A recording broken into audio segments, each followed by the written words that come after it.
coming in. Grenade finds shenanigans.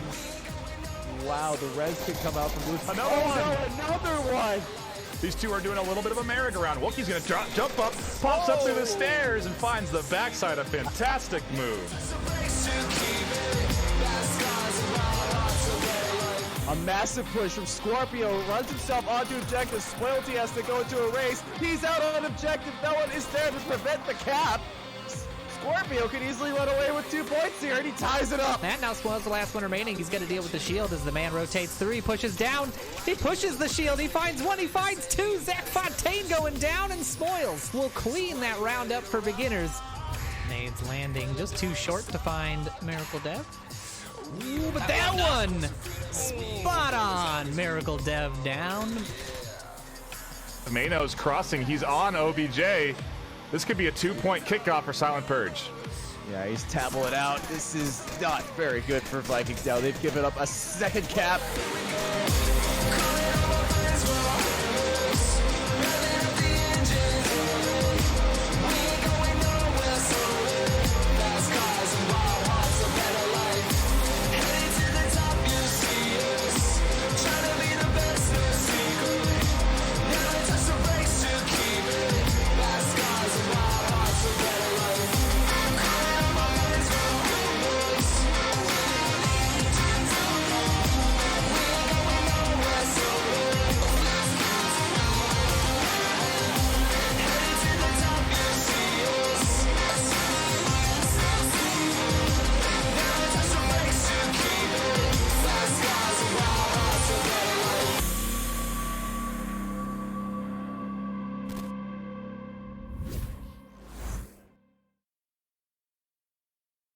Welcome, everybody, to the Onward VR Master League Season 9 Grand Final Pre-Show. My name is NightFiree with 2 E's. I am joined by the casting desk, a host of us here joining you. Let's get down the line with introductions. On my left is Noman with the 4. How are you today, Noman? Oh, tired. It's early at the West Coast, but you know what? I need the hot injection into my veins of Onward action. So that's what I'm waiting for, and the sooner we get there, the better. You know, you're going to get woken up with some good stuff the start of the day, that's for dang sure. To my right is ctrl-flirt-del. How are you today, Control? Great. I love the 5 a.m. rehearsal time. It was fantastic. I am awake. It gets you going bright and early for the action. We got and a lot. Excited. We're excited. Yes, of course. And we got a lot of Onward today. We'll get to it as we get through the show. Just beneath me is TFH with the swear word. How are you today, Todd? How's it going, man? I am really pumped to watch both of these matches that we got going on tonight. It is just going to be so incredible. Down to my bottom left is Trip with 3 nips. Trip, how are you doing? I'm doing pretty good, Nightfire. Yeah, like that. We can Brady Bunch. Are you up here? Is that? On the very bottom, we have Wookie with only 1 O. Yeah, I'm just a walkie down here. Good morning and good evening to all you guys. You have one. It's 1 E, all right. I know there's one something in there. Yeah, it's just 1 E. Wokey. There are You're very 2 woke. O's in that. Just 1 O makes it a walkie. I don't know. Or a wokey. Or wokey. Oh. Last but not least, Sleepy with 2 3s. How are you today, Sleepy? Hey, good morning, good afternoon, good evening, konnichiwa, ohayou gozaimasu, wherever you happen to be this Wow. morning. Oh, but, impressive. All No, encompassing. happy to be here. Lots of good action coming today. We're wrapping up season 9 today, so lots of adrenaline, lots of excitement going on. A lot of talk between all the casters going about what's going to happen today, the matches yesterday. So I'd say we're all fairly pumped to get into this today. Absolutely. And before we dive into the real bits and bobs of the teams and what we can expect today, I do want to hand it over to our resident caster extraordinaire and interview expert, ctrl-flirt-del, to ask us a few questions about the amazing community and some other fun stuff to get us all prepared for some Onward today. I love how you say like expert. It makes me feel like I have to be good at this now. So, well, another exciting day. I've had a lot of fun like hanging out with you guys, getting reactions and watching on cam. So it's been a great weekend, as per tradition. So I wanted to ask you guys because the first game I ever watched was at OC5 Beginners versus Globo. These guys put in so many hours, and I know they play like it's like a full-time job for them, the hours that they put in. How many hours do you think a player needs in order to compete? Let's just hear a number from everyone. 1,000. At least 100. At least 100. I'd say like buck 50, 200s. Yep. Yeah. Wait, Sounds about right. Yeah, Yeah, really? no, Okay, I was yeah, going I'd for say that's a 1,000. good. I think I'm that gives going- people enough time to learn the basic mechanics of most all the weapons, as well as get enough time in on various maps to really kind of get the basic feeling of all of that. You may not know call outs if you were to play in a comp lobby and someone were to call out, center Kayat or kill room or something like that. Like you might not know what that is by the call out, but you might know where it is if someone were to connect those two dots for you, and then that's how you start to learn. So I think about 100 hours, 150 hours, like the team here has said, is probably pretty solid to get started. I mean, you could definitely start with less than that. There's Yeah. nothing against that, but you'll be having to learn things really quickly if your team jumps right into it, and it could be a little discouraging at first as you start getting those initial matchups to teams who have had more time. I argue that I think 100 to 150 hours is to be up and competitive, to be challenging teams, silver, gold, to be able to climb that ladder. I think that, if you want to be in the league, I would say probably even as low as 40 hours, because you need to know the mechanics, you need to be able to play the game well enough, and then to be able to join a team. Anyone can compete in the VRML, at any level. You can there's tiers in the leagues, in the rankings for a reason, and we've seen arcade leagues, arcade teams, get brought in and created that, and those guys there's no way they can have more than 40, 50 hours in the game. Mm-hmm. Yeah, I think I started at 10 hours and it shows. I was gonna say 1,000 because I haven't hit 1,000 yet, so it would excuse me a little bit, but okay, fine. So I see. 1,000. We all I agree want to know. 1,000. I want to know who in the top team does not know all their call outs though, because I'm 666. friends with that person. I think a follow-up, I think the 1,000 hours does come into play when you talk about the top teams like Globochem. Those guys have 1,000 hours. I just think it's cracked 50 1,000 hours. this season. So like it's right at the end of the season. I just cracked 1,000. I'm working on my Um, 2,000. Okay, all right, flex. It's not flex. No. I want to know what you guys think of just watching these games so closely and talking about them, dissecting them. Give me an unofficial MVP in your eyes. Who do you guys think? There are some good plays. Mano, I heard From Mano this earlier. tournament? From this, or I from think, the last few from this weekends. season's, I would say Yeah. the full-on championships. There's been a lot of noteworthy play. I'm actually I had a different answer before the pre-show. I'm gonna change mine up a little bit, maybe pander a touch, but I'm gonna say Viper, man. I feel like Viper, Yes. Yeah. he Honestly. has Viper. come in so hot this postseason. I mean, just his plays, Yeah. like boss fight's been good, it's been shaky, but they're there. They're in the Bronze Cup that's coming up next. We're But Viper's plays, man, the snipes, the a snipe, adjustments. yeah. He picks up guns and is good with those guns. It's not just that he brings a loadout and wrecks with it. He'll pick up another gun and still wreck shop. So for me, that's the MVP. Nice, yeah. I Good totally. call. I mean, he had a great clutch yesterday too. Mhm. Like Yeah. it kept them in a little longer. I heard some from Mano as well because with his shield, his nade yesterday, like That was right crazy. through the window. Yeah, That it was was so incredible. awesome. And his caps. Can't forget Yeah. those. Yeah, man. Yeah, Oh, I was yeah. gonna say for me, I think this my postseason MVP right now, even though their team is in the third place match here next, is gonna be Scorpio. That's what I was gonna say too. Yep. He- Scorpio here. He got him there. In the Challenger Cup in the group stages, man, they were, or in the group stages, I'm sorry, I don't think they had to play through the Challenger Cup, They did did they? not. No. So in the group stages, he was wrecking house. I mean, he was going crazy, like double digits in almost every map they played, multiple caps throughout the series.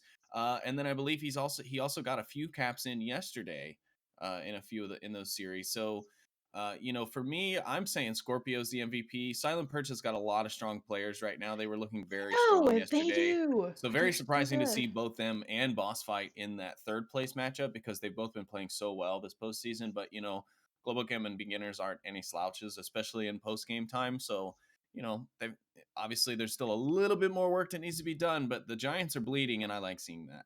No, have been like following Silent Purge, and they just get better and better with each casted match. I mean, they just do so well and consistently. So, hats off to them for making it this far. Last question, guys. The game has changed a bit with our map choices. Any shout outs to custom maps? Anything that you would like to see in rotation for League? Yes, it's the one we actually saw it played in the custom maps tournament. It's like a cross between Bazaar and Cargo. Dry Run? Dry Dry Run. Run, yes. Yeah. Dry run. That one I think has some serious playability to it. I think a lot of the players will agree with that. I haven't had too much time because the maps just keep updating, and I'm having so much trouble just keeping up to date with the maps and their updates, and then going through and really giving them a good try. Plus, we really just need teams to go in and scrim and play on these maps to really like give them the competitive go, and not just like the comp lobby like, oh, we're kind of playing hard, but we're not really trying. We're not treating this as if MMR or a rank were on the line or if a championship. So we can't really gauge it effectively. So I would like to see more of the teams scrimming and doing more custom stuff in this postseason or this break between. And then maybe we see some of that get influenced into season 10 as kind of a nice fresh injection for that season 10. I would say for me, like with a small adjustment, I think Mansion could be another really good. Like there's a few that those tunnels need to be trimmed a bit because I feel like they have little tactical use and you tend to get more lost than anything. But the main corridors and like fighting in the little fountain area where there's glass on all sides and stuff, I think that's a fantastic. I think it would be a really cool way to fight where you can see enemies but can't necessarily shoot them. These are really good points because we always talk about how like Downpour is a game. They're separate from the league, so it's not like they built it for competitive play. And you see a lot of this come out in the custom maps. So I know that a lot of league players like to play a Memorial. I don't know that it could be a league map, but it's a really good, fun map. I think it's pretty good. About Memorial, yeah. If you guys, I mean, if Memorial just got changed a little bit for, be a little bit less OP in some circumstances, I think it'd be a great map for a league. Yeah, everyone loves that one. That was always getting played. And then I like Metropolis for a alternative for Cargo. So shout out to you guys making custom maps. You guys are doing great. Yeah. I didn't even say any of the names, so Chromie, right? we do appreciate all of the all those guys. They make excellent content for us, and I'm sure that I personally would like to see custom maps in league play at some point in the future. If not next season, I think it'd be awesome to roll out something fresh for our 10th anniversary season, right? Yeah. But maybe we can find some folks out there who are interested in becoming like official VRML map designers and create maps specifically for the league with competitive play in mind. That would be something I think that would help maybe streamline that process out there. And we know there's a lot of people making some really quality maps. I mean, Wookie, you've got Monarchid on Mayhem who's been super busy making maps lately. Yeah, he's made it his full-time job for right now, basically. Wow. He's got a few maps coming out. One for Quest, actually. So, yeah, he's been putting in work, man. I think shout out to Mono. Yeah, shout out to Mono, too. Mono was like in the map making before he was in league play. And then he just kind of ended up on Mayhem. So I'm kind of not surprised that he's putting in like that much time into creating these maps and creating these environments, which are really kind of out of the box. Like space for an milsiv is not something that we generally see, but it's legit. Pretty totally cool. Legit. It's totally legit. Space Force. All right. We got to get on topic now, though, because we are going to be hopping into our Season 9 Grand Finals in a couple of hours, because we will have Bronze coming up first, which is where I want to take our attention first. It's going to be Silent Purge versus Boss Fight, and I'm really excited about this Bronze matchup. We had such an unbelievable Globochem versus Silent Purge series. Boss Fight looked good against Beginners. I want to get your thoughts first on Silent Purge. Noman, what do you think we can expect to see them bring to the boss fight battle today? This is going to be such an interesting matchup because we've seen Silent Purge go up against Global Chem.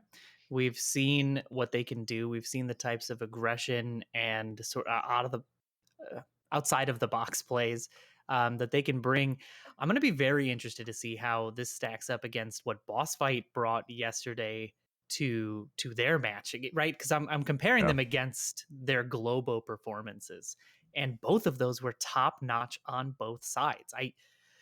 They were so tight in both series. Like there was no blowouts. There was no one map was clear for one and one map was clear for another, right? It was constantly a close battle. I think Silent Purge has a good chance of taking this if they can deal with that Viper sniper. That is going to be that's going to be their struggling point. So I don't know. I couldn't call it if you paid me. Yeah, Viper absolutely, and an MVP, as we've highlighted earlier in the games yesterday, and I mean throughout the course of this season. If anything, he's really turned that boss fight team around. And I'm curious, Todd, how do you think boss fight is going to approach going up against Silent Purge? Do you think they're going to try and shift their strategy? Because Silent Purge looked good yesterday. I think the biggest thing for boss fight to work on is that there were a couple of mistakes being made. They were getting a little too aggressive against beginners at times, and they were doing some interesting strategies at times, and that's kind of where they got caught up with beginners. And so now they're down here. Maybe they could take the lessons from yesterday and kind of refine their tactics. I'm not saying change them up. I'm just saying refine them to the point where they could truly master it and just blow Silent Purge out of the water. But I don't think Silent Purge is going to make that easy at all. Silent Purge put Globochem against the wall yesterday at times, and it was pretty intense. Yeah, I'm really looking forward to the bronze matchup. It's going to be a great way to kick off the day and get us prepared for what we have coming down later in the day, which is our grand finals, Globochem versus Beginners. Trip, you really got to sit back and observe both these teams play yesterday. Who do you think's going to come in with the right mentality and the right momentum or speed to win? Well, it's tough to say. Globo got 2 or 3 caps and 2 more like almost caps on them. So they really need to work on defending that objective better. But I also don't think that Beginners pushes as hard or as fast or as early as Silent Purge. So, I mean, if they opt to do that, if they change up their playstyle a bit and go, I mean, we've seen aggressive Beginners and it's scary. Yeah. So if they decide to go fast early, they might have some shots at getting caps in, which is just devastating in a finals scenario. You don't want those points. You don't want those leads to happen that fast. It really seems like the fast-paced play is what works well against both of these teams. And so do you think, I'll ask Sleepy this, do you think Globochem is going to come in with a quick-paced strategy? Do you think they're going to apply fast pressure on Beginners? Or do you think they're just going to kind of sit on their normal strategies, maybe push around 2 minutes? I think they're playing safe, and I don't really think anything is going to change for them. I think, Globochem is a team about adaptability and being a bit more fluid and being able to change when things go wrong or if things are going right, keeping it that way. So I think Globo has had a chance to maybe rewatch some of the film from yesterday to see how Beginners played, and be able to maybe make some adjustments. Hopefully they watch back some of their own footage, because I agree with Trip. Some of their defensive positionings were a bit more aggressive up front, but then unfortunately left their objective open. I believe I actually called it once that they were going to get possibly capped on, because I'm like, he's just going to go right up the middle and they're too far away. And that's exactly what happened. So hopefully by this time, they maybe watched a little bit of that and they've adjusted. But we all know that if their adjustments that they've made going into today don't work at the start, they're going to make more adjustments as things go on, and things will be right back to where they should be, which is probably going to be 3-4 score lines all the way down to the final map, the final round, the final player, the final minute.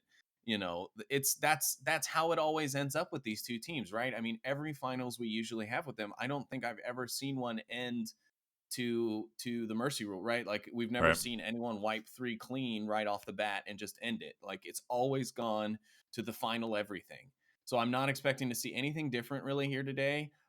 Global Chem is of course working with a bit of a newer roster than beginners are, though beginners is working with a smaller roster than they're used to, so with less availability. So that will come into effect maybe, but I don't know. I think Global Chem's really out to prove this season after hearing us say all season that this new roster might be the year that they don't win, and this might be the year that people can take them down. I think they've made that their mission to prove us all wrong now and take this new makeup roster and apply it and win. And they're on track to do that. They just have to put their heads down and do it today, and they can prove that to all of us and make us all eat our words. I will say that I agree with you 100%, and at the very least, the last minute of all these rounds today are going to be very good in the grand finals. We're going to see some great, very skilled play come in, but it's not going to it'll probably be late in the round. So definitely something to keep our eye on. With your thoughts on that, Sleepy 2, I want to get everyone's opinion on who is going to win today. Who is going to be our third place, second place, and first place champions out of Season 9. I'll start with Noman. Who do you think is gonna come out on top? Bang bang boom, real easy. Boss fight, beginners, Globo in what is that? Ascending order? Reverse. That's ascending order. Yeah. So yes, ascending. Okay. Pretty simple. Quick and to the point. Control, who are you coming out with for third, second, and first? You're muted. You're muted. Oh, wait, I already said my answer. I don't have to say it again. Got him. I'm going to, of course, go with the Global Boys. For first, leaving beginners second, and this one's a tough one, the bronze one. Because I'm going to say, like, Silent Purge has been doing so great, but Boss Fight historically did beat Silent Purge. I don't know. Wow, what a cop-out. Definitely a cop-out. Like, oh, what? It's going to be exciting. We know it's exciting. That's what it is. All right, I'll Brady bunch it down to Trip. Trip, who are you going with for your 3, 2, 1? Other way. This way? Man, like Vivian said, the third place match is going to be crazy close in my opinion. I'm going to go with Silent Purge because I've been with them for the whole thing. So I'm going to go with them. And then Globo for number 1 and beginners for number 2. Okay, interesting. Todd, who are you going with? I'm going to go with the Global Chem. And then Silent Purge for the bronze one. Okay. I just wanted to get y'all's hearts racing.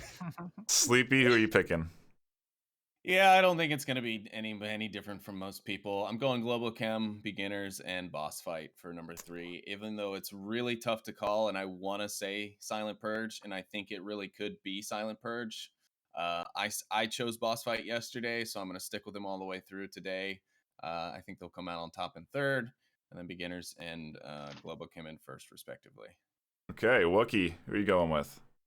Man, shout out to the boss fight boys. They've tried so hard and worked really hard, but I feel like Silent Purge will take number 3, and then beginners, Global Chem, in ascending order. Wow, so did anyone take beginners in first place today?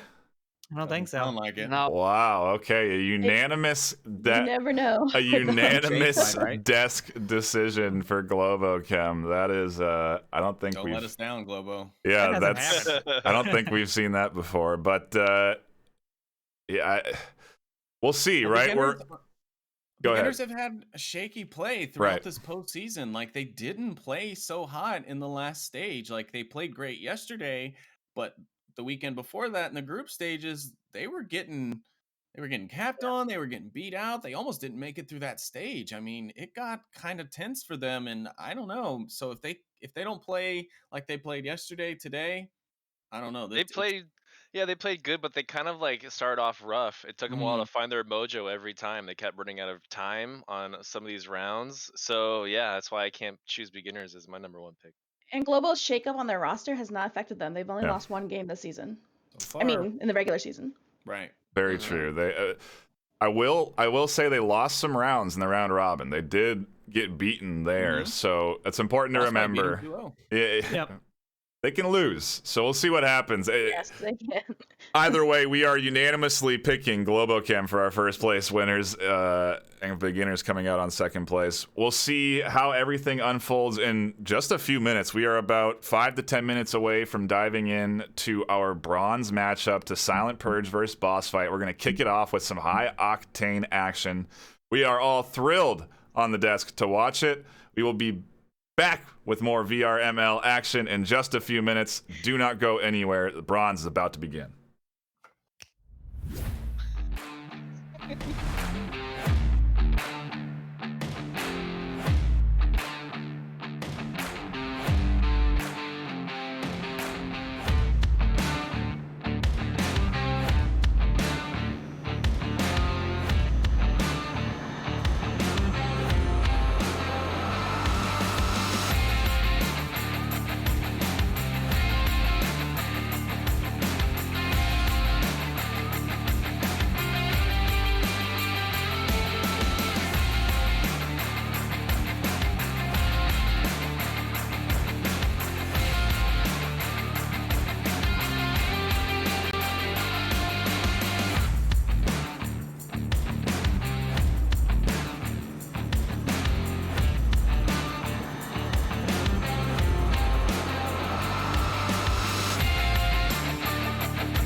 welcome everybody to the Onward VR Master League Season 9 Bronze matchup, the third place matchup in our grand finals. We are going to see who is going to be the third best team in the VR Master League this season. I am joined with my co-casters on the desk, TFH and Wookie. Todd, how are we doing today? Oh, we are doing so good. I am so pumped for today. We've got some seriously good matches. Yeah, it is going to be seriously competitive stuff. I am very much looking forward to what we're going to be bringing to the table today in terms of the action. Wookie, how are you doing today? Doing good, man. Doing real good. Thanks for having me. Absolutely glad to have you on board. Obviously, as we've highlighted in the pre-show, we're going to start this show off with Silent Purge and Boss Fight, and I just want to recap, keep everyone's memory fresh. Todd, who do you think is going to come out on top in this best of 3? Honestly, especially with how it's come out here today, it's a really hard pick for me because both of these teams are just amazing at what they do. But I'm going to have to go with Silent Purge. I think they've really come to do the best that they can. And I only say that because yesterday, Boss Fight kind of had a couple slip-ups here and there. Yeah. And the performance just definitely was a lot more dominant from Silent Purge. So that's my final answer. Okay. Like to hear it. Wookie, who are you taking today? I love my Boss Fight boys, but I'm going to go with Silent Purge on this one today. I think Scorpio and Mayno are just been playing so well. I mean, Viper has been playing extremely well, and a lot of those guys on Boss Fight have been playing well. But there's something about Silent Purge that is just it's when they're on it, and they're on fire. So yeah, my money's on SP. Okay. We're going to see who is going to be out on top here in just a few minutes. I do want to dive into our pick bans. Todd, what do we have getting banned today out of both teams? Well, Boss Fight have banned Bazaar, so maybe they're just sick of it because they've been playing it every single round in the in these finals here. But I feel like it's a map they did really good on. They threw beginners to the wall there, but beginners clawed it back yesterday if you were watching that. But yeah. It's interesting seeing them ban that now. They were doing so well on it. You imagine they keep rolling with that momentum, but maybe there's something about Silent Purge that they just don't want to play Bazaar on. But meanwhile, Silent Purge have opted to ban Snow Peak, which it's kind of a ban that gets thrown around a lot. Snow Peak's kind of gets thrown under the bus a lot. Not many teams know the strategies on it, and they don't want to bring that map into finals. Okay, interesting bans. I'm not sure I agree with that Snow Peak one either. Our first map is going to be close quarters. This is going to be cargo, so we're going to be firing this thing off with some serious momentum right out of the gate. I'm curious, Wookie, what sort of pace do you think Boss Fight are going to bring to cargo today? Do you think they're going to, play it fast, or are they going to try and slow it up here on the close quarters? I think they're going to come right out of the gate running. I don't think they're going to hold back, especially against Silent Purge, who, you don't know what to expect with Silent Purge. They might go fast, they might go slow, like beginners. So if you can't really predict it, I think that Boss Fight are just going to come out swinging right off the bat, especially because it's cargo. So I mean, if you take too long to get into position, you get punished for it on cargo pretty hard. So yeah, I just feel like they're going to hit the ground running. Okay, I'm looking forward to it. Both teams are in lobby and ready to go. Over on Silent Purge, we have Architect, Scorpio 1986, Sri Lankan with a 1, Don Patron and Hoochie UK. And over on Boss Fight, we have Highfish, Legal, Radarhead, Viper, and Scooby-Doo. And I think was Architect playing with Silent Purge yesterday? I didn't see him. No, he wasn't. Okay, I didn't think so either.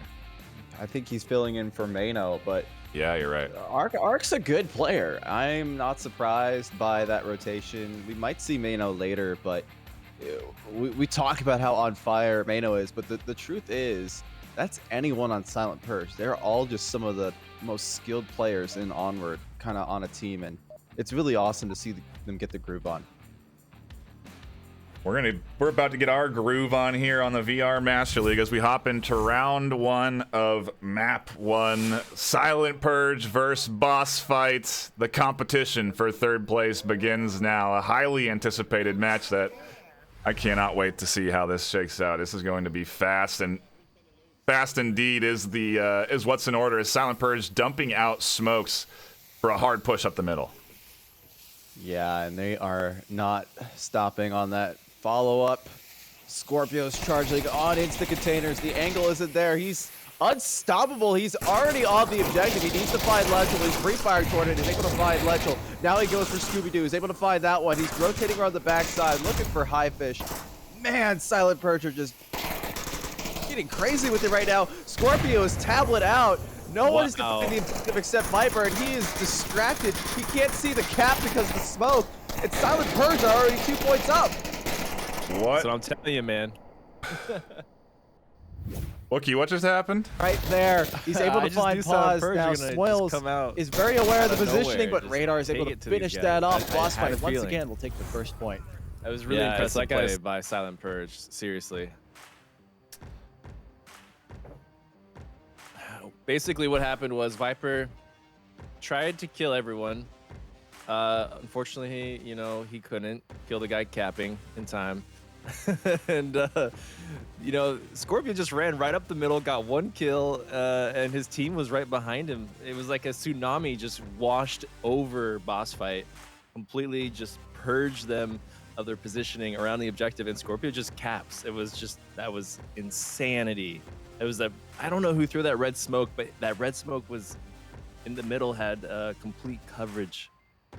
It just completely blocked Scorpio, and he was able to run right up the middle and take out that defender.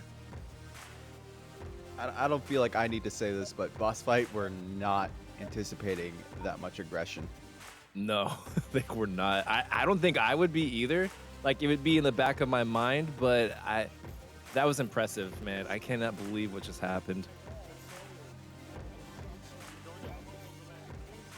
We're going to hop into round 2 now, as boss fight are looking for a cap of their own here to keep themselves in the game. Man, a cap off of round 1, though. That's got to play with the mindset. And in like a minute's time, that was an incredibly quick cap. And now they're applying pressure on defense. They're smoking out the defense, and Scorpio's charging in. Oh my goodness. Wow, Scorpio finds Scooby, but Lechel gets that refrag, not after, Scorpio turns around to shoot him as well. So the boss fight already down 2 members. Wow.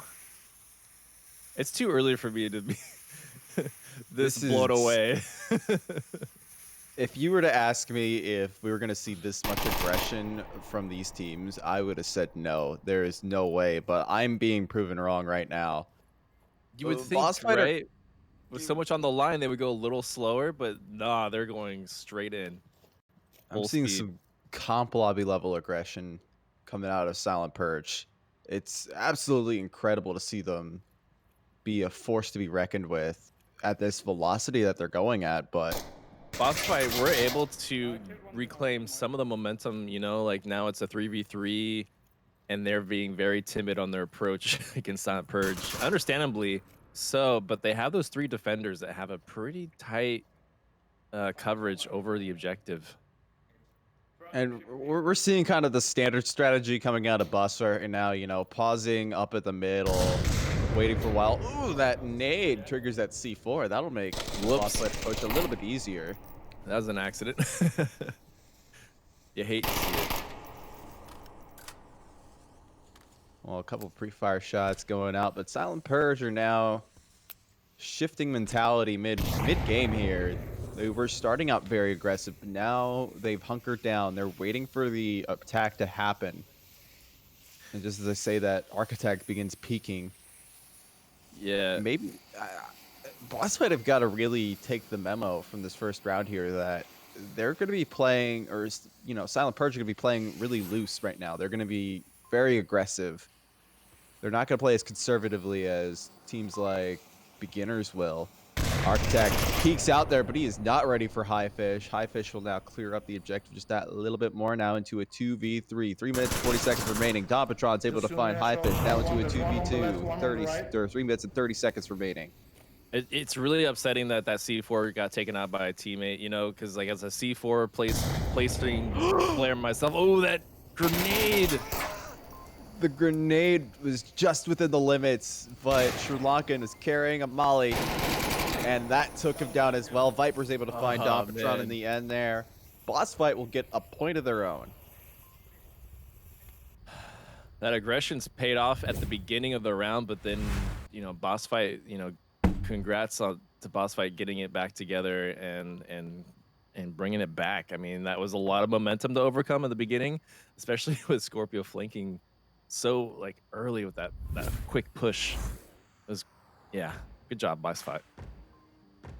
They knew that Silent Purge was going to get peaky. They played their cards just right. They waited for those peaks to happen, and they worked their way on in off of those. They found where those picks were and worked their way in through those picks. And let's talk about that nade for a second. That was just within limits, but it was enough to be able to find Sri Lankan. And we also talk about how more teams are using the Molotov as well, but the downside of it is if it's on you and you go down while you're standing up, you're going to get confirmed by yourself. Yeah, that is the downfall of the molly. If you go down and it's already lit, you burn yourself to death with no hopes of getting a revive. I think a revive there would have been really helpful. Ooh, the aggression's coming out from Silent Perch again, walking literally by Highfish. Highfish is able to find Dompatron though. Highfish missed 2. Up to the defending team though to find that. Oh, they do. Viper and Radar both take out those pushes. Architect does find Highfish. There's just so much happening. I can't call it all. It's interesting. I feel like Silent Purge, while their aggression is doing good work, ooh, Radar and Arc exchange kills, with Hoochie getting the last one out of that. But the Silent Purge aggression isn't as refined as it could be.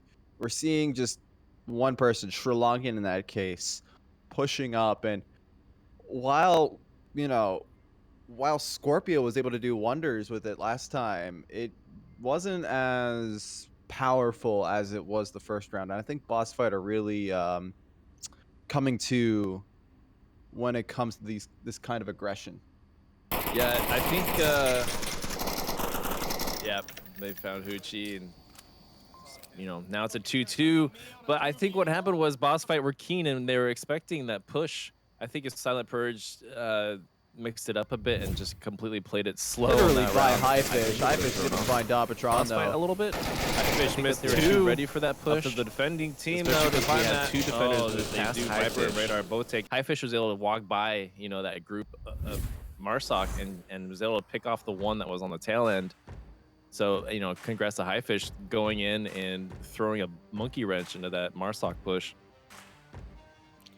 It's not a bad strategy to use the aggression kind of as its own flanking maneuver. If you know that the offense is going to get really pushy on it, and if you're able to get yourself hidden in a really forward spot, you've effectively flanked that first offense, and that can just shut that down because now they have nowhere to go.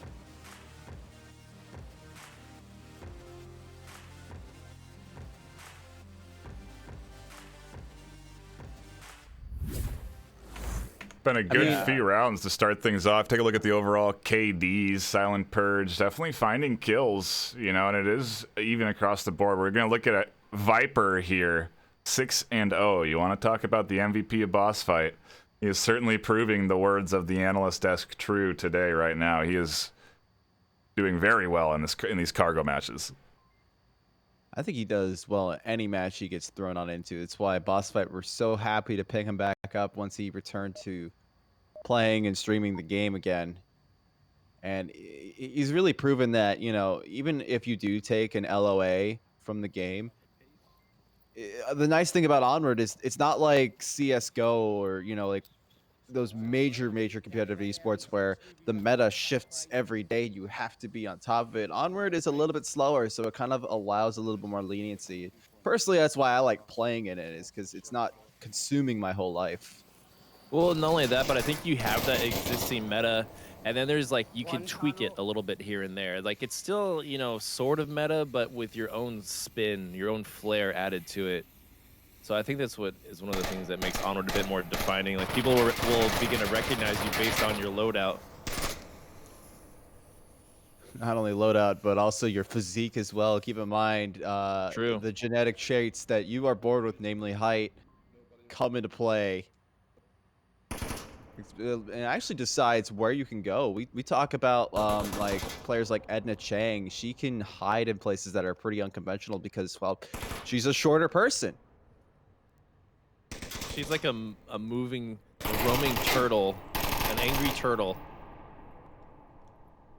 Nice pickup there from HighFish on Don Patron. Good couple of kills. And Scorpio's up here in the forward position, waiting to defend, waiting for these movements out of Leggle or HighFish, but nothing's really coming. Boss Fight have put a bit of a pause on the aggression with their Marsoc push, and curious to see exactly what they do with the time allotted. 4:40 on the clock. A C4 gets detonated. A drone's getting thrown around. Scorpio misses his pick. Leggle, aware of the position, puts some refire on it. Now Scorpio's getting aggressive. Yeah, he's going on the flank there. The counter tried to come out from HighFish, but now Legel knows exactly what's going on, but it's not enough time for him to be able to respond to that Scorpio threat. Now Scorpio's charging into the spawn area, gets picked up by Radar Head in trades with Viper, I believe. Scorpio is just on fire with that tear. I mean, first he gets Legel from counter behind. tried to come out from HighFish, but now Legel knows exactly what's going on, but it's not enough time for him to be able to respond to that Scorpio threat. Now Scorpio's charging into the spawn area. A bit of a corporate meeting between the remaining members of Boss Fight. They're kind of hashing out a new strategy. Radar Head's picking up a new loadout. He's picking up that shield from Viper. I haven't personally seen Radar on the shield so much, and it looks like that he's just using it just to make sure that he has it so Volk doesn't pick it up and kind of throw a fast one at Boss Fight. But it's kind of funny watching Silent Purge run around chasing that drone to shoot it down. Ultimately, just look like a bunch of children. Ultimately, they just leave it because it's unreachable now. Gonna use that drone sound to kind of cover their movements, but Boss Fight's a little distant from the objective, so that if anything will just come in to play as a distraction. Oh, it looks like Scooby's not done flying it around just yet. I think he's gonna sit it right there for the audio distraction. He's not gonna move it from there on, and so Ark and these guys won't be able to find this drone. They're just gonna be bothered by its audio hovering as the push comes in. Nade airbursted a little too late. If that had not been airbursted, it might have actually found two, but I think one of the things we've seen this season is if you don't airburst, though, you can have a nade thrown back at you. I think, what was it, Evil Cartman that did it against Animal House, and his throwback was so perfect, it actually got Animal House with their own nade.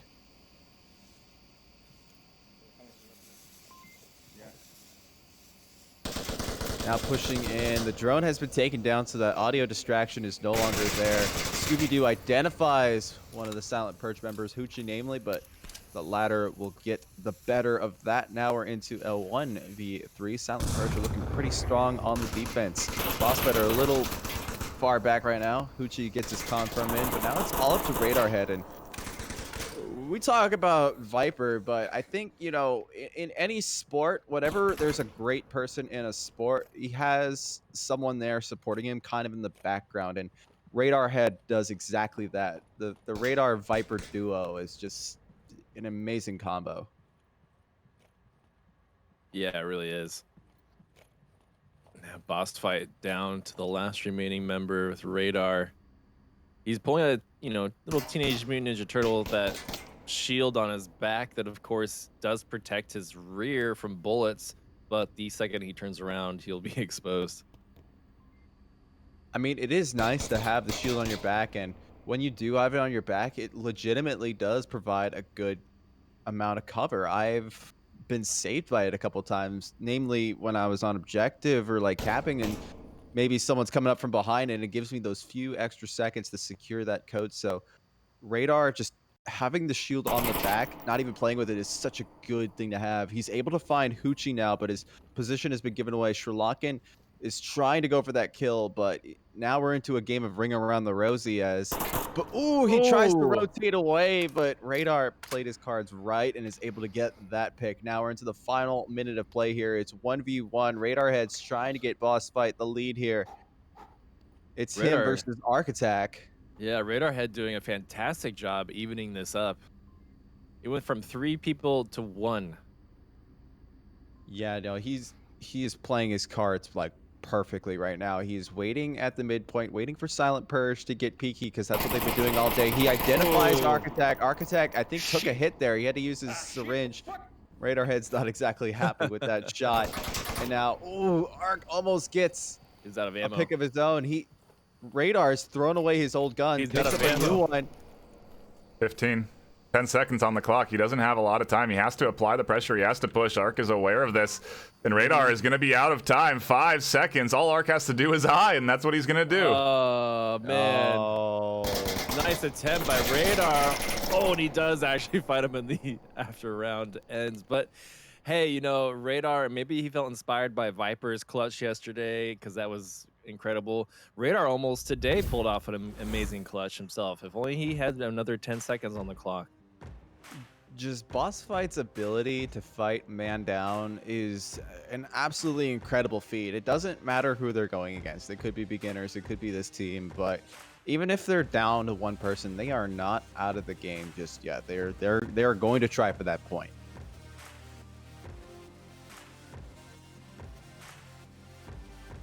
Definitely. I mean, we're seeing this aggression from Silent Purge and Boss Fight just answering back at every moment. The counter tried to come out from High Fish, but now Legend knows exactly what's going on. I wonder if they are going to just come out running full sprint at Boss Fight, because they probably knew how well it worked for them last time. Then they got a little bit of breathing room to try that again, especially on an objective like the south objective here, that diamond cross. It's this really benefits the most aggressive, fast-paced team, I would say. This is probably like one of my personal favorite objectives. It always brings something interesting to the table from these teams. And with Silent Purge on the attack, I think you know what I'm going to say next. This is the time to get aggressive. This is the objective to get aggressive. Will they do that, or will they talk about that changeup you were talking about earlier, Wookie? You know, throwing a fast one at Boss Fight. We talked about this. Grenade. Come on, take the grenade. Yeah, I think Silent Purge are setting up for the rush. They're going to Zerg Boss Fight with as much momentum, violence, and speed as they can. And they might get a cap if they play their cards right. Hoochie immediately finds a headshot on Scooby, and Dom Patron just runs. Oh, he almost ran out the middle. Oh yeah, Sri Lankan is on objective. They are capping already. Wow. This is a cap by Silent Purge. Sri Lankan is typing the code. Boss Fight are too far, or Legend namely is too far away. Oh no. Silent Purge will get the double in. Take Boss Fight on map 1, 5-2. That's exactly what I was expecting to see out of Silent Purge. I know I'm still waking up, so the words aren't coming out of my mouth as well as I'd like them to be, but I knew that Silent Purge was going to hit that objective hard.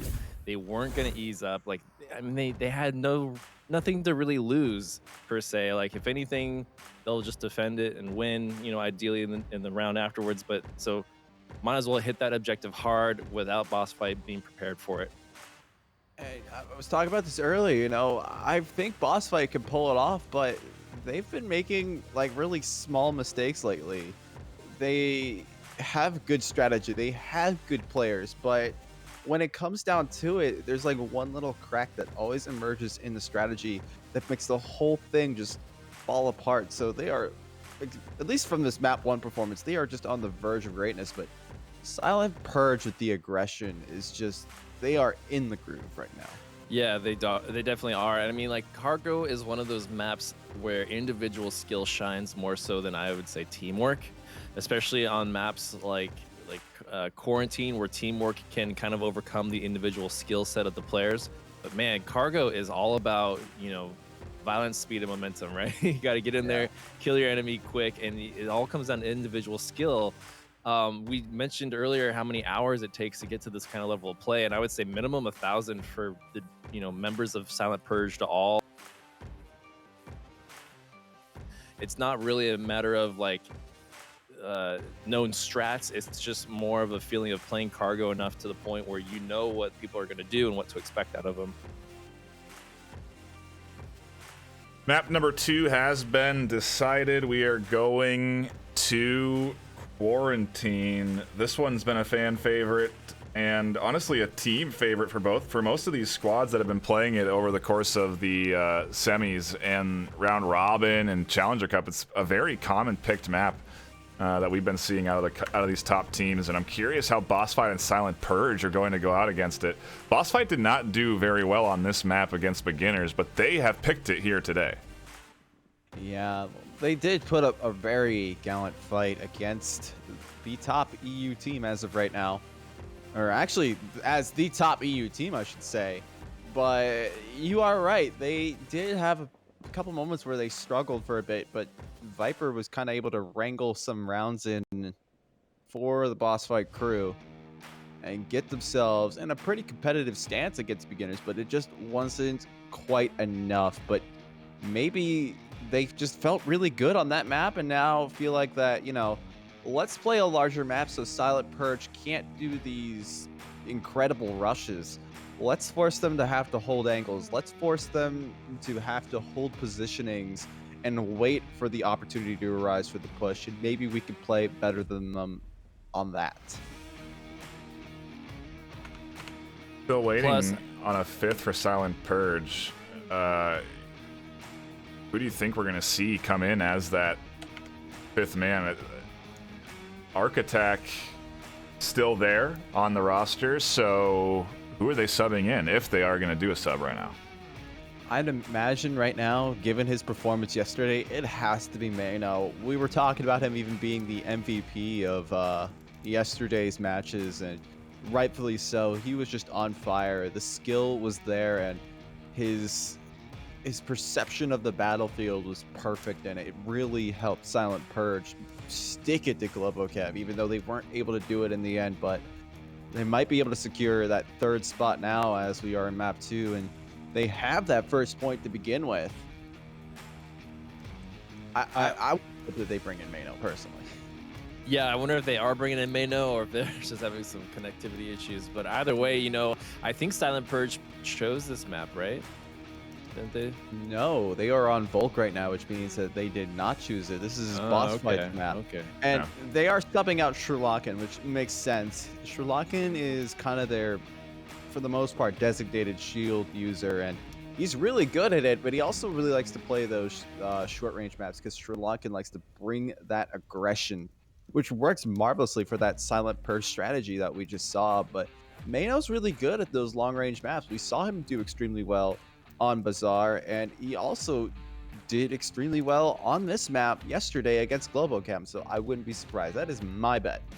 Mayno Sri Lankan has returned, so he will be playing. I am wrong. I'm glad I didn't put money on that.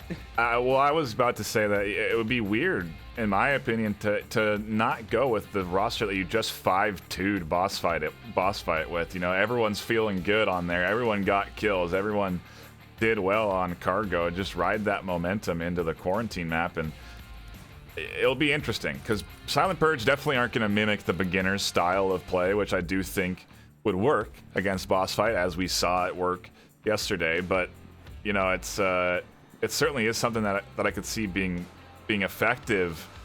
I don't know if the quick play will work for Silent Purge because I think boss fight are probably more ready for that. The positions that they were taking on defense were definitely looking for the picks and were aggressive, and that's when beginners can pick apart the boss fight defense. But if Silent Purge doesn't take the time to do that, those angles might pay off for boss fight today. So we'll see how exactly things shake out. We are still waiting on that 5th. Sri Lankan is in and out of the lobby, so maybe we will see a sub yet, Todd. You haven't been proven wrong quite yet. I've only been slightly proven wrong. I am in deep water right now. You know, I wonder, you know, I was gonna say, you know, Silent Purge maybe want to beat Boss Fight on their own good map, but I guess Boss Fight feeling confident regardless of yesterday's plays against Globo, right? And maybe they just feel confident that they can take out Silent Purge because, like we said, Cargo is a very fast-paced map. Quarantine, it all comes down to strategy more so than anything else, and that teamwork. So maybe Boss Fight feel like, you know, yesterday was a flub and they can bring it back against Silent Purge. And did we talk about the fact that this changed from best of 5 to best of 3 yet? Because maybe that's why they chose Cargo and to go so hard in the beginning. Yeah. Their strats on Cargo were nuts, man. Like, Scorpio is literally just straight sprinting up through the center every round. Yeah, I've never seen that. I mean, I know I'm new to the casting desk, but I've never seen anyone just in a semis finals or finals matchup just go sprint straight up the middle with zero pushback. I mean, I guess if you're in the perspective of like Silent Purge or Boss Fight here, there could be an element of like, hey, we made it. We did such an amazing run. We didn't make it to the finals, but we're here fighting it out for 3rd and 4th. Let's have some fun with it. Because at this point, we're not really winning anything. We're kind of just, it's more of a swan song, if anything. So let's put on a good show, you know? Yeah. You know, there is that, but that strat works. You know, we've seen that be successful. The heavy smokes, the sprint up the middle. It's a very old strat that I remember Sickness doing when he was on SMC. That's when I really remember first seeing it. But I've never seen it done round after round. And I haven't seen that aggressive of a defensive push. I've never seen that done on defense. Scorpio just sprinted up the middle and got himself a double before he went down. I think it works really well against the Boss Fight defense. They understood when they would go into Cargo that Boss Fight were going to spread out. They were going to hold all the lanes. And if they were able to just punch through on one of them with the speed, the swiftness, to get on the objective before anyone had the time to even think about checking their tablet, they could secure themselves those 2 points. And it worked marvelously. Silent Purge looked like geniuses right now. And I think that lends credit to just how good of a player Scorpio is, right? I mean, like, this isn't just like keyboard and mouse, like Twitch shooting. Like, you know, these people are literally like moving the weapon down and then snap shooting it up. That's scary because like these guys are very accurate. You know, they don't miss at those snapshots. It's interesting when we talk about VR as an esport. There are elements of it that are very similar to, you know, other prominent esports shooters like CS:GO or Rainbow Six, but at the same time, like you said, there's a whole new element added to this, which is hand-eye coordination. You gotta have that reflex on your side and be on point with it if you want to be able to aim properly in those quick reflex moments, especially on Cargo. Yeah, a lot of players can't do what Scorpio just did. Like, they would run up the middle, and then the first enemy that they encountered, their snapshot might be off by just a hair, right? And then they'd miss, and they go down. So I mean, it's just, these guys are playing at such a high level that it's kind of like amazing to watch unfold when they play, like, do those kinds of plays, just running up the middle. and for a lot of players, they're able to get that first pick off just from having the peeker's advantage. They're able to get the first kill, but then the refrag comes onto them from another teammate who was following right behind him. It's like, oh, that's exactly where he is. He doesn't know I'm here. I'm gonna peek that and shoot him. I do want to bring to your attention that, Todd, you've been redeemed. Mano is in the roster for Silent Purge. You are correct. So, you know, from 0 to hero in just a few minutes. Congratulations, Todd. I can't wait till Hollywood makes a movie about me and my comeback. And your prediction comebacks. Look, I generally rely on Wookie for the predictions, I should say. For some reason, he is a master of voodoo, is able to predict what's going to happen. True. Don't you put that evil on me. Good evil on me, Ricky Every Bobby. time you make a prediction, it usually comes true. What do you predict's going to happen on round 1 in quarantine? That's the real question. Shots are out on the cross. Smokes are here for the defensive cross, and they are aplenty. Should be enough to get them across the street, unless Boss Fight just put down a non-stop suppressive fire down this lane. I really like that distracting firing line that Boss Fight has set up. All these 2 flank over here in the northwest. It's we'll see if it pays off, but that was really strong positioning by Boss Fight to deny that south approach by or positioning by Silent Purge. I'm not sure if it'll ultimately pay off though, because Don's moving to the south dunes regardless. Lego seems to be wary, at the very least, of the possibility that they got over here through that smoke. And I mean, that's the smart way to do it, right? You don't know if you've got anybody through that smoke, so you really have to assume that maybe you got lucky, but the odds are there's someone here on the dunes, and Radar and Lego are operating under that assumption. They aren't really charging forward here without their due diligence. And on an approach like this, the dunes can be very dangerous. They just lend themselves to ambush for the Volk side, and Lego's approach to it, I think, is the best way, because not only do you have that plane wing there to provide some cover, you also have more terrain contours along the dunes themselves that you can immediately duck behind if you ever find yourself in the middle of a surprise firefight. And to that note, he was just avoiding a line of sight there through the center by staying crouched under that little terrain manipulation there. And now Lego is on plane wing, and I doubt that Dawn is going to be ready for Lego up here, because the information is that nobody has crossed to the plane yet. Yeah, Lego's about to make the peek here. He takes shots. Dawn knows exactly what's going on. Dawn's able to neo dodge all that stuff, just like in the Matrix, and now we're into a firefight. Ooh, man, Dawn's able to find Legel, yeah. But he got that refrag like immediately. That was impressive by Boss Fight. Just the 2 peaks happened at the exact same time. Dawn is still in play technically, but he is only down and immobile. But he can call out Radar's position and let the team know exactly where it is, and maybe call out exactly when he's crossing, so the peak can just happen. And that cross is happening right now, and no peaks happen. And Radar's not even gonna go try to check in on the kill from Lego. So Dawn will definitely be able to give a little bit of information about the battlefield from his perspective, at least. Take a look at the rest of what Boss Fight's doing here. They are into a 4v4, and they got smokes out on the north. Grenade finds Radar Head. Just bounced off the wall, able to find that one pretty nicely. It's a pretty cheap nade shot, but it works marvelously. I mean, he bounced it off the backboard. It was just perfect. Malno will get the score for that kill for getting the confirm in. But now the rest of the Boss Fight, like you said, Knight, is along the north side. This, keep in mind, this is Boss Fight's best map, but this is a hard objective to push. Like, if you have strong defensive coordination going out, it's very hard to get anywhere near this objective. That might be why Boss Fight is kind of struggling here, because Silent Purge clearly have a very strong... Oh, man, and Mano just gets that revive out, so that's 5 versus 2 against Boss Fight. Not make that a 5v1. Scorpio does find Scooby, so now it's all up to Viper, as is tradition. I don't know. 1v5 is definitely a different bit of a beast to overcome. 1v3 doable, but to take down all 5 defenders on objective is going to be near impossible for him. And if he does it, that will be a highlight for the centuries. So we'll see if he can pull it off. 1:40 on the clock, and he hasn't spotted anybody yet. What's nice about 1v5s is you can just shoot anything that moves. You don't have to even check friend or foe.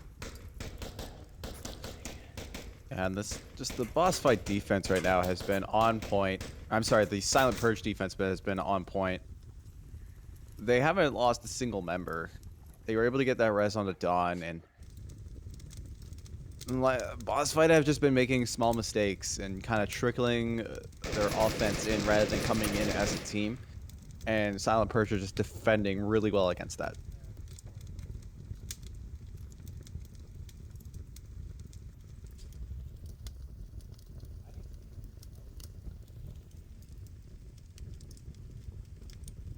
mean, Viper definitely has his work cut out for him right now. He's got 45 seconds on the clock and 5 defenders up. That's about 1 defender every 10 seconds. The nade comes out. It's a flash, and it won't do anything to Mano. Might just flash him, but it definitely doesn't change anything major as Viper opted to go for the rotation rather than for the pick. A very smart move given the situation right now. But now he's going to get brave. Mano will be able to finally get that kill. Silent Purge will take the first point on map 2. You know, I think that early firing line, you know, it was cool, but then I realized that they didn't follow through on it. Like I think for that to work, they needed to stay there and keep South Street closed because, you know, that one defender made it across anyways, and he, you know, was shutting down Boss Fight's approach in the south. And he was it. Go ahead. I think Viper not finding kills was also kind of the obvious detriment to this boss fight defense. They need Viper to be on point. He is certainly a standout player right now on this boss fight squad, and if he's not finding kills, then you clearly see the side effects of that. Yeah, without a doubt. Fortunately for Viper, you know, it's really hard when the enemy team is aware of your sniper on quarantine, because you can, as a defender, especially on East Objective, you can kind of tuck yourself in and not really expose yourself and just watch certain lines that are looking for crosses. And that can be really hard as a sniper to pick off people that are you know, very well tucked in.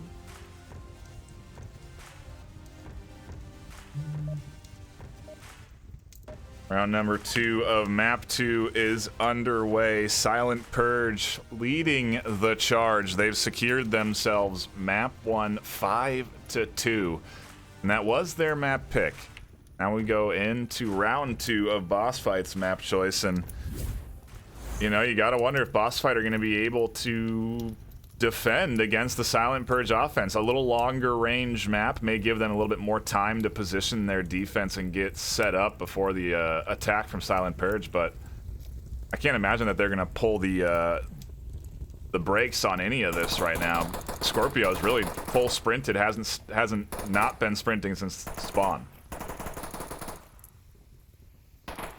Yeah, he hasn't stopped. He's running the marathon right now, and he's going to lead the charge. Now he's got some gunfire coming his way, so he's going to slow that approach down. And it will lend Boss Fight the spawn information. I only think right now Scorpio is only getting himself flanked with how far up he's pushed. He doesn't have too much reinforcement except for the one member on the plane wing. You know, if he stays low enough, Viper may never notice him. Viper will notice the plane wing, snags Mano. That's one down, and now that's going to put a little pressure onto Scorpio. He's feeling the need to move, and that's going to get him out and exposed backside in the open. Viper finds that pick. In the meanwhile, Don manages to find one from Boss Fight, but it is now a 4v3 in favor of Boss Fight's defense. Yeah, I was kind of shocked to see Scorpio decide not to push South Dunes because he got immediately called out by Boss Fight, and Viper was able to shoot him in the back. That's why good communication is so key on quarantine. Having good call-outs, clean comms, all of that.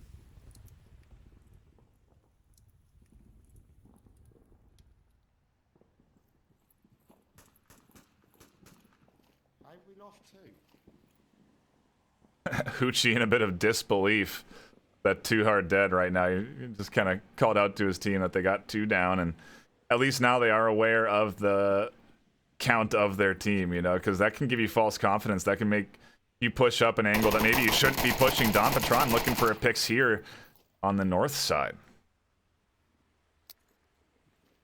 Yeah, but he has to worry about Scooby's position in the hotel, which can be a nightmare to take out. Scooby just has the better cover, and he could even rotate between rooms if he was feeling brave enough. M203 got real close there. Oh, yeah. And the M203 is kind of a strategy that is still kind of in development, kind of like how the C4 was a couple seasons ago, but we're seeing players refine that. Scooby just holds back for just the right moment when Don made the rotation, and he just punishes when Don made that decision. He did exactly what you said he should do, too. He rotated to the other window, and that's what threw Don off. You saw a lot of fire going into the old window, and doesn't exactly work. Viper putting out some fire and distracting Arc Attack, and Lego's in a position where I just don't know if Silent Purge are ready for him in that angle he has onto the south, because if Arc tries to push up here down the street, he's going to have a tough time. Silent Purge right now, this 4v2 is not going to be an easy one to overcome. Arc's best bet right now is to let Hoochie kind of start distracting the on-objective guys. He's already got the attention of Radar, and maybe that will focus Radar away from Arc for the time being, but Arc's got to worry about the member Viper on dunes. Nade comes out, lands a little bit short in airburst. Too early. Hoochie will live another day. Ooh, Radar has identified Hoochie's position. Smokes are coming in on 2 minutes. Radar finds the pick.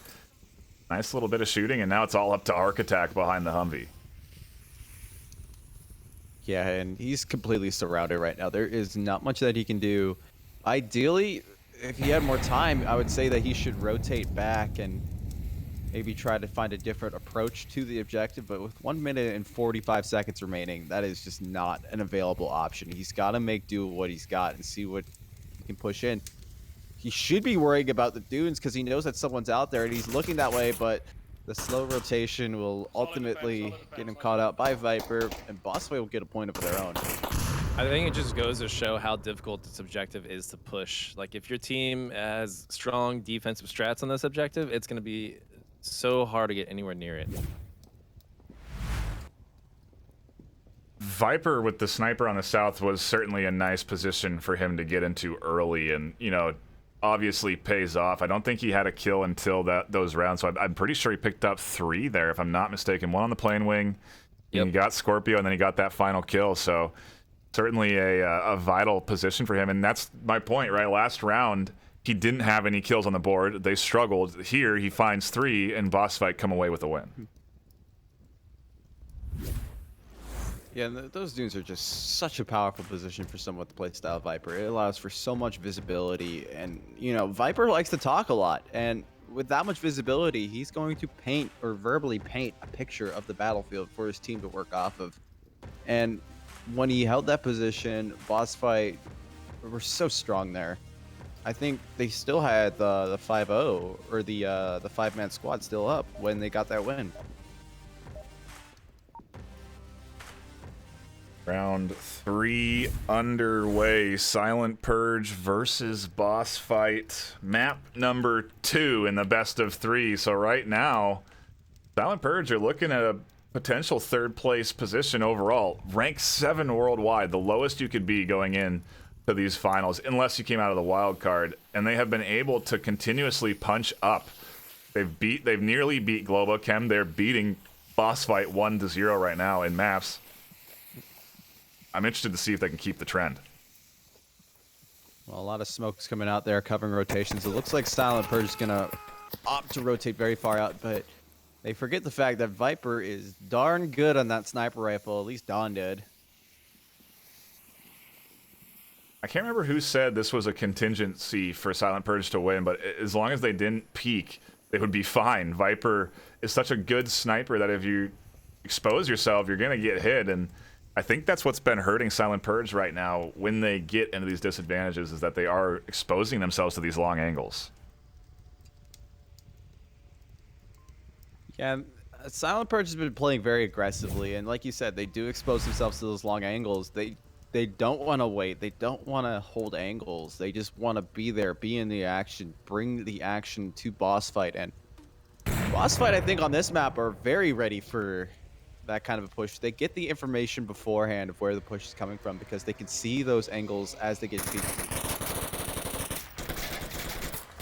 And it's interesting, I'm going to just point this out really quick. We're kind of seeing a little bit more of a defensive Boss Fight than an aggressive one, I should say. One down, one. They're just holding good angles, waiting for Silent Purge to get peeked. Scorpio and Hivefish are going to trade. Now we're into a 3v3.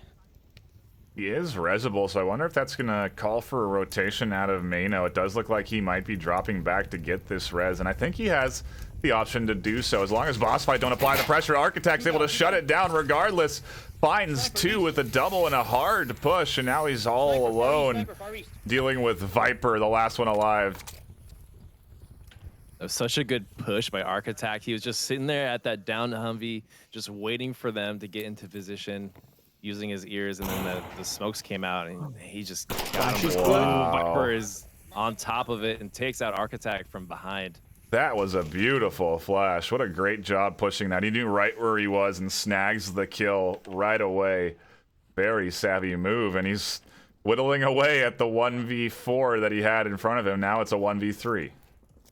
And we are very familiar, as is tradition, yeah. We are very familiar with Viper's odd man down situations and just his skill that he brings. He has the awareness to be able to identify where different positions are, but I don't know if he understands that there's the roof push coming out from Scorpio. That's going to make his job a little bit harder, but I think he does know his best plan of attack right now, which is to come from that roof side so he can get himself a bit of a picture on that battlefield map. He has half the round time left to his disposal right now, and I have a feeling he's going to use it all. Yeah, this is why it's so important to try and base your attacks around the 3-minute mark. That way your team has time to reposition and flank the enemy when things don't work out with that initial push. Ooh, Viper almost gets taken out, though, by Scorpio's LMG, man. That was so close. Just the movements is what saved him there. Scorpio was just not able to get that lock on. I think Scorpio dropped his LMG mid-fire, too. So he may have been one-handing it on accident. Maybe he had his hand on the radio while he was shooting. I don't know. That's weird. So sometimes, at least for me, on the index, you think your hands are gripping it, but they're not. You don't have that haptic as well, and so you kind of find yourself in these awkward situations where you're one-handing proing it. Or sometimes you'll grab it and then like a second later it lets go of it for some reason. It's just strange knuckles issues. Ooh, Viper almost gets taken out. He's on the left flank by Mano. He's just getting so lucky, like Neo dodging all these bullets. I know we're nominating Viper for the MVP award. Can we get it for the ball champion? That was greasy from Viper. He was so slippery. They just could not nail him down. Buy a lottery ticket. I mean, what a good job and a nice attempt there, right? I mean, that really nice flash play to start off that comeback and then just dodging bullets left and right at the end. Ultimately, it's not enough to really save him, but a decent attempt either way by Viper. Definitely something he's familiar with being in, but it's almost like at this point we kind of expect him to make those clutches, right? He knows how to get himself around and where these defenses are. And I want to say that was pure skill, being able to get in that far onto the objective, but man, I think a couple things from Silent Purge there definitely slipped up and made Viper look like a Neo there for a second with the amount of lead he was dodging. Yeah, he was just able to avoid a lot of line of sights. And now he's 5-2, leading his team in kills. I mean, frankly, he needs the rest of his team to kind of step up right now. Nobody else is putting up KDs like he is. Actually, everyone right now on his team is negative. So, if you're looking for a reason as to why Silent Purge are able to take the rounds that they've taken, it's definitely based off of kills and not necessarily any sneaky strats or anything like that. Silent Purge are just finding their shots. They're landing their shots. Even as we say that, after watching a miss Viper about 5 times. I guess the important shots they're landing. You know, if you're boss fight, you got to be sweating a little bit right now because Silent Purge are now within capping range. And after what we saw on Cargo, I'd be a little nervous if I was boss fight, especially with Hivefish. He's struggling. He's got no kills. You know, Legel's struggling. Like, a lot of these boss fight members are just having a rough time today. Gonna get an early spawn. Hoochie's gonna pump some lead downrange towards boss fight right out the gate. Nothing lands, and that's gonna be information for boss fight to work off. They know where the spawn is. They know they can freely rotate over in the south, that they can rotate all the way to the east if they want to and have an interesting line of sight onto Mano. M203 comes out towards the ambulance. This indicates maybe a potentially quick push, as Mano does already push up to the wall. Yeah, Silent Purge just want to be able to secure those strong positions straight away. They don't want to give it up to boss fight to have to fight for them back. They want to make sure that boss fight are corralled on the objective. I would have liked to seen a little bit more investment in that west defense from boss fight. I think having HiFish all alone on the west might be a bit troublesome for boss fight. I don't know. We'll see how it plays out, but I have a feeling boss fight are going to come in from the west side and just hit Silent Purge. Or, I mean, sorry, Silent Purge, not boss fight. He does have Still a very waking up. strong, he does have a very strong position though, so I think if there's anywhere that HiFish should be, he's in the spot. Those two wireframe buildings can be tricky because even if you do fire from them, the defender could be in either one of them unless you're really in tune with what's going on, and you have to be able to identify where it's coming from.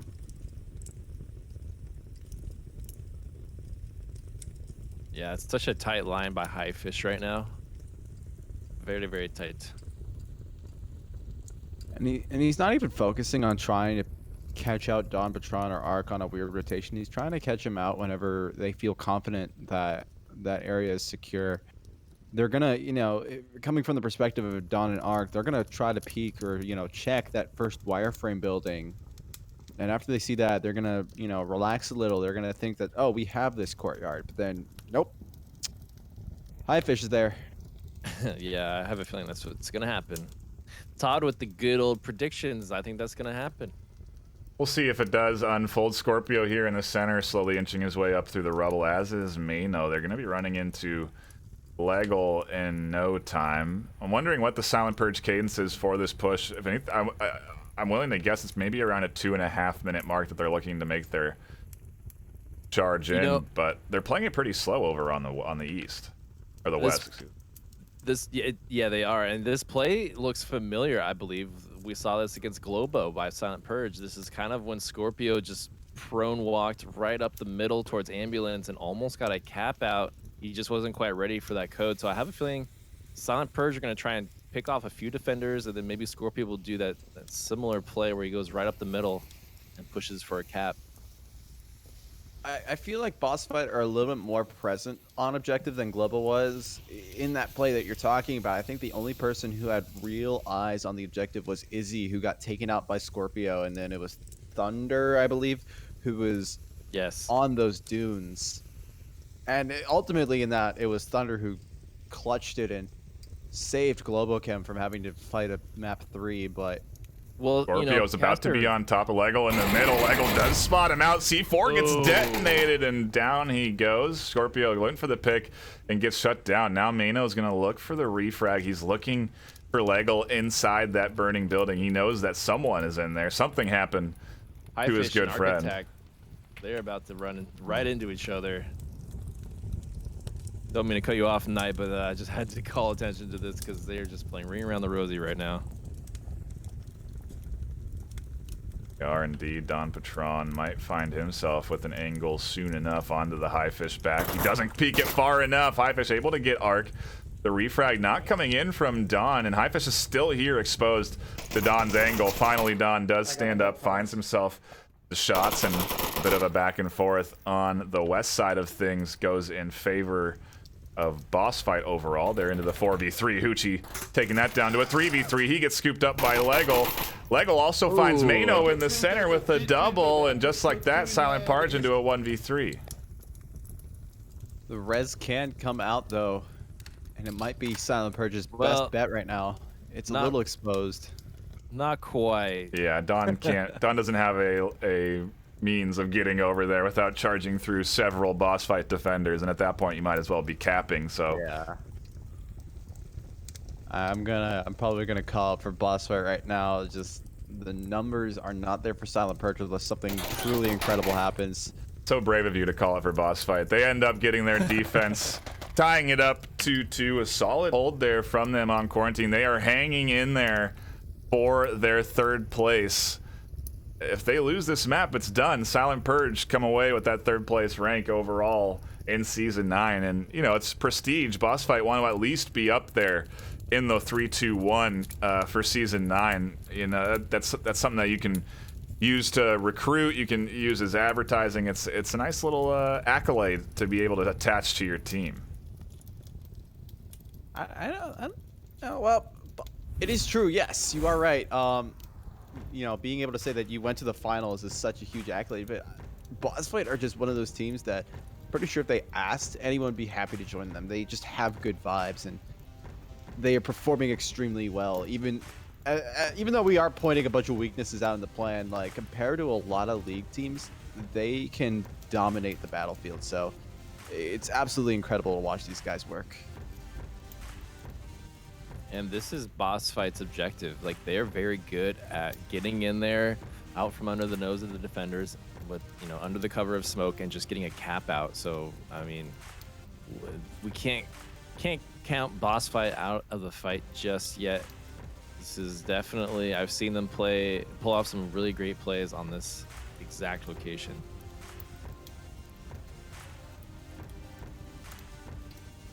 What are the KDs looking like? Boss Fight lost that round. Viper didn't get any kills. I'm telling you, there's a direct attachment. When Viper performs well, Boss Fight get their wins. And we'll see if we can find any picks here in round number 4 of map 2. They need them, that's for sure. They need this map if they want to keep going, keep competing for third place.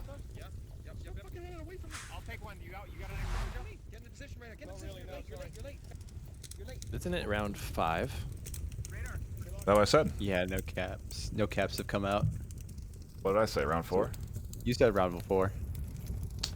That's tough to do days, everyone knows that. Yeah. We have so much to do in the back end, guys, with this switch up from best of 5 to best of 3. And Hoochie's got a lot to do as well, as he immediately gets spotted out by Radar Head.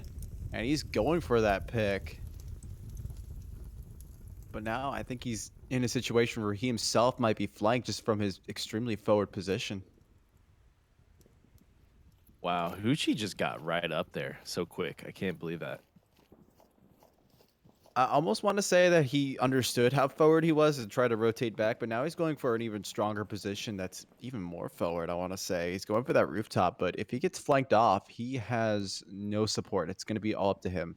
You know, it's incredible that Highfish and Hoochie just didn't cross paths. Ooh, Viper does down Scorpio and ended up sniping him. On South Road. They might rotate now. That's going to be huge. Oh, he spotted the rooftop too. He saw him on the rooftop, gets the call out to his team.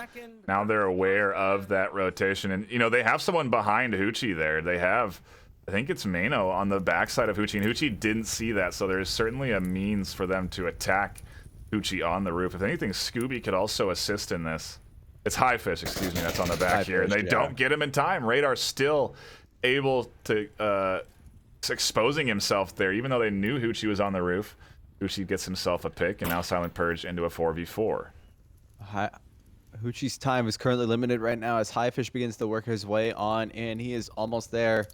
Hoochie might be able to secure himself another pick, but he is completely surrounded right now, and any move he makes, he'll either have to risk being caught by Viper or being caught by Highfish.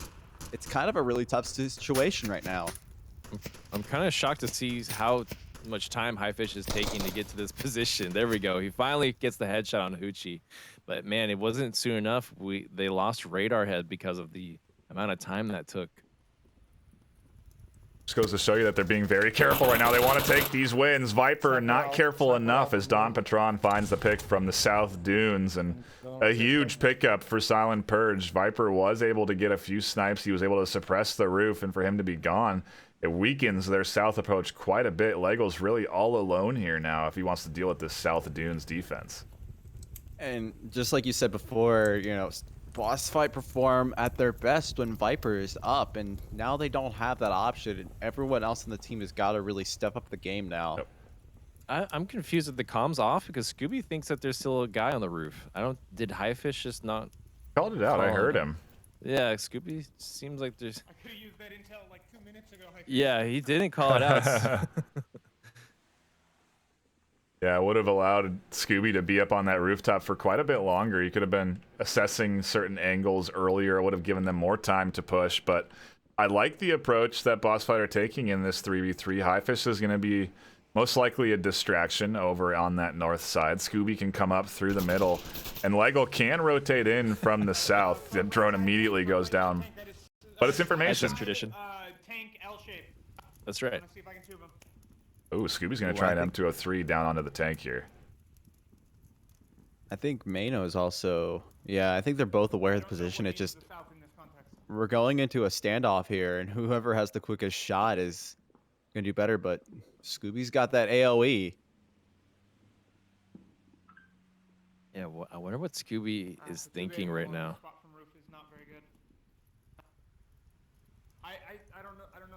Well, he's staying low, and he is aware that he has been identified at the very least. He's dropping back off of this roof, and I wonder if he's going to rotate around and try and take that M203 elsewhere. Don Patron spots out a huge rotation here. If this went unnoticed on the far east, it would have been bad news for Silent Purge, but Don is able to identify Highfish and take him down. Wow. He was Very not nicely expecting done. that balcony rush. That hotel is just such a powerful position. Like I said before, you just have the ability to rotate around. Scooby uses his 203, not able to get the pick off. But being able to rotate from room to room or even to that balcony, that member of Boss Fight was just not ready for that. Lego might be able to get some... I wonder if he has utility, because if he throws some nades here, Mano's pretty much toast. Arc Attack is still able to hold angles here, but Lego should have the back of Mano pretty soon. Nade comes in, a nice toss right onto Scooby. Scooby just nearly avoids it. Mano quickly peeks out and finds the frag. Lego on a quick rotation on the backside gets Mano exposed, and now Arc and Don have to rotate. They have to react. This may be an opportunity for Lego to find Arc. Arc's fumbling around with utility. He can cap right where he's at. If the peak isn't coming there, but Hopsford tried to go for the pick, but Arc just has the better hand. Wow, that was close. He was flashed. That was a good play by Arc. Couple of good plays that round. You had that really nice rotation on the backside to deny the east movement from Highfish. That was key from Don Patron. And then you also had, I mean, just that last flash. I think that caught him out, didn't it? Yep. Sure did. And Lego, yeah, he tried to just kind of, it looks like he tried to peek on reaction there and dump fire around the corner, but it wasn't tight enough. And yeah. We'll move there out of Silent Purge to grab themselves their defensive round.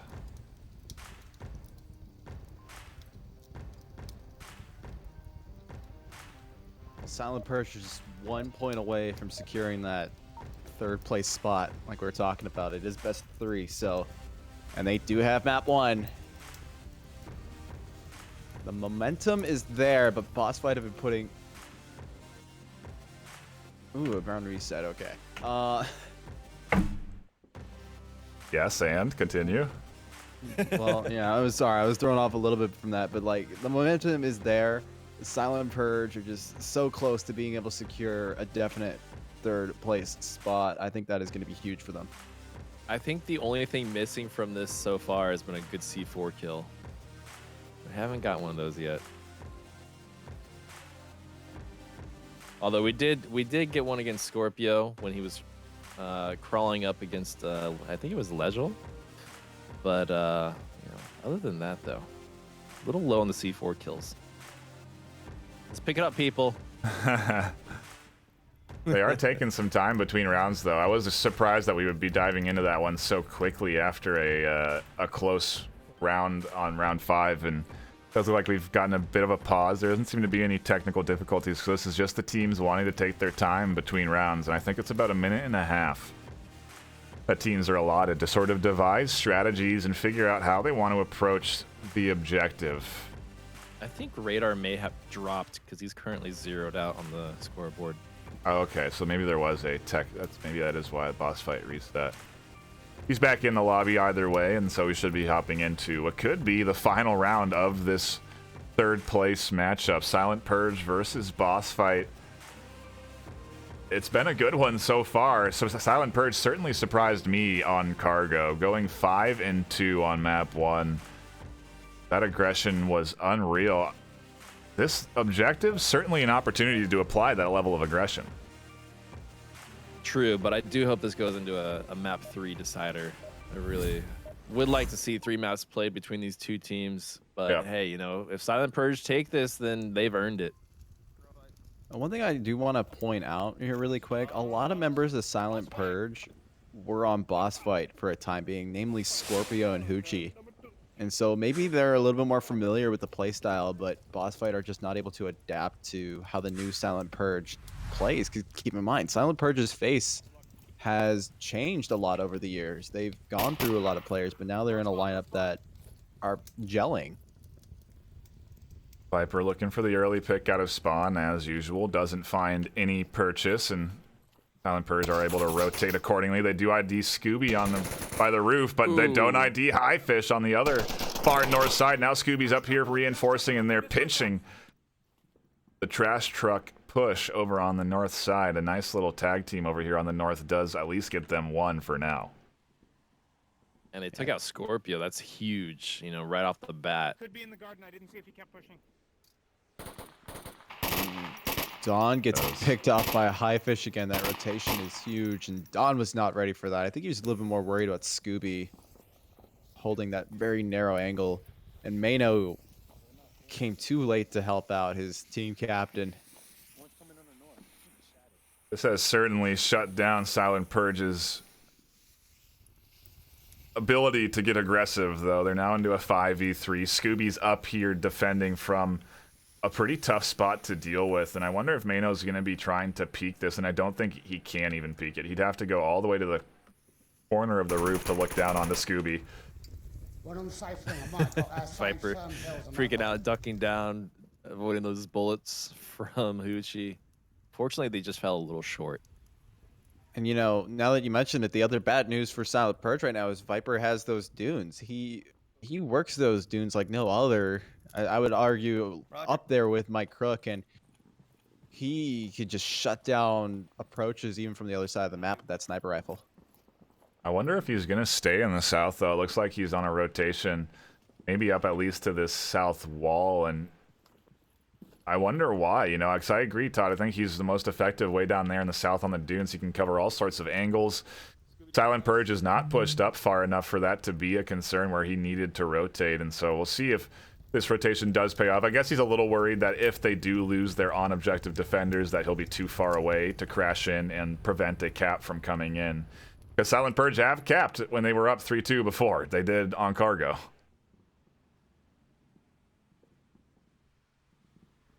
They don't need to cap, but it doesn't rule out the possibility. They just need to get one more win here. But boss fight, I think this is when they perform the best. We saw them against beginners. They were able to make a comeback, or at least start one. There's the C4 I was looking for. Wow. Very nicely done. The res can come out, but it's going to be risky. We do know that that's being watched.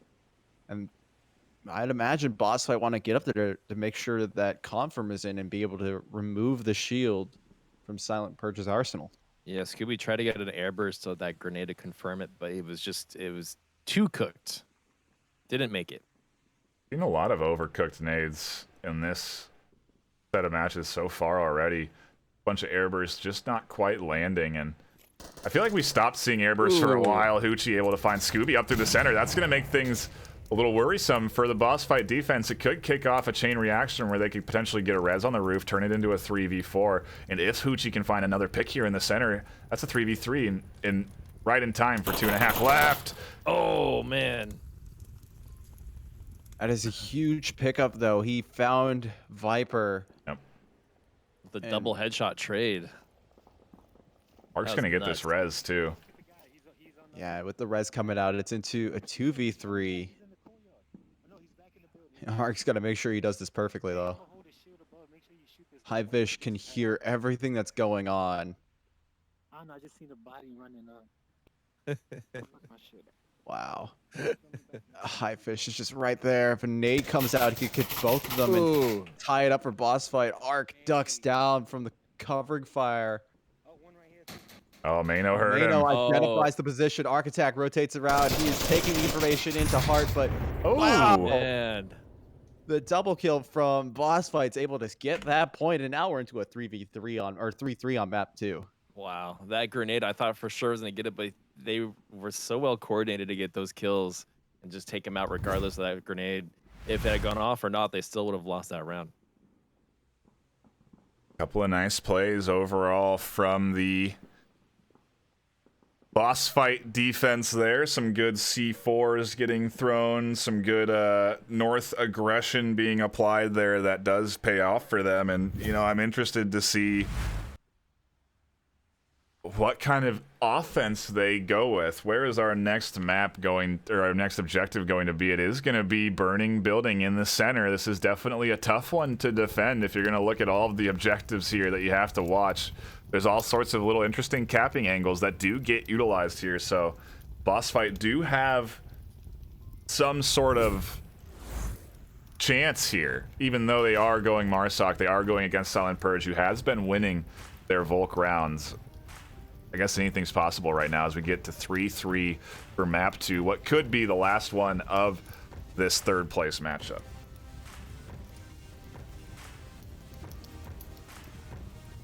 Yeah, this is just the time for Silent Purge to really lock it down. Just don't get picked off. They know that they have to worry about Viper on the sniper, and if they get peeky, Viper has the skill to be able to just shut it down the moment that they peek out. So if I was Silent Purge right now, I would just find good places to defend from and hunker down, wait for boss fight to come to the objective, force Viper into that close range combat, which I'm going to say is harder with a sniper rifle, but Viper keeps proving me wrong. He's doing extremely well with the sniper.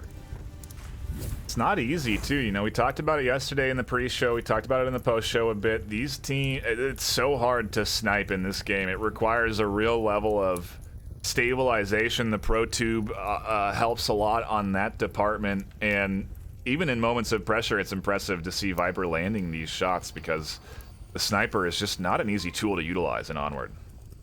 Yeah, the scopes are modeled to be very realistic. They've got parallax, they've got, you know, optical oculation, and you have to have it lined up perfectly if you start taking shots. If you don't, you're going to miss, even though your scopes could be on target. But that's just how parallax works. For those who aren't, you know, familiar with how that works, it basically makes the scope be off just from how the angle that you're looking into it. Mm-hmm. Yeah, it's just so much different from any sort of 2D shooter where, you know, you sight into a gun and it's an easy to see through sight. You really have to have the skill set to be able to pull that up to your eye and have it be set appropriately, have it be in the right position in accordance with your eye. And even to that degree, it's challenging. Then let alone stabilizing your aim to hit those shots. It's definitely got multiple elements that make it a tough thing to be a master at. And I think it's why we're always so impressed when snipers do get these kills. I would maybe with the Pro Tube does ease it, but I would argue that it's a little harder to snipe in this game than in real life because, you know, with a real scope that you get on a real gun, you can adjust it to match like how your face is, so you minimize all that parallax. But in Onward, what you see is what you get, and you got to work with it. You got to kind of change yourself in order to align that. And I personally do not roll with snipers. I do not have the hands for that. I do not have a surgeon's hand under pressure. I need something that's a little bit more forgiving. And Viper is just one of those people, along with like Mike and others in the league, who can just remain calm. They can keep their breathing perfect. They can keep their hands steady. There's just so much to sniping that I would argue that it's just as hard as, you know, what we were talking about before. Throwing nades is another challenging aspect of Onward. Viper is setting up now in a position where he has a bit of an angle down into the rubble with his sniper, and I think this will be a good little line of sight for him to utilize when it does come time for them to push. up through the center. He can be right here, be putting rounds downrange onto these defenders on the rubble, and be a threat that they have to worry about. M203 shot we heard over in the north comes out. I think that was probably at that north defense, but it doesn't quite land. And yeah, Lego is trying to deal with whoever's over there on that west side. There's another drone coming out there. It's kind of become the new meta, is to at least annoy the enemy with the very loud drone. We did have the update where we brought in the Volk drone as well. It's not nearly as loud, but unfortunately there was a relatively unfair glitch kind of associated with that. So I'm hoping that next season we will get to see that mechanic in full play as Legel's able to find Don Patron. The audio suppression from the drone in from HiFish shooting his rifle at him was enough to throw off where he thought Lego was coming from. He wasn't sure if he was coming from the left or right. He heard footsteps, but not clearly enough, and that's why you do it right there. Case in point, Lego finds himself a kill. Boss Fight are up 5-4 on their offensive round with 2:30 on the clock. Everything comes down to this. If they do not take this round, they are done. They are 4th place. Silent Purge coming 3rd, and they want that accolade. That's what they're battling it out for. That's what they've been playing this entire season. 15 months? No, 15 months, geez. 15 weeks. That's a long time, man. I knew the seasons were long, but man. It feels like 15 months.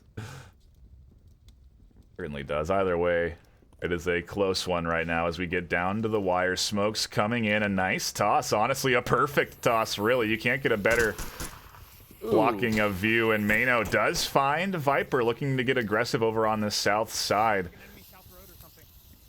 That is information that they can work with. They now know someone's South Road. Scooby does radio that in. Smokes are out in thick. Radar getting ready to apply pressures. Nade coming in up and over. Nade. Wow. The placement, the timing. It was perfect. Instant kill. That's how good of a position that grenade landed at. Oh, Scooby's getting pinched here around the fuel tanks. Oh, it doesn't quite. He was not ready for Hoochie to come around. Matter of fact, I think he was confused by his own smokes. He might have provided that cover, but HiFish is able to get that refrag in. Now we're into a 2v3. Boss Fight can bring this back. They're able to find the picks. That's a huge pick. Nobody's on objective. Yeah. The rotations are coming out now. The smokes are coming out now. We are ripe for a great capping opportunity. HiFish is just inches away from getting Boss Fight back into this. Silent Purge is only one mobile member now, and he's so far off of objective. I think they're trying to force the cap.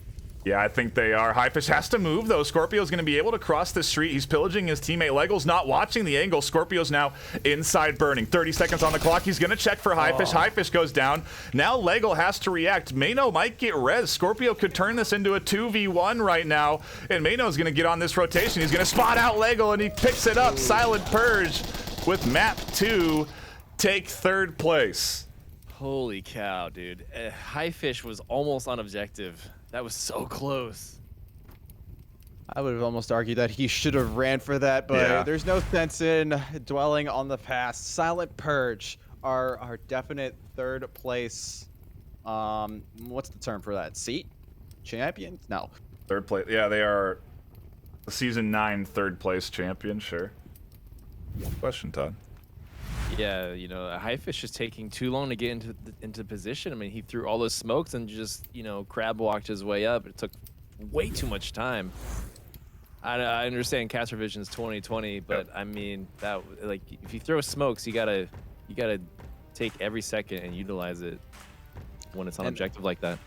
And honestly, the best thing running for Silent Purge there, and that was not the positioning. It was actually the fact that they let Boss Fight run the timer down. When it came down to it, Boss Fight burned through too much to really allow them to be that mobile on or getting to the objective, and all that Silent Purge had to do was just wait for that timer to run down, wait for Boss Fight to kind of feel pressured by that, because they knew if they ran the timer down, that was it as well.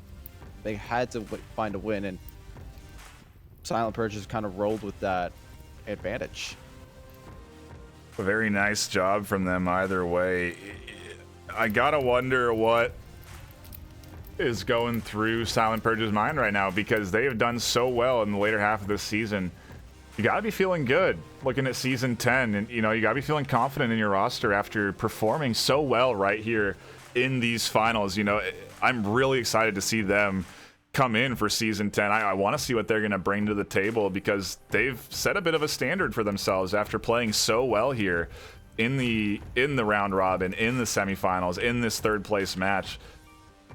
They're a team to watch for season 10, that's for sure. Yeah, I know at the beginning of the season I was a little, interested in seeing how a mix of an NA/EU roster, especially with picking up Sri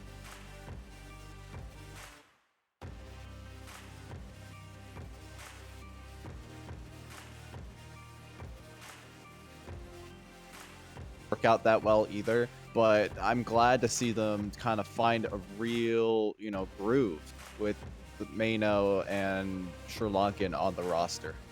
Absolutely. That'll be it for us here in our first match of the day. We're going to take a brief break, and we will cut down most likely to I don't know, we might jump to an analyst desk. We might be on pause until matchup in 30 minutes when Globochem and Boss Fight will be Globochem and Beginners will be squaring away. I think we will come back to an analyst desk for a little bit to discuss these rounds, go over some replays. So don't go anywhere. We'll be back in about 5 minutes with more Game 3 action, if you will. But until then, thank you so much for tuning in. The finals for VRML Season 9 coming at you in a couple of minutes.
coming in. Grenade finds shenanigans.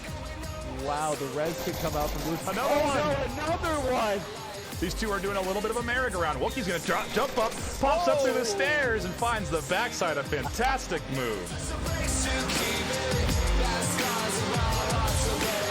A massive push from Scorpio, runs himself onto objective. Spoilty has to go into a race. He's out on objective. Bellin is there to prevent the cap.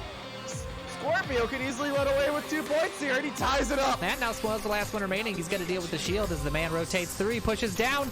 He pushes the shield. He finds one. He finds two. Zach Fontaine going down, and Spoils will clean that round up for beginners. Nades landing just too short to find Miracle Dev. Ooh, but that one, spot on. Miracle Dev down. Mano's crossing. He's on OBJ. This could be a 2-point kickoff for Silent Purge. Yeah, he's tabling out. This is not very good for Vikings now. They've given up a second cap.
There it is. We got it. We got it the third time's a charm. Welcome, everybody, to the Onward VR Master League Season 9 Finals pre-show, Round 3 post-show. It's a bit of a a double bag action right now, but we are going to get hyped up for what is to come and briefly discuss what we just saw there. And I want to get the future analyst desk's opinion coming in from Wookie. Who do you think, what are you looking forward to out of Silent Purge and Boss Fight for the next season? Because that was a great matchup, and I'm interested to see how these teams are going to evolve going into the future. Yeah, I wonder if there's going to be like a brewing rivalry. I mean, if there isn't one already, I'll be shocked to not see one next season, because it came down to the wire in a few of those rounds. It was so close, but Silent Purge just coming out on top after that amazing explosive first map. I don't think I'll ever look at Cargo the same after seeing what they did to it. And I do want to talk about that and get Tripp's opinion, because he plays for SMC. They like Cargo to some extent. They play it fast. What did you think of how Silent Purge approached that with their strats? I loved it. I loved every bit of it, man. It's just so refreshing to see teams like, yes, you could be slower and hold your angles and still win. But when you play aggressively and still win, I mean, it's a risk, right? You go big and you go home.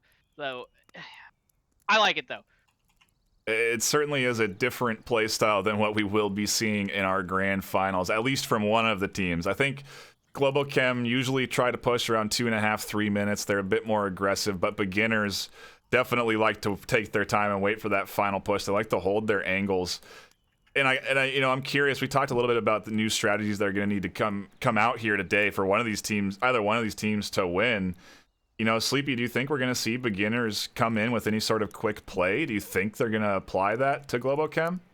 Sure. Yeah, I think beginners are going to do all kinds of stuff that they've probably been working on, and specifically for Globochem, because they plan out and they analyze things, and I'm sure they felt that Globochem was their biggest opponent and their probable ally, or not ally, but enemy in the finals. So I'm sure they've got some newer stuff cooked up for us that we haven't seen in any beginners cast up until this point. Maybe not. Maybe I'm wrong. Maybe they've been using it throughout this whole tournament and I'm not seeing it. I mean, I have been seeing a few newer things on the side of beginners, but for the most part, same formula seems to be ringing true. We'll see if that changes today, but they did show us a little bit of aggression yesterday. And I would anticipate Globochem will probably catch the end of that at some point. or periodically throughout. I think if they can do a good job of possibly keeping the tempo changing and not falling into a steady pacing throughout the entirety of a map or even the course of the best of 5 that we're leading into, I think they'll have a much better chance at keeping Global Chem on the back foot and not able to kind of recover as quickly. But if they keep the same pacing, Global Chem's just going to mold and adapt and just overcome it. Yeah, I'm curious what your thoughts are, Noman, on the format, because best of 5 changes things up a little bit, right? You have to potentially play 5 maps. Your bans maybe adjust in accordance with that, knowing that you're going to play more maps than usual. Yeah. How do you adjust to that? So really it comes down to what you're picking first, right? If you're starting off home like beginners are, do you want to do your quick maps first, try to bang out those fast wins? You want to play something like Tanker, like Cargo, maybe even like Bazaar, like a mid short-ish range map where you can play, you can play your game, you can play your down to the 3-minute, down to the 2-minute mark, whatever you want to do, but still get it done quickly so that you're not fatigued in the 4th and 5th match if it comes down to that, right? It's a tough call to make. Personally, if I was beginners or if I was Globochem, I would be going for those short maps. I feel like they're going to go the opposite way. I feel like they're going to start long and get shorter as you go. But it's all going to come down as to how they're feeling. Of course, it's late in the EU for a lot of the folks. It's evening time past dinner. For Globo, it's bright and early in the morning. So neither is playing at the optimal time, right? Yeah. A lot of these teams are used to playing in that sort of sweet spot of the evening. So they have to adjust for that as well as the map and the opponents. It's a tough matchup for both sides. Yeah, absolutely. Viv, any thoughts on what we can expect out of Globochem beginners? What are you looking for? How's your hype levels? It's an exciting matchup, that's for sure. I'm so hyped, but Viper's not playing, so we don't have anyone to talk about. I'm so sad about that. Like I said, Globochem, they were the ones that helped me get into the league, and watching them play is just always exciting. I always love when, even as us, we're just analyzing, we're just watching the game as like everyone else, and we're just saying out loud what everyone else is also thinking to themselves. But Globochem, I've heard maybe they don't want to give out their strats, or maybe they're planning something. They do you know Thunder? He is always intense. You know what I mean? They are always intense no matter what they're doing, even if they're playing for fun or what have you. So I expect them to really, really bring it. And if you either of these teams, if you get them down, there's a chance they'll bring it back up. And I think when I first watched their game, I was so lost. Not because it was hour 3 and we needed more drinks. It was a really long game because they kept going back and forth. So I wouldn't be surprised if we made it all the way to the end and the last map was Downfall. Yeah, that's true. That's very well a possibility. If Snow Peak doesn't get banned, maybe we'll see it in the finals of all places. That would sure be a shock. Oh. Todd, you're obviously rooting for the NA side of this battle.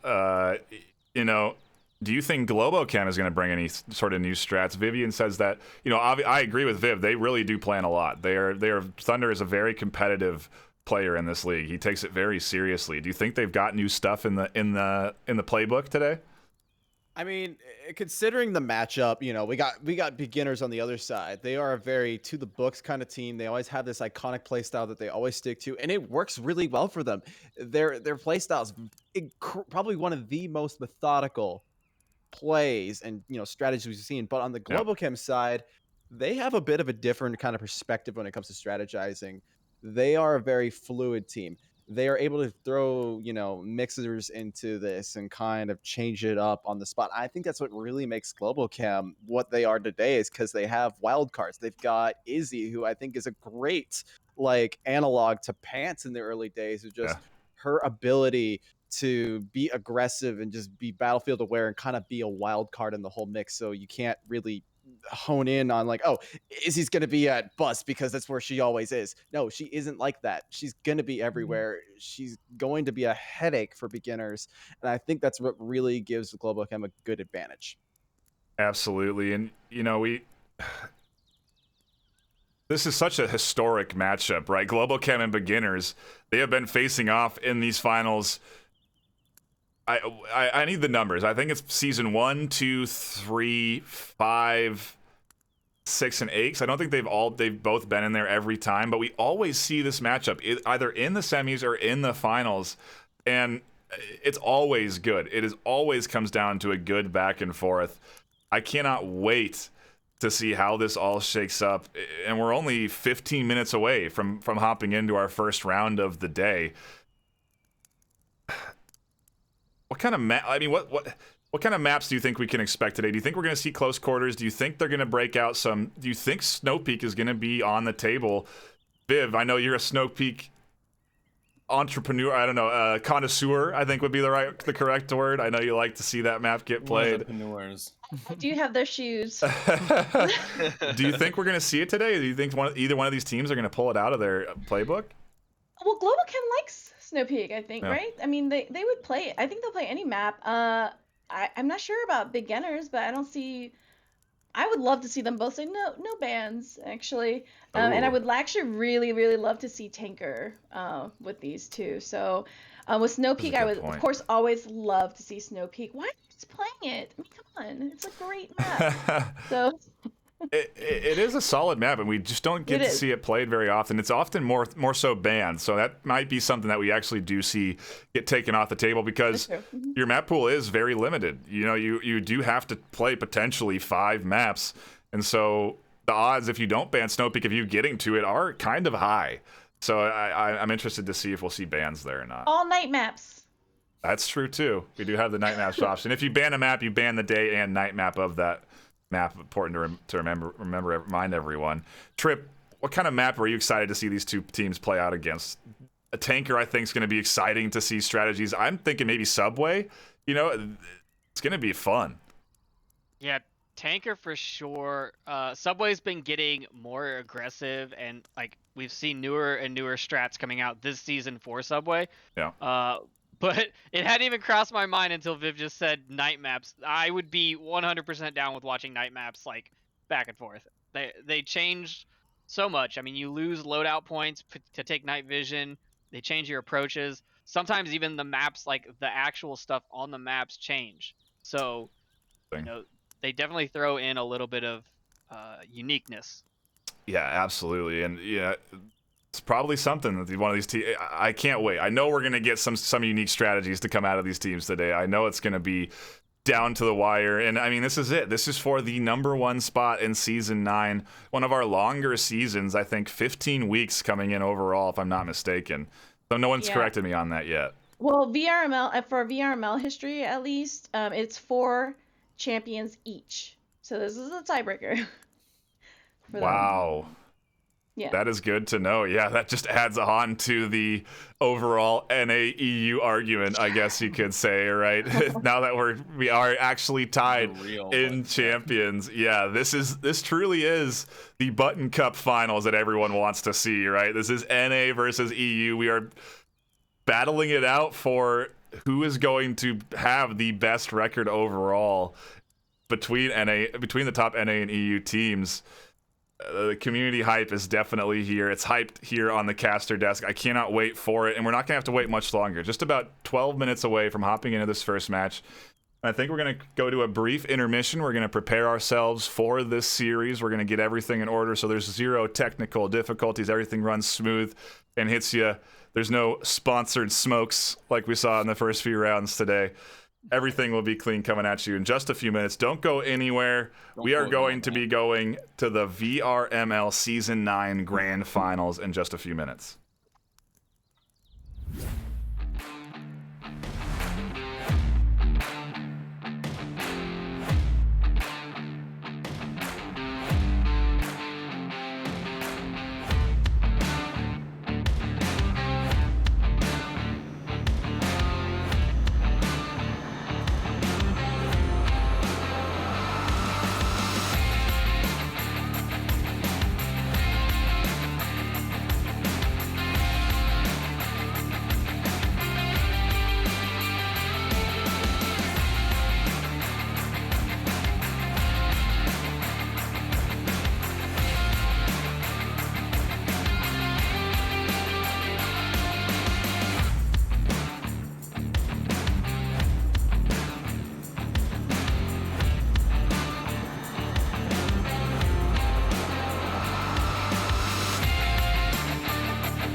Welcome, everybody, to the Onward VR Master League Season 9 Grand Finals. My name is NightFiree with 2 E's. I am joined by my co-casters Sleepy with 2 3's and Noman with a 4. The Numbers Brothers. How are we doing today, guys?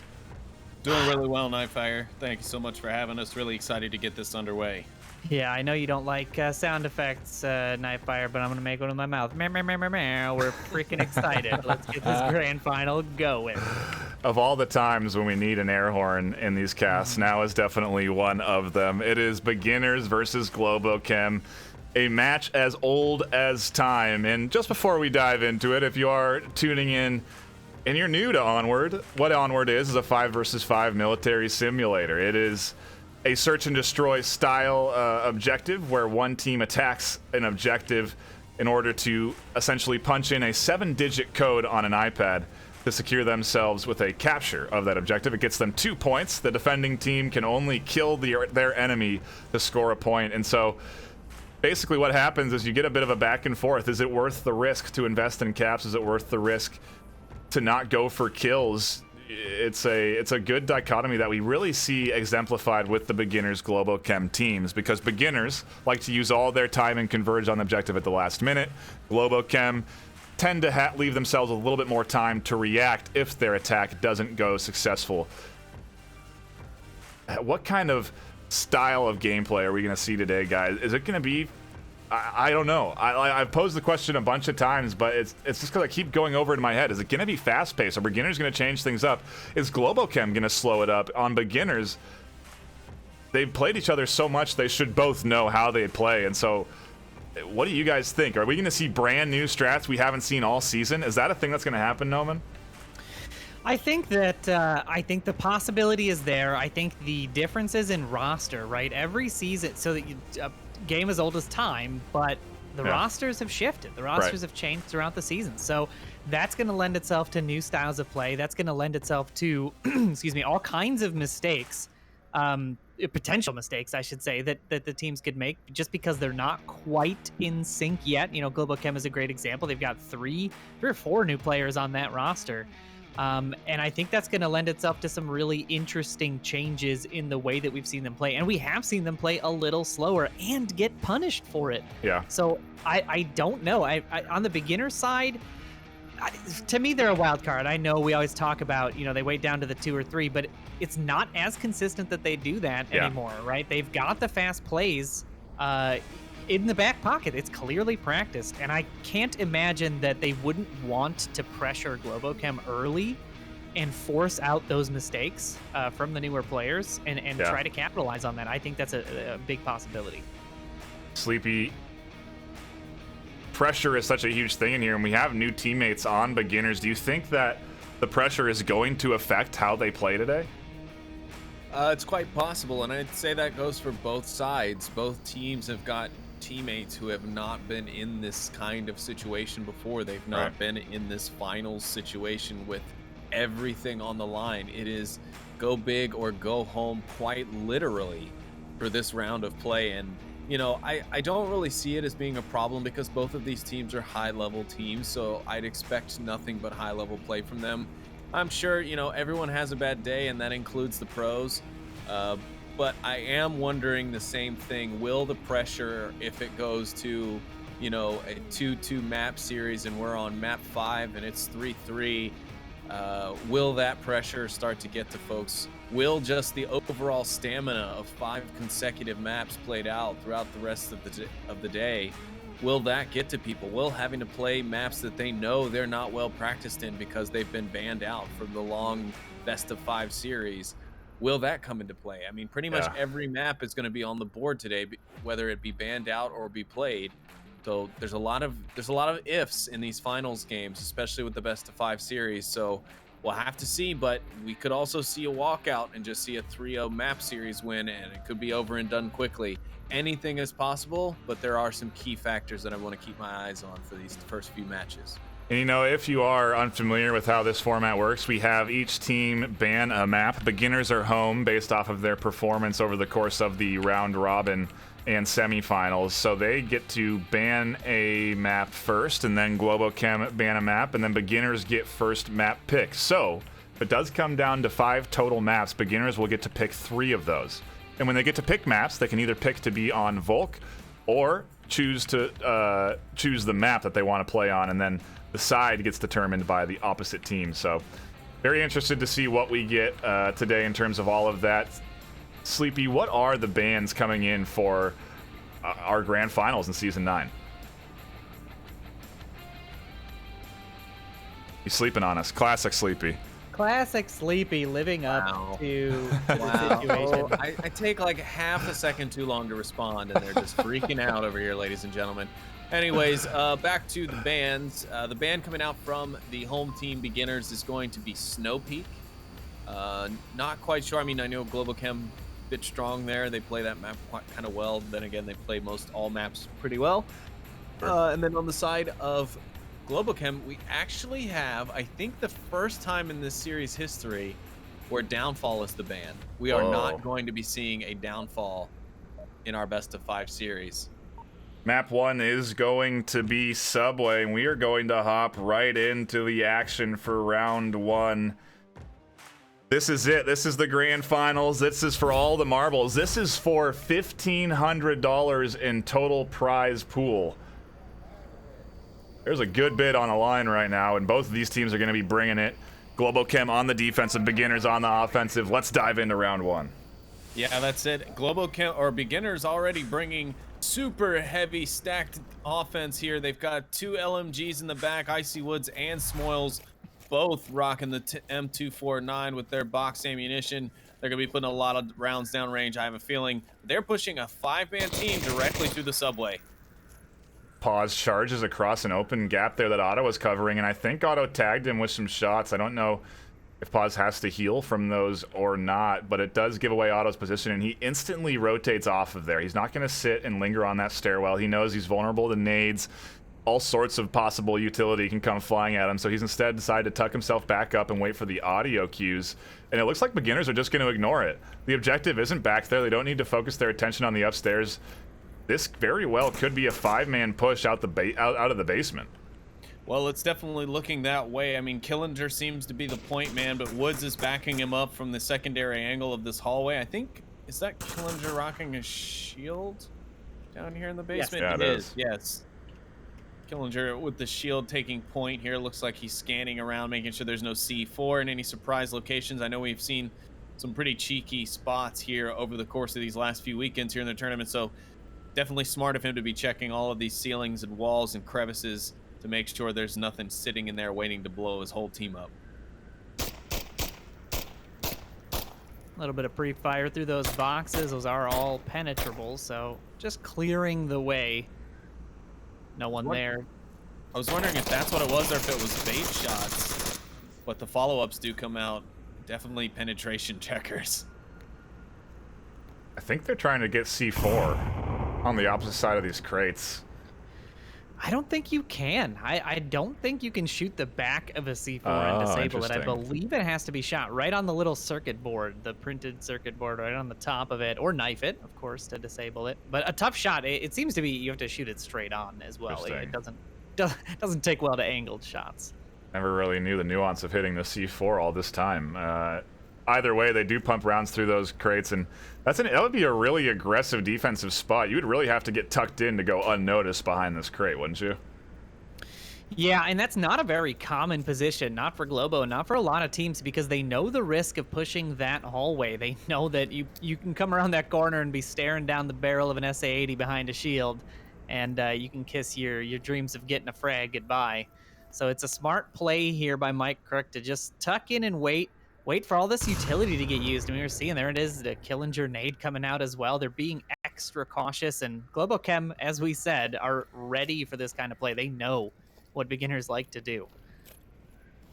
Pause just grabbing some extra utility from his teammates that are watching for the flank, and I think this is the right way for Globochem to play this. They know that beginners have to apply the pressure. They don't have to go for the peaks. Mike doesn't have to check this doorway. He doesn't even have to be here to contest them coming out of it. He can wait. He can wait for them to have to cross out and try and go for objective. And he knows that beginners are going to push late. And so if he shuts down the entry out of this stairwell when they go for their push, it's going to be that much harder. He's got a clacker in his hands here. He's just sitting here waiting for the audio cue, and there's the detonation. No love from that. I'm really concerned beginners are going to run out of time here right away on round 1. I mean, there's no real push. The backside is just a defensive hold from Woods and Smoils. Meanwhile, you have this 3-pronged push in here from the tunnel. Granted, they've got the C4 on the exit out of the way, but they're still going to have to deal with the defenders downstairs. And there's 3 of them, plus the 2 upstairs who, if things get confirmed, they could come around and go for a wrap. We're down to the 2-minute mark here, and I don't see any movement from Smoils or Icy Woods in the back. I would have thought they'd be pushing up to at least come up and meet with their team.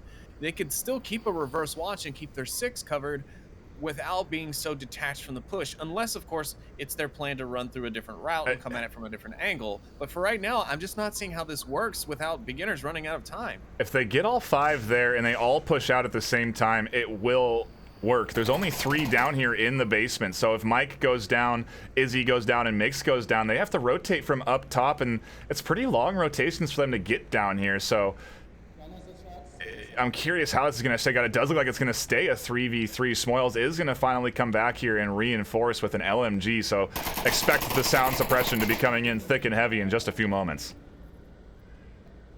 Yeah, Otto definitely hearing Icy Woods here, who's still covering the mid stair basement approach up to the train tracks. He hears him down there, but he's not getting over aggressive. He's not making a lot of noise himself. Still just waiting around to see.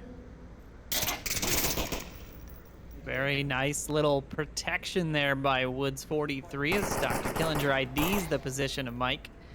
And that's 1 down for Globo here, but only 40 seconds left. Yeah. This is going to have to be quite a push. Icy Woods does find Otto on the top. It could still work. They've got the man advantage, but 30 seconds is not a lot of time. Nope, but they're going to get that beep on their watch now, so I can imagine that their pace is going to pick up. Izzy making a really risky decision there to rotate out. He gets wing. Mixologist going to be able to pick up Pause. He's not completely finished, though. You should see the beginners rotate for the res if they can. Pause still trying to take down Mix. Going to find Icy Woods. Dr. Killinger going to find Izzy right on top of the objective, and Woods will find Thunder Pilot. And Smoils in a trade there. Mix 8 seconds left. 43 as well. It's now just down to Killinger. 5 seconds left. Mix just has to stay alive, but he doesn't. Beginners will find the first round at the buzzer with a shield kill from Killinger on to Mixologist. What a crazy end of a first round. Such a buzzer beater. And I mean, Mix, it's hard to gauge the time, right? He knew he had 30 seconds. What, 20-ish seconds ago? Yeah, There's just no good way to gauge it. But I mean, honestly, engaging a shield like that just doesn't, I don't think it would work. You could hear the shield go down if he goes for his pad, right? Yeah. I feel like you just tuck in and wait. So an unfortunate decision there by Mix to challenge the shield, probably an inaccurate kill count, to be honest with you, is what had him worried there. 30 seconds is a lifetime as well in the middle of a firefight, you know? Yeah. When bullets are whizzing past you, you're returning fire, you're reloading your magazine under fire. It's 30 seconds feels like an eternity. So I'm sure he's like, oh my God, is it not been 30 seconds yet? He's like praying for the timer to save him.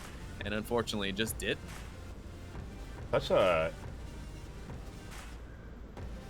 I don't understand what Globo's mentality there was with the defense. They had at least 4 identified in the basement. Why not rotate earlier? Why not get Thunder down there earlier? Get Otto off of that back angle and get him down with the rest of the team and hold those stairs and help defend. You know, Thunder was still coming down the stairwell, and so he got shot in the back. If he was down tucked in with them on the train tracks, maybe things go differently. Maybe he's able to deny the shield from pushing forward. You know, it's I understand. I guess they wanted to maybe cover the stairs from upstairs instead of allowing it to go to beginners. Yeah, that's what it seemed, but unfortunately it's kind of been a running pattern for Globochem lately. There's always been a few defenders late in the round, even with the intel that we can only assume that they have based on how the round up until that point had unfolded. and they kind of seem to refuse to rotate. I don't know. I mean, maybe they're trying a different approach to their defense and they're changing things up for this, but it was still nonetheless a good round. But yeah, I agree, Knight. I would have pulled those defenders back a little bit earlier once you identified that many people downstairs. Now, this defensive setup does seem pretty familiar. I think beginners use this in the round robin to defeat boss fight pretty strongly, if I'm not mistaken. So I wonder if Global Chem have done their homework and we'll be expecting the Woods brother duo here by the stairs. Yeah, very tough areas to peek and clear as well. Like when you're coming up that track steps, to be able to spot Woods 43 in that position, you have to advance quite a bit of ways. And by that point, you know, if Woods 43 identifies you, you can have 2 guns trained on you in an instant. They can communicate without radio. That's kind of the nice thing about having defensive positioning that close, is you don't have to reach for the radio. You don't have to let go of your gun. You can just give a quick shout. You've got 2 or 3 guns trained on that position. Nixon Thunder getting down the stairs. Mike Crook and Izzy getting ever closer to this double covered Smoils pause entryway. Nice place, smoke in the corner will blot out the sun for the defender. Smoils down in the basement. It was interesting to see Mike Crook and Izzy pop up to that center track stairs and just take a peek out the door really quick, and then they just backed off and went back down for the basement entrance, or exit, I should say. Nice smoke toss. I think it does. Yeah, it does bounce out the door, and it's going to lay towards Smoils, so that will help. Even if just, you know, minutely, if they chose to go that route, but they are going to double back.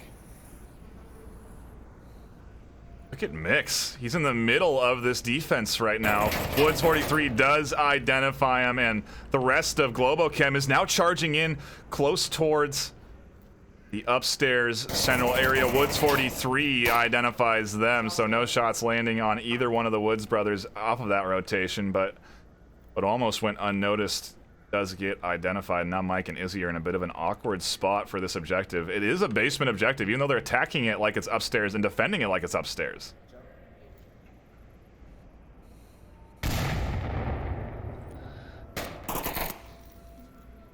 Ooh, Woods 43 catches a few rounds there from Izzy.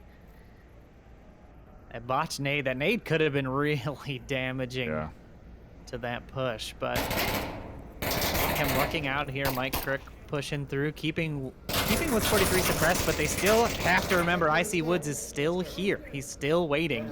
Yeah, and they just took some suppression from Killinger on the other side. They're going to get double pinched here. Izzy trying to push out to get away from the grenade. Now shots coming in from Killinger off to the other side. Here comes Icy Woods through the subway car. Is Izzy going to see it? No, he spots something. He checked his tablet. He does get the kill in a trade, but now it's all Mike Crook by himself. Stairwell, no, there is the res on Izzy. Comes out very quickly from Mike, but it could go down just as fast. Killinger. Huge pickups from Izzy. She is doing a great job of finding those picks and rotating around this ATM machine, just dodging Killinger, just dodging Woods.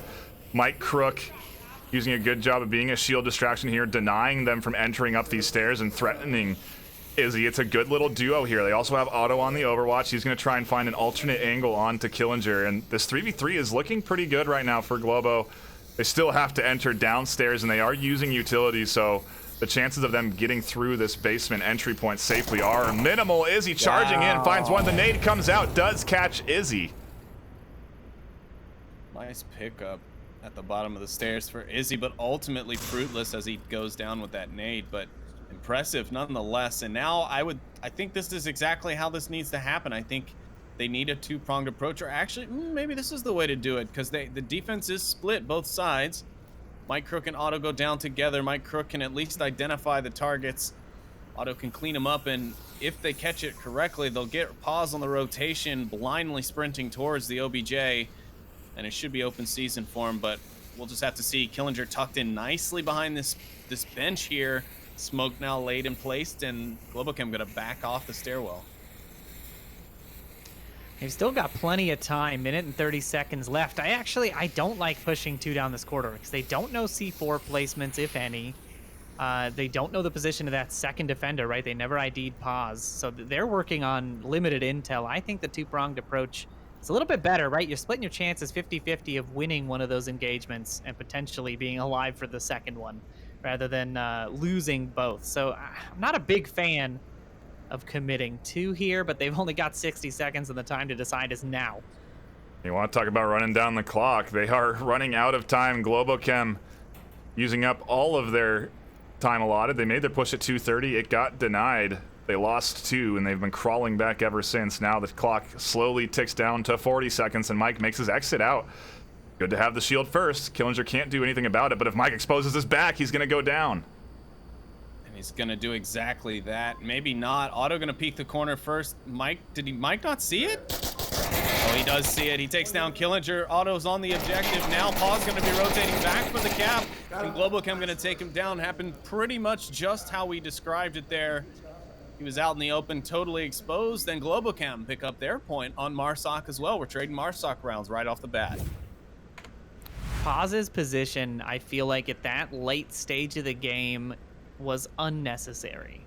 Being away from objective in the last 30 seconds doesn't really, like, who is going to be coming through that tunnel in the backside? You know, of course, with caster vision, it's easy to say that, but even still, towards the final 30 seconds, you don't want to be forced into a rotation. You want to be close enough to at least deny the cap.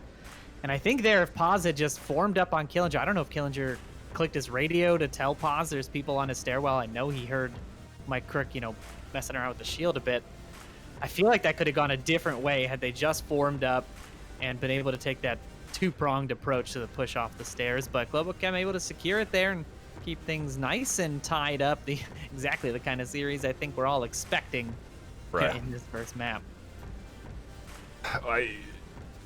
And you know, we really see the dichotomy of how you push this objective. Globochem tried to apply that pressure at about 2.5, 3 minutes. They tried to get in there early and they got picked. Then they had the time to react. They had the time to adjust, shift around, find the kills they needed to one by one, whittle down the defense, and then they still had 30 seconds, 40 seconds to apply the pressure on the underside of objective. Beginners like to wait until that last moment. Now, I do wonder if they were to lose one early, if they would stick to that late strategy, or if they would try and apply pressure early so they could buy themselves more time. But, well, I mean, I guess we'll find out as we hop into round 2. It's going to be a completely opposite objective on the upstairs from the basement here. Yeah, we're going to be in the marketplace up top. Round 3. I can't do math. Round 3, yep, that's the one. Globochem going to be on the defense. Beginners on the offense here for round 3 as the spawn box opens up. Ooh, and it's that quick spawn. 2 going north for the stairwell.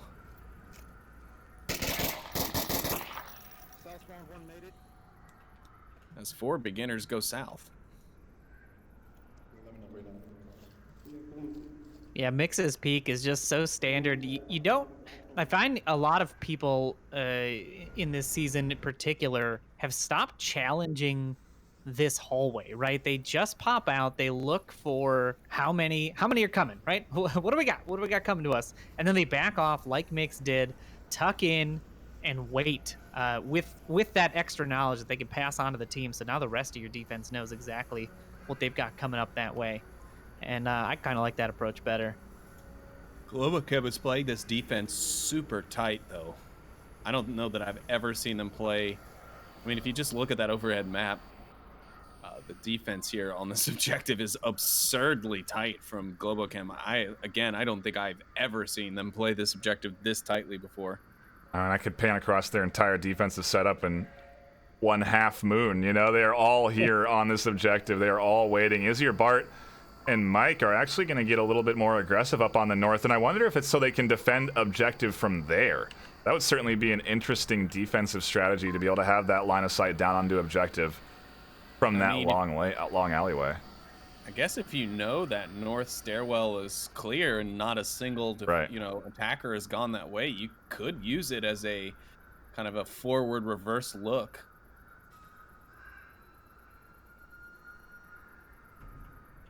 Yeah, that's an interesting concept. That'd be interesting to see put into practice, NightFiree. Getting ever closer to that moment. It'll be about 3 minutes until we see it get put into practice. Woods and Icy Woods slowly inching their way up the stairs here. And the rest of beginners still where they were at the start of the round about 2 minutes ago. Yeah, and this defense makes sense because, you know, Global Chem is expecting that final last-minute push, and you want to have as many guns able to rotate as quickly as possible onto different angles, and you're not going to get that if you shove everybody into, you know, random corridors all over the map, and you lose one or two, and, you know, you start getting whittled down yourself. So I like this defense because it gives them that quick refrag opportunity. They're not going to let, you know, beginners establish a momentum. They're going to force them into the kill box and then try to deal with them. Then it's just going to be down to, can beginners place their equipment properly? Can they place their frags and their smokes in the right way to keep Global Chem from being able to properly defend each other? A little bit of equipment usage there, but that goes pretty wide. Yeah, the Woods brothers back at the back stairwell waiting to start their push with the rest of their team once they're in position, which sounds like it might be coming here pretty soon. Woods 43 now pushing out. Thunderpilot watching this exit. He's more focused on the direct alley exit, but the Woods brothers will still have to more walk into his lane of fire. He's laying prone, so more apt that he'll see them first before they would see him. Shot ringing out now.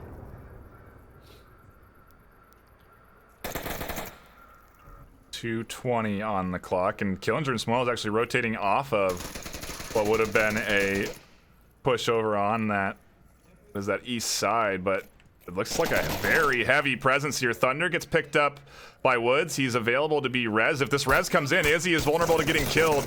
The body not where we see it, so Izzy was able to get him, but Otto quickly goes down, or excuse me, Thunder quickly goes down, and it gives a little information for Globo. They do know that there's at least a few attackers here, but if beginners are savvy, they will rotate off of this.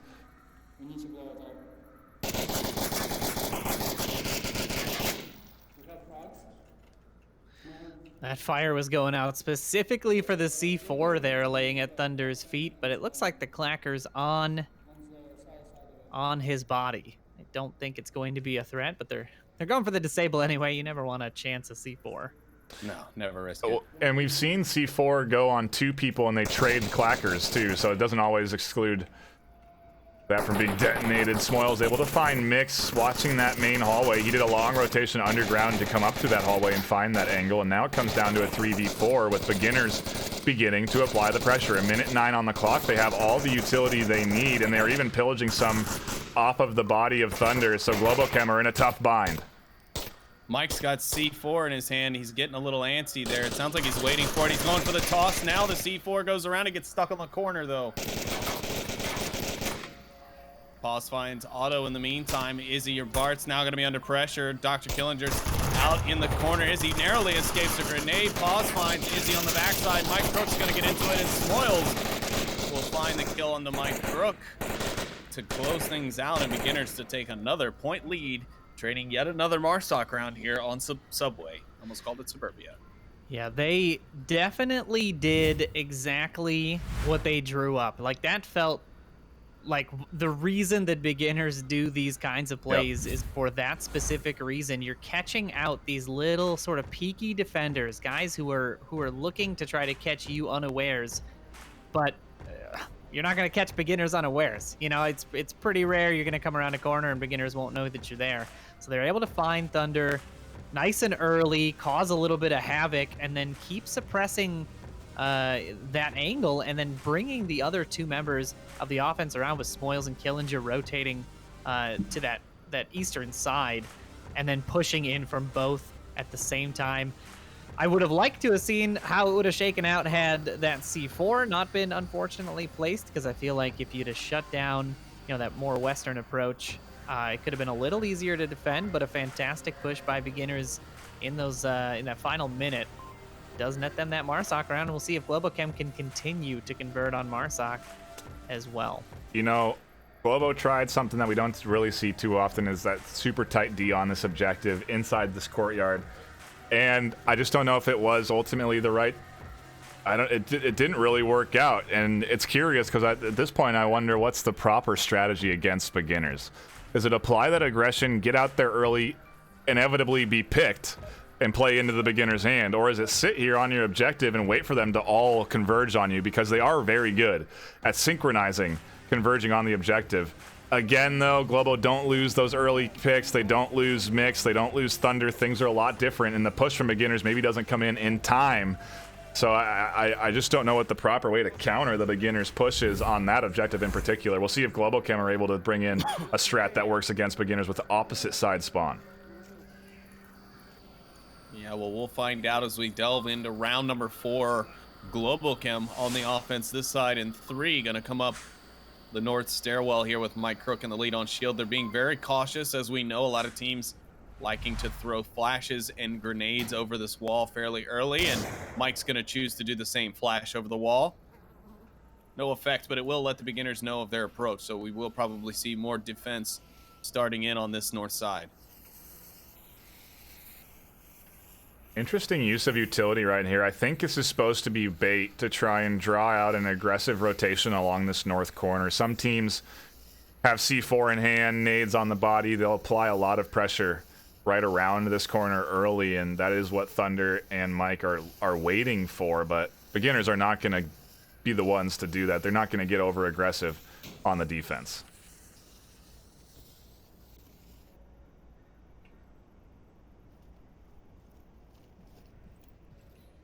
Well timed out smoke there. Mike tosses it away as it just runs out of juice. The push is still very slow. Globochem really not wanting to give up any unnecessary early picks here. And beginners still playing fairly tight defense. Yeah. If you look at the map, but not quite as boxed in as what we saw from Globochem in the last round. So still a bit of movement and fluidity available to them. They're not right on top of each other to make multi-kills, you know, more likely. They're in fact spread out quite well, but still covering good angles close and tight. Should see Paz spotting out, calling in Mike Crook now, but it looks like Mike spotted him out.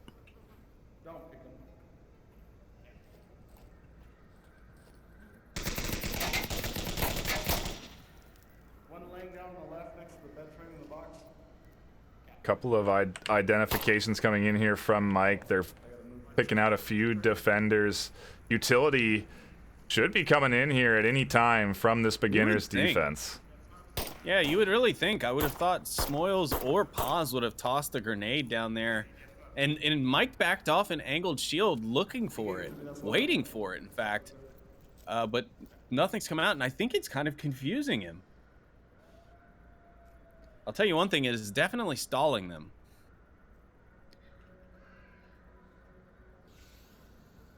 They're going to take their time, but I think this smoke is going to bait out that nade.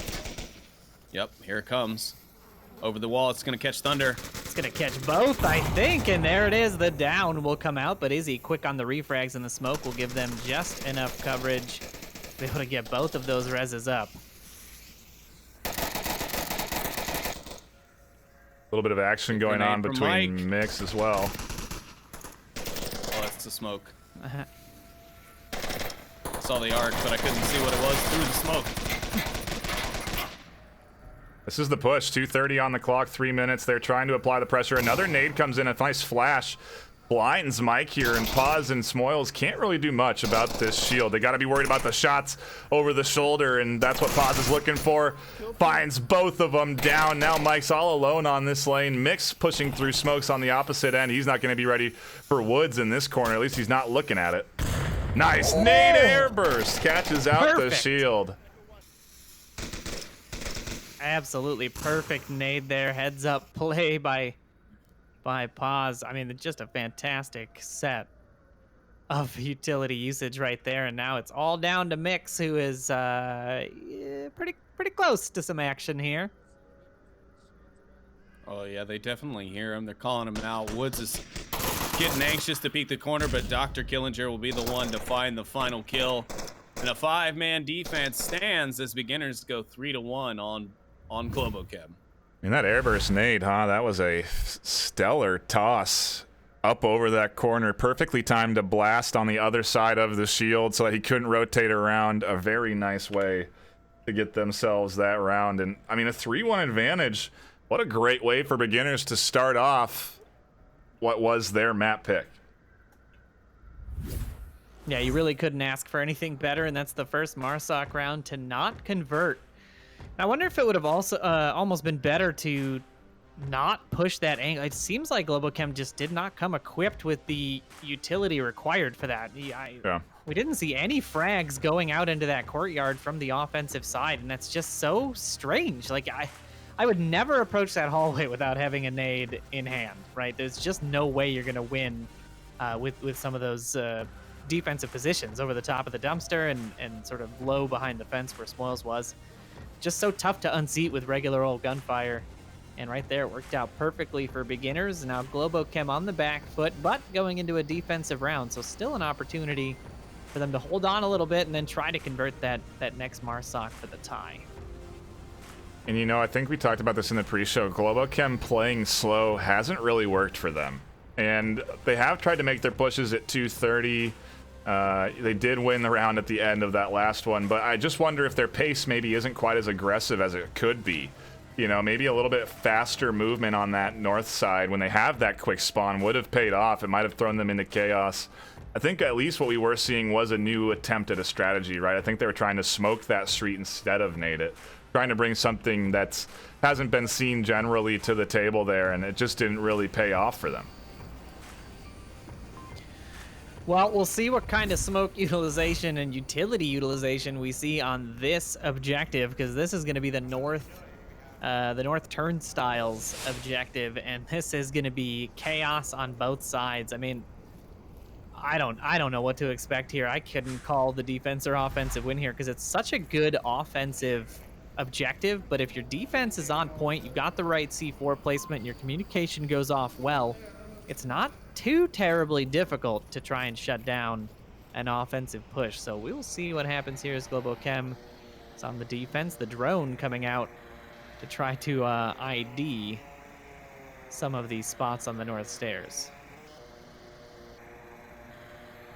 I think he's bumping into bounding boxes there. I don't think he can go over that wall with the drone. No, definitely not.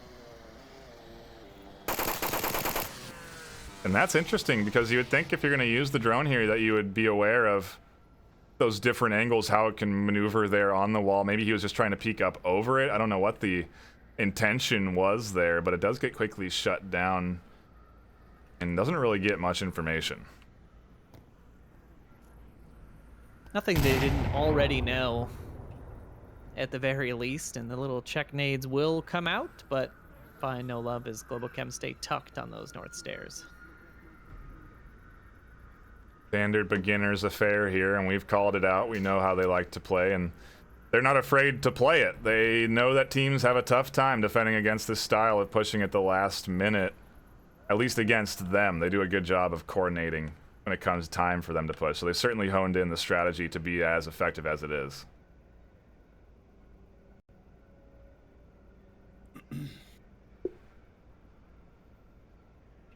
I always just worry at the start of the round that they're never going to be in position on time because they've realistically not gone far. But, oh, just a perfectly timed grenade. Catches Mike down, and here comes Killinger around the corner to try and finish it off. He does grab Mike, and he'll wound another. But C4 goes out from Thunder. Izzy still engaged. And the grenade comes over right in Izzy's face. He doesn't see it. And that's an insta-kill.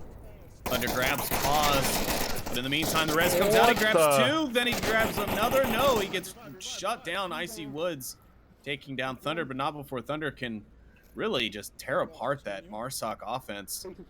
A 2v3, the crash is coming in now. Auto and Mix both having to rotate back. They were exposed on their backside there as they rotated, but no beginner to capitalize on it. Still a really good, I mean, those picks by Thunder were so key. If you had 4 beginners still up here, this would have been round over already.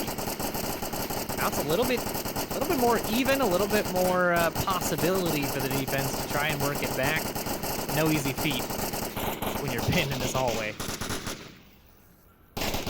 Oh, the team kill! Pause, picking off Smoils on the backside. He didn't know Smoils didn't push up with them, and he's turned it into a 2v2. Wow. Nice flash around the corner from Otto. Keeps Paz from pushing down the stairs. Paz now keeping on the 6. Icy Woods just watching down the stairs, but no one really looking like they're going to be making a push anytime soon. Paz does have the shield on his back, it looks like. Yeah.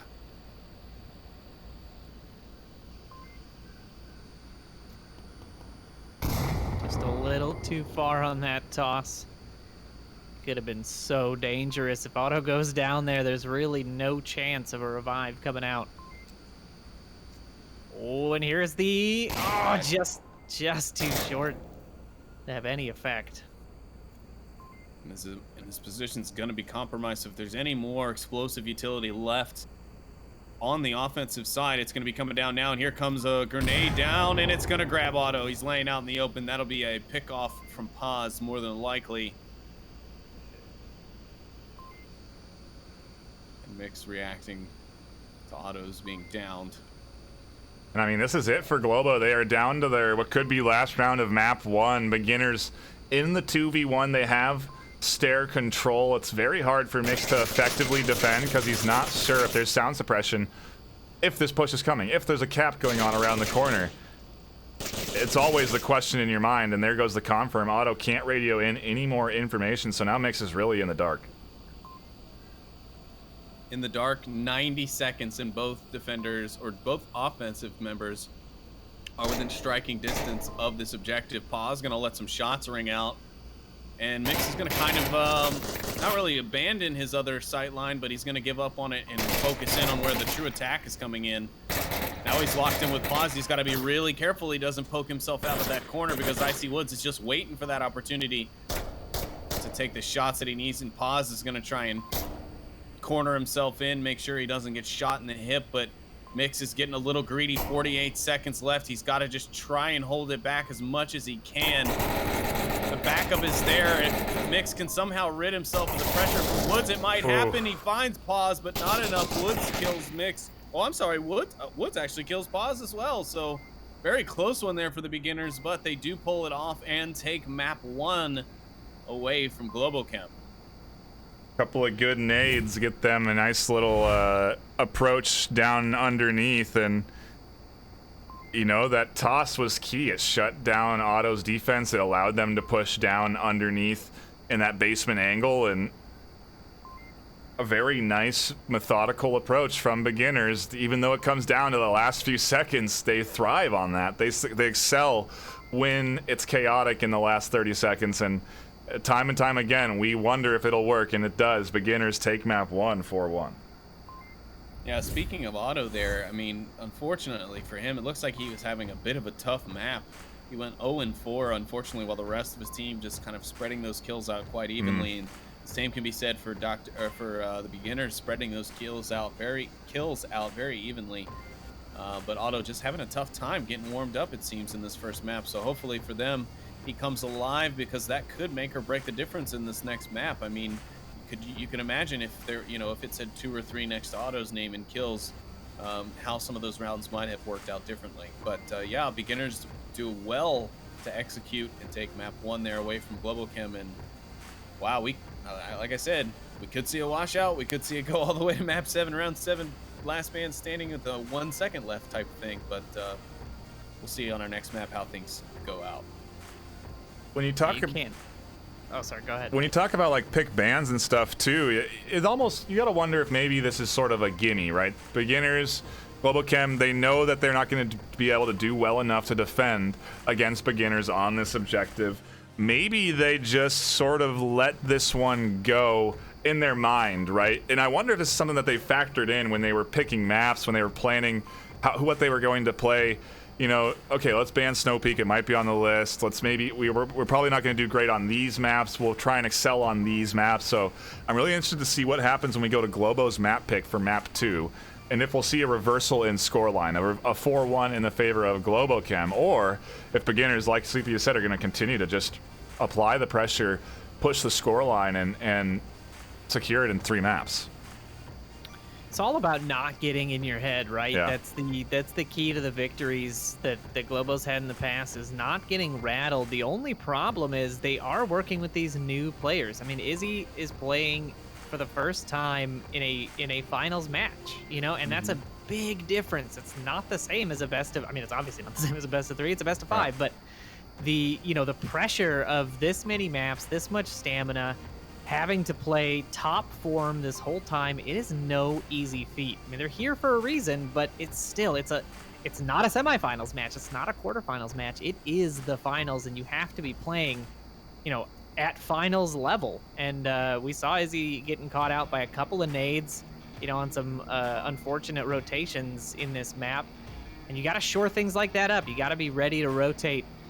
Both times just getting caught in unfortunate situations, and I have to wonder if that's just inexperience at this level of play. We are going to cut to a brief intermission. We'll be back with an analyst desk to cover Map 1, Beginners versus Globochem. Don't go anywhere.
All right. Wow. What a map. What do you guys think about what is your initial reaction? Just give me one word for the map. Subway. No. Well, I actually wanted to hear from Wookie first because he had some insight on Subway. Yeah, Subway is, I think beginners did the research because Globochem definitely are weak on this map. Of all the maps in the rotation, I think this is their weakest map right now. And beginners took full advantage of that. I think it showed today. Yeah, I think we looked at the stats, and I think we did determine it was the weakest map overall for Globo. And I know Mayhem has played them on it, SMC has played them on it, but I don't know. There was just some hiccups. What do you think went wrong? I mean, all of our predictions so far are wrong. We all voted for Globo. So what do you think went wrong? Starting with round 1. Oh, I think it was when Mix was challenging that shield when he didn't have to. That was all he had to do was just wait and let the time run down, and he tried to push the shield in the open while crouched, where he couldn't move too quickly. So I think that was where round 1 went wrong, at least. Yeah, I don't know that we were completely in agreement with that one because we were all like, "Don't peek," but then at the same time, a cap might have gone on. Is what he's probably thinking because he had a shield. So I don't know. That's what we were like. Oh my god, just stay tucked. But then at the same time, we're like, who knows what's happening in his head then? Maybe. I mean, in my mindset on that topic, Mix was crouched while challenging a shield, which. The best way to challenge a shield if you're 1v1 with it out in the open is the way that Mike did it. He's zigzagging across. He's making it very hard to aim with a pistol. You don't have an automatic weapon as a shield typically. But crouching across and challenging a shield that way from a range is not going to do anything. Crouching does not improve your aim like it does in a lot of other games. It doesn't steady your weapon. And Killinger is a good shield player. I mean, he's been doing it for a couple seasons now. So, he definitely has that knowledge. He probably could have actually tried to cap, but I think we were all in agreement that with 7 seconds left, you should have kind of hid and waited, and if he stopped shooting at you, maybe then peek, not while he's shooting at you. But we saw some good shield play from Mike too on that same objective, capturing it. Yeah, when he was blocking with Otto, which we thought Otto maybe could have cap. Although I think we were all surprised to see the headshot coming out of Mike with the shield onto pause, which was like, how? So that's Yeah, pretty. Incredible. long Yeah. distance pistol shots for sure. And then we Yeah. moved up to the Chinatown objective, and we saw a couple of flubbed C4s, and then a really solid defense from beginners as well. What do you think that GlobalChem could have done differently, because they were all tucked in? I mean, the casters said that it was super tight on the defense, and that's not normal, I don't think. Wookie, what do you think? You played him on this map before. Is that what you were expecting? I was expecting a bit more defensive guys to be pushed out. Like Mix was the only one I think pushed out on that round, and the rest were really tight. And it was odd because not only were they really tight, but Mike tried to throw C4 around the corner where there wasn't a shield. He should have held on to that C4 like 10 seconds longer. Maybe he didn't know where the shield was until after he threw it. I'm not sure what happened there, unfortunately, but you want to save those C4s to kill the shield players that he ended up, dancing with moments later. Yeah, and then on the next round, GlobalChem attacking that, they pushed through that north alley and lost 3 members to 1. Is that the right approach? Do you think that's the good approach, or do you think coming out of the south stairs or the overpass is a better idea? I think that approach is just always dangerous. There's no way to get around it. They tried their best, but that one grenade that I think was Killinger threw, I can't remember who threw it, but he caught 2 of them, and then that was, luckily Global had a smoke kind of blocking the alleyway, but that one grenade caused enough havoc that when they ended up getting grenaded again or wounded, they just immediately went down because they were missing that extra health. Yeah, I mean, that's what we saw a lot of. Beginners obviously taking it 4-1. They were in position to take on the global offense, and it looks like they've done their homework, or GlobalChem hasn't changed it up enough to really throw them off their game. What about play of the map? Anyone have a specific play that they want to shout out to? I think. I don't know about plays, but when it was the downstairs objective and Globo was attacking, beginners pinched them off so well. Yeah.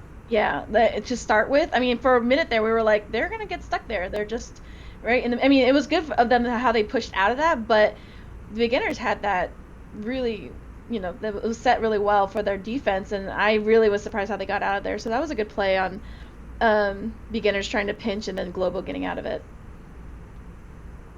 Yeah, I'm trying to think of like an exciting moment. Go ahead, Todd. I think one of the things, kind of going off what Vivian's saying, beginners have been really good about getting GlobalChem into really awkward situations that they don't like to be in. They're forcing GlobalChem to kind of like GlobalChem spreading out a bit on objective on some of these, but then beginners come in and they cut off the rotations to get back to the objective, and suddenly GlobalChem finds each and every one of their members on their own, and they don't have that backup against a full-blown beginner squad who are rolling together, in this case, down in Subway. Yeah, so what do we think, since we don't know yet, what do we think is going to happen on the next map?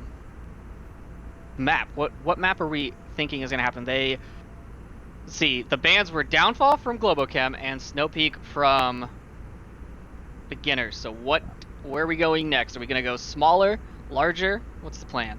I definitely think we're going to see Quarantine coming out from GlobalChem. They love that map, and with with members like Mike, we were talking about this with Viper earlier, snipers just love those dunes on Quarantine, and giving Mike that freedom to be able to have Overwatch on the entire map will be so crucial to getting the velocity back for GlobalChem in this case. I don't see why they wouldn't. I wouldn't be surprised if we see a Bazaar map pick. There's only so many choices, so Yusuf, Bazaar, okay, Quarantine, Cargo. She's pretty much deducting here. Definitely Tanker. I mean, yeah, Tanker. Yeah, Tanker's a good one. GlobalChem are really good on Tanker. They've been playing that a lot. Let's not rule that out at all. Definitely not Suburbia, because GlobalChem does not like that. They're gonna have to play it probably. I'm definitely thinking that might be map 3, because beginners want to get that advantage. But yeah, I don't know. We'll see. We'll see how it goes. But I think that's pretty much it from everyone here at our analyst desk. We're just watching and enjoying the cast log with all y'all. We're reading chat and hanging out. So definitely mention us if you need us to see something, send us clips, all that fun stuff. And we will be right back in the next map shortly.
Map's bizarre.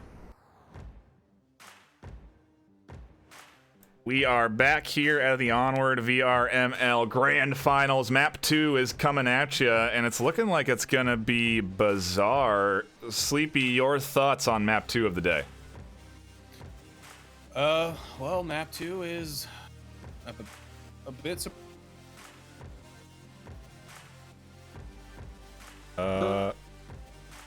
Seems like we're losing him in the thralls of the internet. Noman, what do you think of Bizarre?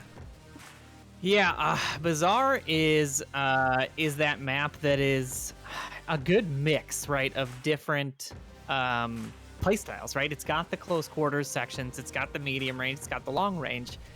So it's really anybody's game. With a map like Downfall Band, we're not going to see a ton of long range aside from most likely Quarantine, if I had to guess.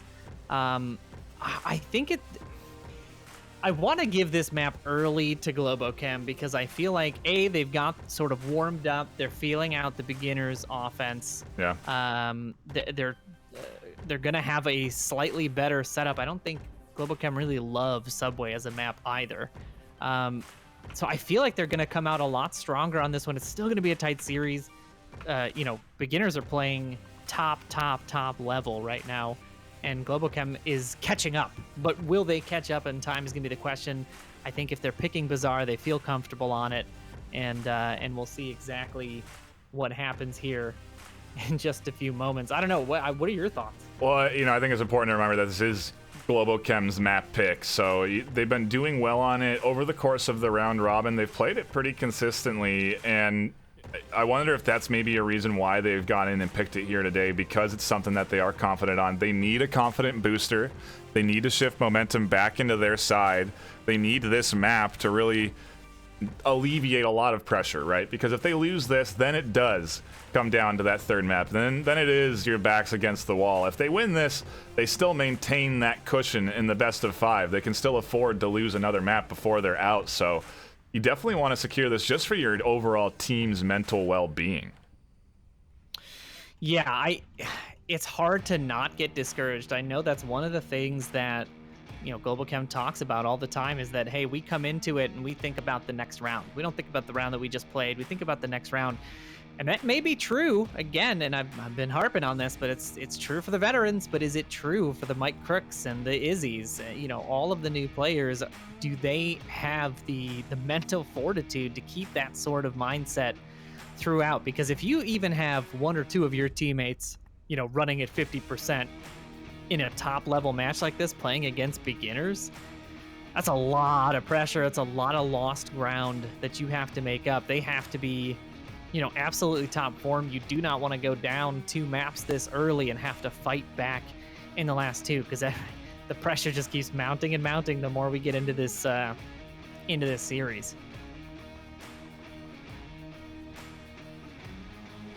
Just waiting on both squads to ready up and hop into map 2. No roster change-ups coming in here on either side, both sticking with the same 5 they had last round, and we're going to be starting it off with a main lane. What would you call it? Main Street objective? Main Street, yeah. Humvee, I think, is the more common call out Humvee objective, since it's next to the only Humvee on the map.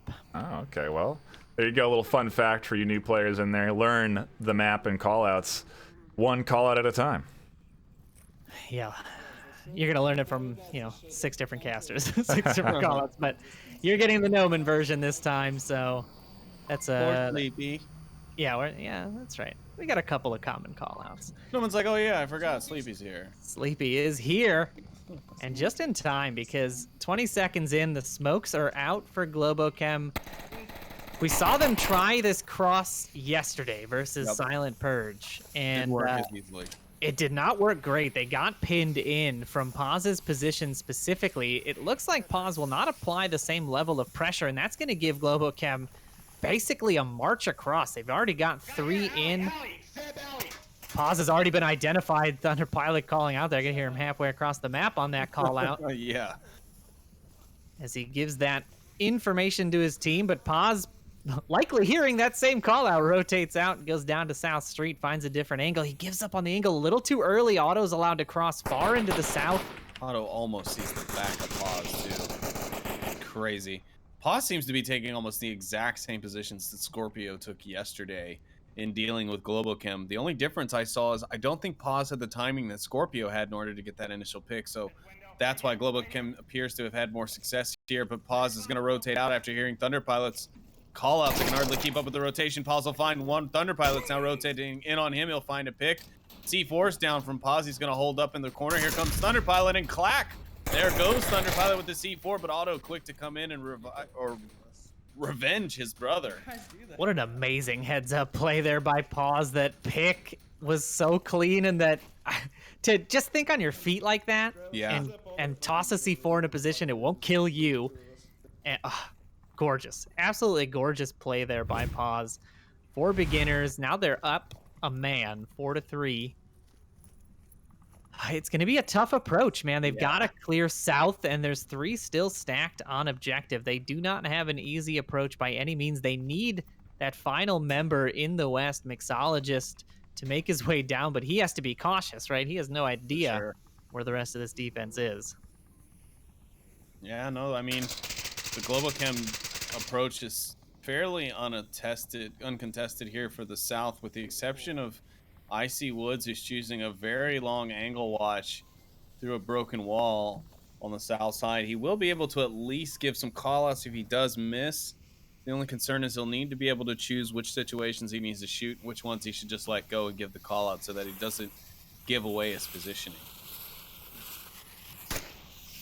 There'll be so many smokes to try to... They're just trying to divert attention, right? This northern smoke, keeping the defense on the objective, focused on it. There's another one in the south. I don't think they know where they're going, to be honest with you. I feel like Globochem is still not looking top form. It looks a bit disjointed, but when you're down 2 men, you know, what option do you really have other than to keep moving, keep adjusting, and trying to find that entryway? Yeah, Mix is going to be fairly uncontested. Dr. Killinger's still watching this angle, so Mix better be careful exposing himself on this corner. He may get spotted out. Yep, Killinger sees him right as he breaks the corner. And just like that, the west is shut down from the Globochem approach. It's all up to these 2 in the south, Mike Crook and Otto. as the clock just ticks by 2 minutes 20 seconds. 2 minutes left. Not a ton of time for the Global Chem remainder. Have to deal with Icy Woods there in the back if they want to attack this objective. If they don't, they're just going to get shot out in the back on the cross. Mike Crook with the shield. If he happens to drop that on the cross, it might save him some time, or might save his life if they don't take care of Icy Woods first. But looks like he's going to go spotting a bit behind those last few defenders, and Icy Woods going to take some shots onto Otto. Now Smoyle's on the warpath as well, looking out. The nades are coming in. The positioning has been identified. Great nades in the shack, saving the life of Otto and Mike Crook there. Who would have thought such thin metal would save your life like that from an artillery barrage from the beginners? Oh, they're going hunting for Icy Woods. Is that a good idea with just 1 minute left? I don't think they have a choice. I mean, what option do you have? You cannot get across True. that South Street without dealing with him. You have no literally just chance. said that, didn't I? Yeah, you have no chance of making it to the objective as long as he's alive. But he's made the right call. He backed off, found the same, coverage in a different angle. It's looking pretty good right now for beginners with 40 seconds left. The nade comes out. Icy Woods deals with the shield in a very commanding way over the top with the gun. Now it's just 30 seconds left for Otto as he finds Killinger. Comes Woods. Oh, and he's gonna snag Woods too. Nice, but then Woods 43, the other brothers in this matchup. There are two sets of brothers here, may I remind you, one on each set of teams. Finds the kill, and beginners get the round win, taking it 1-0 here on Bazaar. Couple of nice little maneuvers there from the beginners squad. Very good to see them performing at the level that they are right now. Woods finding some key kills, denying that shield, tossing the nade, forcing him to apply pressure and push out. And then what looked like a potential comeback for the likes of Global Chem and Thunder gets shut off as well. You know, a decent attempt there, but a 1v4 against beginners is not going to be an easy accomplishment. And as soon as he shoots, he kind of gives away his position. All the lasers tuned to him. We saw nades dumped out right when they make their presence known. A very good reaction out of beginners on that approach, and it really just shuts down any effort that Global Chem could have put together.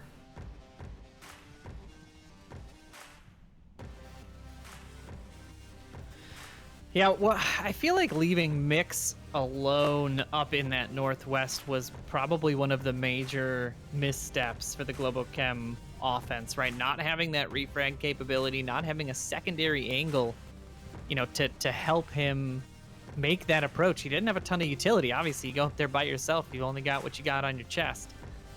A very tough cross to make, even if the offense in the south was having the best day. And clearly they're not working out. Once they were able to laser focus in on the south, it was a pretty easy victory for the beginner side. But we'll see how it pans out here as they swap sides on this objective.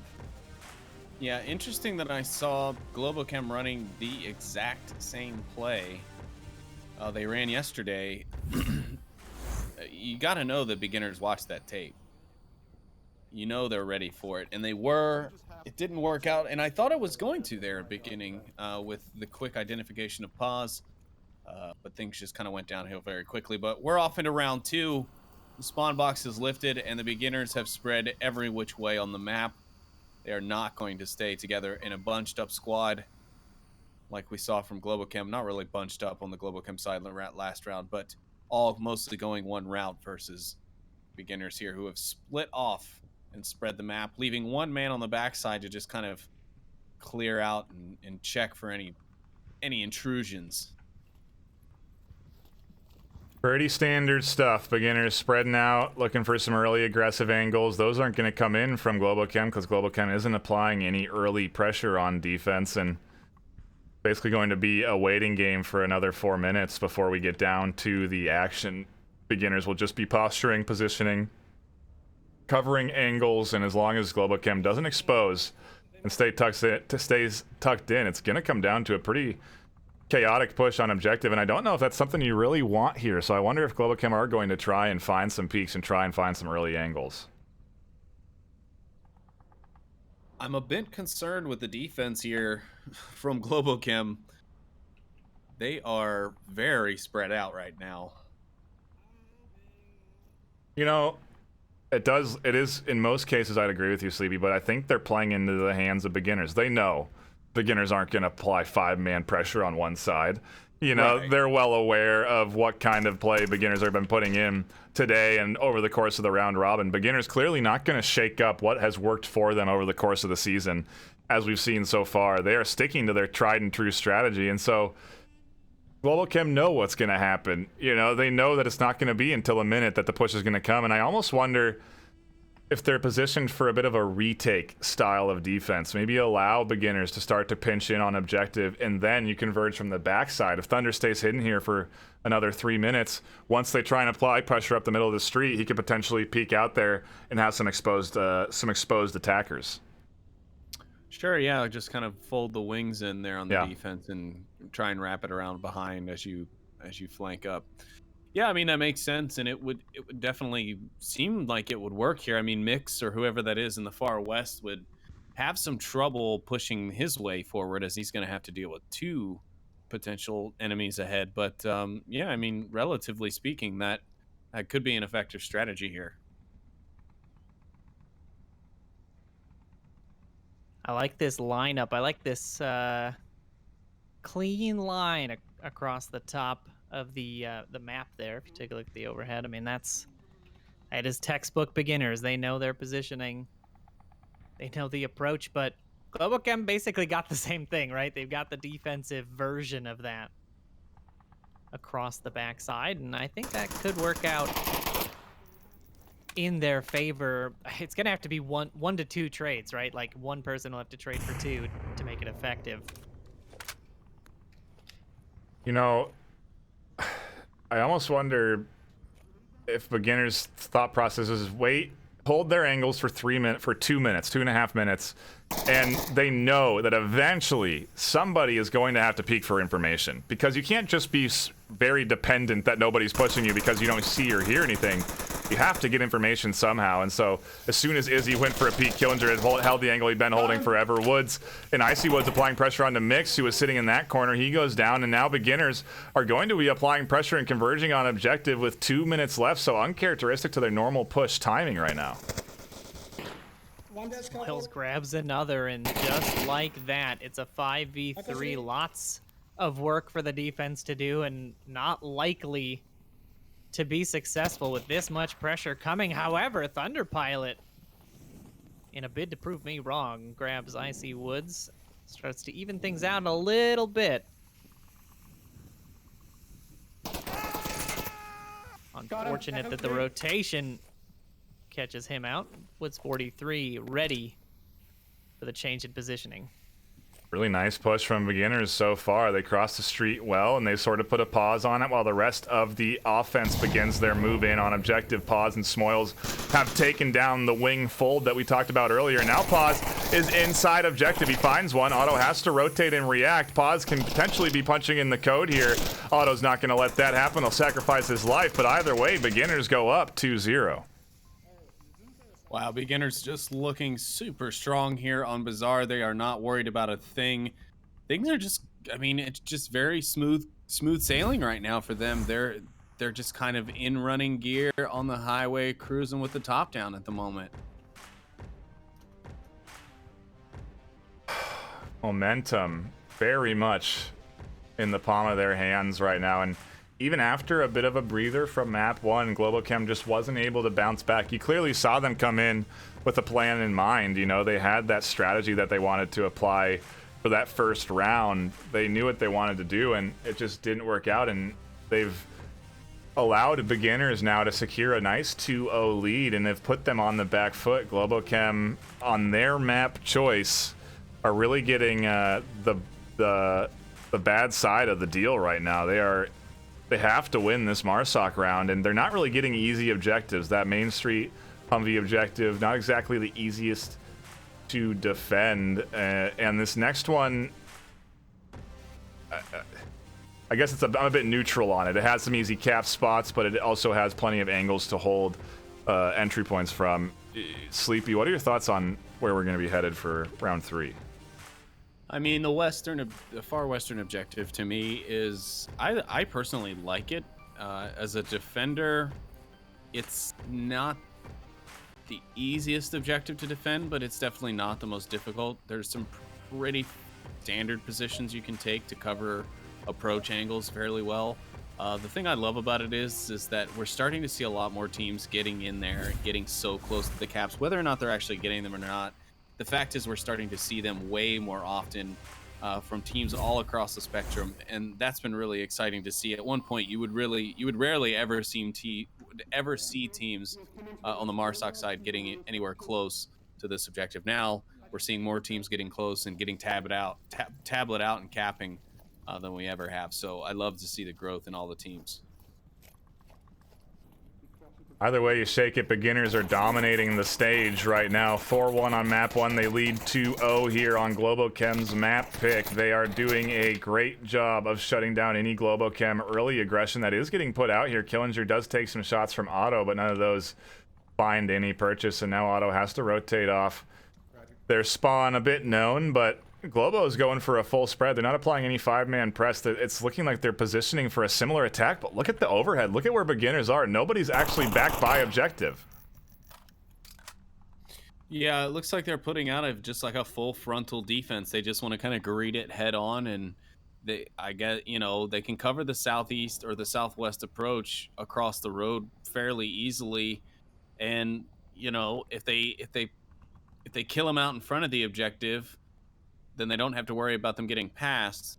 At the same time, if they start losing too many, they still have the option to fall back safely because they know they're not going to have gotten in behind them. I mean, technically, you could still get around behind this forward defense on the Globochem side, but it's going to be quite difficult. They're covering pretty common angles and common paths that you could circumvent them. They can see them as well. So it would be a tough ask, but it's an interesting defense for sure. Definitely not your typical defense for this objective. I mean, straight up atypical of a defense. Aside from the fact that they have people in the northwest courtyard, that's it. That's where the similarities end. But it's gonna work out. Icy Woods grabs the first pick. Mixologist here. He's been going down first in a lot of these rounds. His forward positioning has just not been giving him a lot of love.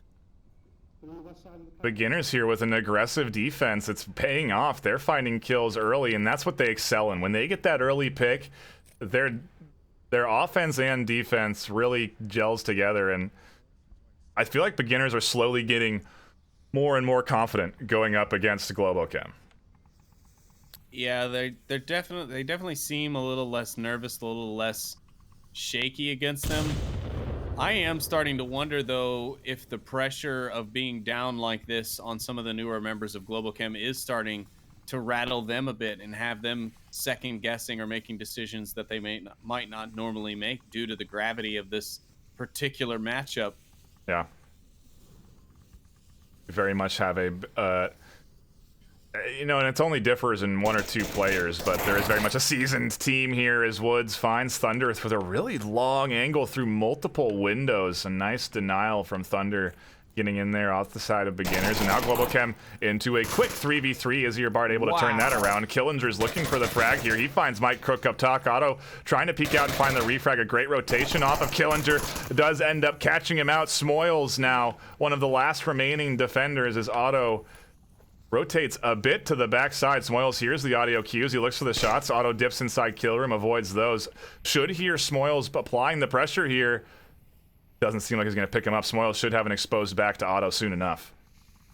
Izzy keeps hearing the calls from Woods. Otto's going to find Smoils on the other side. Izzy and Woods not going to be in a merry-go-round. Woods coming around the corner, but Izzy spots it out, and Globochem are going to find their first point here on map number 2, and it's 2-1 here on Bazaar. Did you guys hear that sigh of relief? I don't think any of the players of Globochem audibly made it, but the sigh of relief was definitely there. I think they needed that. They Yeah, they needed did. that. It's Might have going been into me a you heard. it's going into a defensive round for them now, which is as ideal as it can be in this scenario. But I don't know, man. Beginners have been putting up an offense that has been nigh on impossible for Globochem to beat at this point. I don't think that they've failed a Marsoc push yet, have they? I think Beginners have nailed every Marsoc push so far in this series. Yeah, well, that only makes sense because that's Globochem's only point.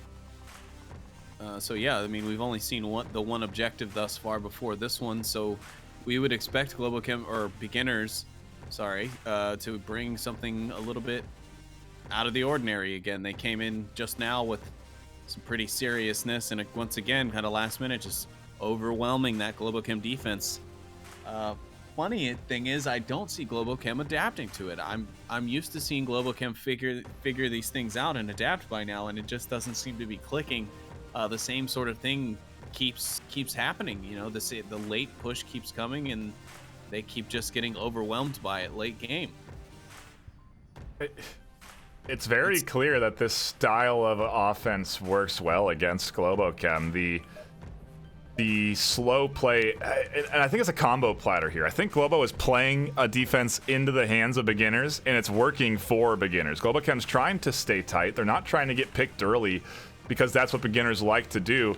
But staying tight also works against them when it comes down to that last minute, because Beginners are experts in that. They know exactly how teams like to react at the end of a round, and I just gotta wonder if Globochem are gonna be able to adjust their defense here accordingly, not lose any early, if anything, find themselves an early pick and put things into an advantage for them, but we'll see as we hop into round 4. Early shots coming out from the side of Beginners as they press out. I believe those coming from Smoils, firing in those pretty common Western, or used to be common, I guess I should say, Western positions out in the crates or the stalls of the Western mini market. He almost caught Mike Crook with a blind pre-fire. Mike was about 2 seconds from peeking that corner into those bullets. The timing, I mean, this is what hours, thousands of hours does for you in this game. You know exactly when a player can get to a position, and so you can fire on it accordingly.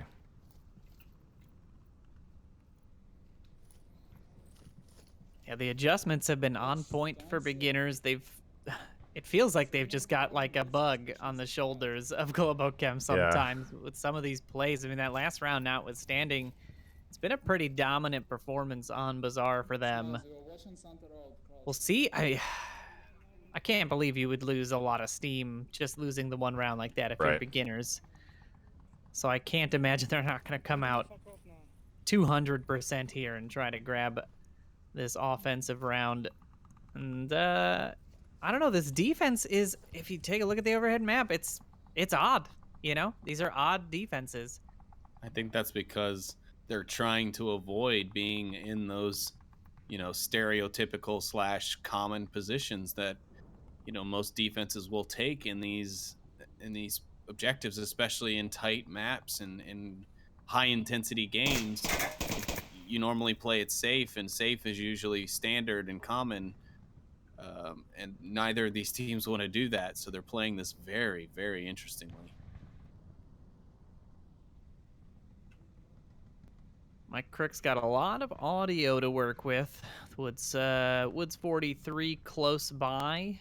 I see Woods tucked in as well, and it feels like, again, this feels like they know exactly where Mike is. They're just trying to keep that pressure on him. The rotation comes through from Woods, a little bit more audio there, and Woods 43 does grab that pick onto Mike Crook. I mean, freaking future man. Yeah, that was some precog stuff right there. I don't know if Mike's audio gave him away in some small way. You'll see a slight shift in that replay of him moving underneath, and as soon as he does that, that gives him away. If he had stayed there and waited for the push and just trusted in him being able to get that quick reaction shot, I think it would have worked out for him. But Woods reacting nicely off the audio cue, and you know, we hear a lot about snap turning being a competitor to turning in real life, but I think we just saw right there Woods able to do a 180 faster than the snap turn was, and it got himself a kill. And here we go. It looks like the beginner's push could maybe be on here. I saw a lot of aggressive forward movement here. Looks like Killinger checking the tablet, prepping a smoke or even a frag. They're applying their pressure earlier and earlier. I'm telling you, they're getting more and more confident going up against this Globo team. They don't feel the need to draw out every second of the round. With 2:30 left, Woods 43 is here looking for some kills already. Is your Bart with a nice refrag. Now has to be worried about up top. Finds herself a double before Icy Woods able to shut it down and prevent any more kills from coming in. But Beginners into a 3v3 off the back of Izzy finding a couple of key kills. That is just what they need right now. Globochem needs that to stay competitive. They need to make sure they're at least trading out for these kills, that they're not just losing every one-on-one battle, and to come back like that with that clutch pickup from Izzy is gonna even things out pretty nicely. They've Beginners have to wait for Smoils to get into position, right, before they can advance any further, because they need that pressure from the south to draw away the eyes of the two defenders watching that northwest courtyard. That is his main objective in almost every offensive push. Smoils with the LMG loves to push out the audio suppression. Like he's to make it a very known, his position very known, so that he can force rotations and open up angles for his other two teammates.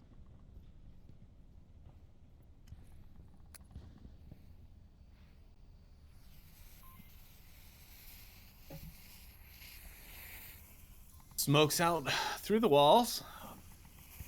Onto Mixologist's position. He was holding a C4 clacker. Looks like he dropped that off, but once the smoke started coming through, prepped for an enemy. He's going to pick that back up. Now looks like maybe he's going to blow it. He does blow it, but no one there. Thunder Pilot and Woods will trade nearby. Thunder Pilot is still alive. Will be able to give callouts, but Smoils will find Mix. And Otto's the only one who's still going to be up.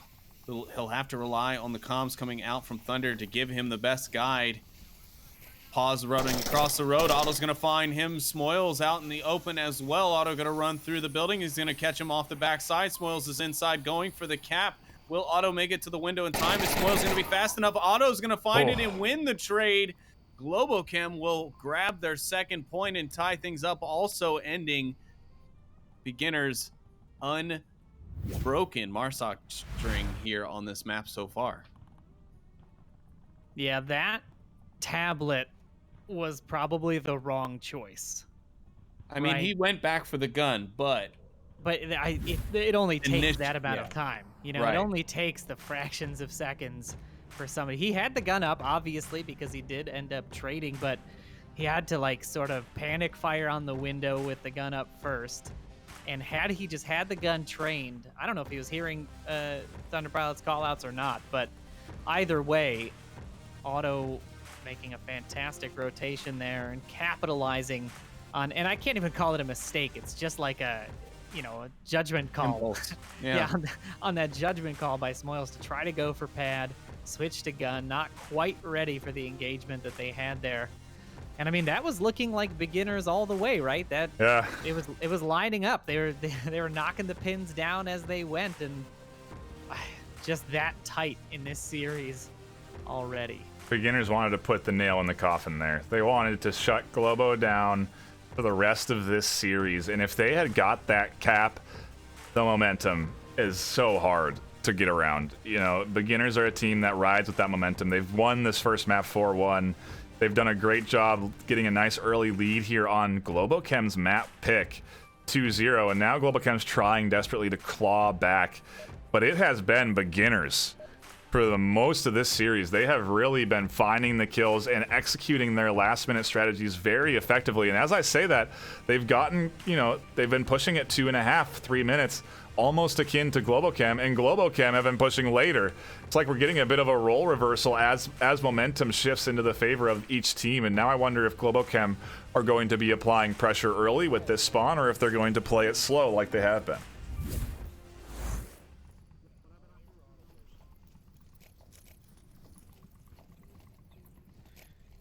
A 3-2 split on both sides is going to mirror the other team. You play a team long enough, you start to almost subconsciously do the same things, and they're gonna These match teams have each played other. before? They're gonna match each other 1-to-1 here on their approaches. So even gunfights to be expected as Globochem makes their approach here on the East Courtyard. And Smoils and Woods ready for this this engagement. Just expecting it, that smoke. Gonna solidify their choice of watching that corridor. Smoils has taken this position in the round robin already, though. I wonder if Globo's done their homework and know he's going to be here. I don't know. None of their plays have seemed to be predictive of positions that the beginners have been using so far in the tournament series. Otto just narrowly escaping, pauses gunfire there. I mean, this is just pressure on pressure on pressure. Each angle has a sub-angle to it as Izzy capitalizes on pauses. Rotation there, kind of unnecessary. You've already got 2 people stacked up in the northeast. No real reason to push through and try to challenge Blue Room there, and that's going to give Globochem the early advantage. Maybe he thought he'd be safer running towards his teammates in that section, being that he knew Otto possibly saw him taking shots just a moment ago. Woods able to climb inside the corner. Izzy hears that she's going to apply the pressure on the round. A hard peek catches out Woods 43 tucked in, and the suppressive fire from Mike has been key in this push. It's been throwing everyone off on the defense. Smoils and the like have been put into awkward spots. Izzy or Bart able to find the kill onto Smoils. There's still a C4 here that it has been undetonated. I wonder if that's going to be a threat or if it won't. It doesn't really matter if everyone's dead as Otto finds Killinger on the backside. Now beginners down to 1.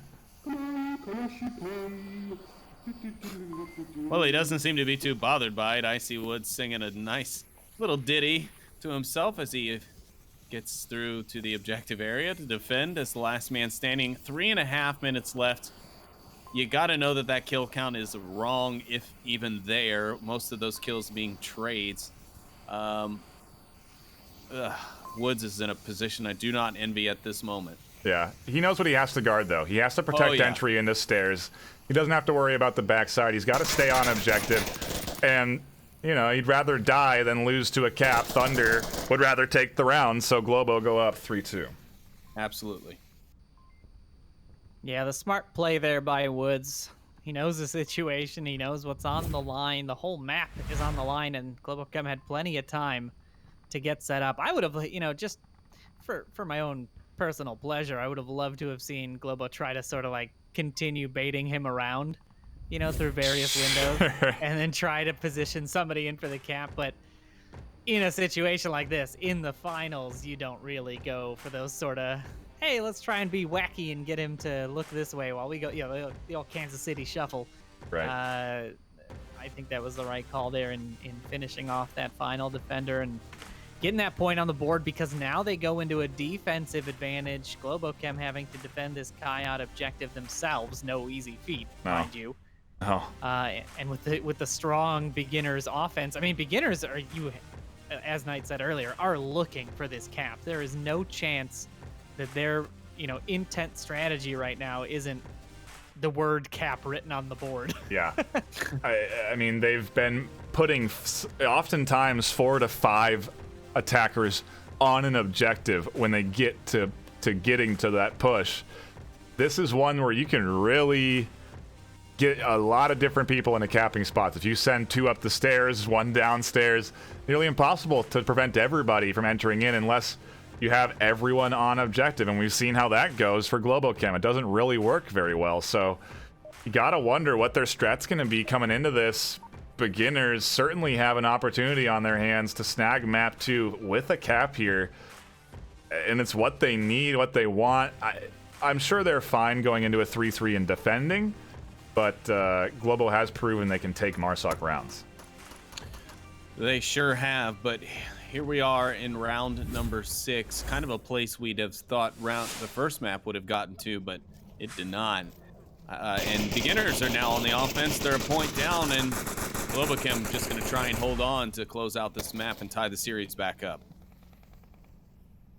Really early pre-fire from Smoils to deny any sort of quick peeking out of the defense, but it's not enough to deny Otto the shots onto Killinger. That's a good start for Globochem. They're up 3-2. Now they're up 5-4 in kill count. Yeah, that train is picking up steam. We're starting to see Globochem identify these spawns early, apply a little bit of defensive pressure early. We're not seeing those tucked in defenses we were seeing on Subway. It looks like they thought the same thing the casters did. You know what? I don't think so. Let's just go looking for them.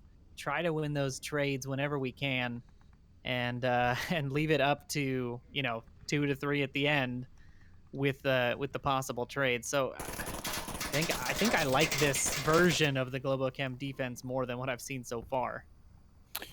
Well, it definitely makes more sense at first glance, that's for sure. And it plays more to the strength of the team, which is they're being able to communicate and rotate around to cover each other if they get entangled in some sort of firefight that there's no clear way of them winning. So in order to stay safe, you call in that backup, you call that secondary angle in to take a little peek-see-poo over your way and take out that guy who's hassling you. And then, you not only are alive, but you know that you've cleared one. And there in the corner, Pause, downing Woods. Very unfortunate little bit of panic fire, I'm assuming. Pause, but he does get the res. That's the second time he's team killed. And the problem is now the defense knows where they are. Even worse than the down itself is they've identified a potential approach. They know that Northwest is compromised. Thunderpilot was looking for it early on, but doesn't catch anything just yet.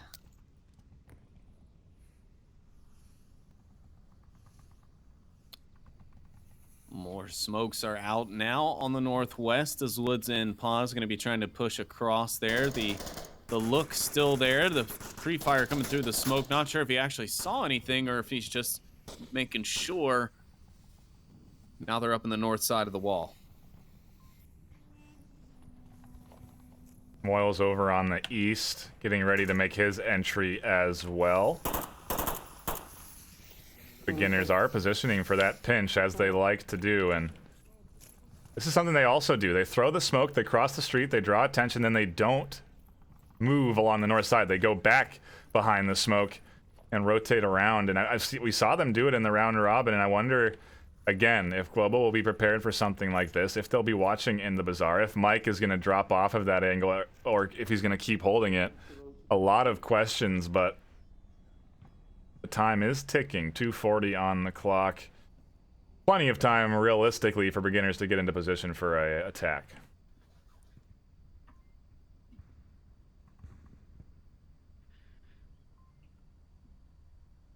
I would say some would even argue you could turn rounds down to 5 minutes.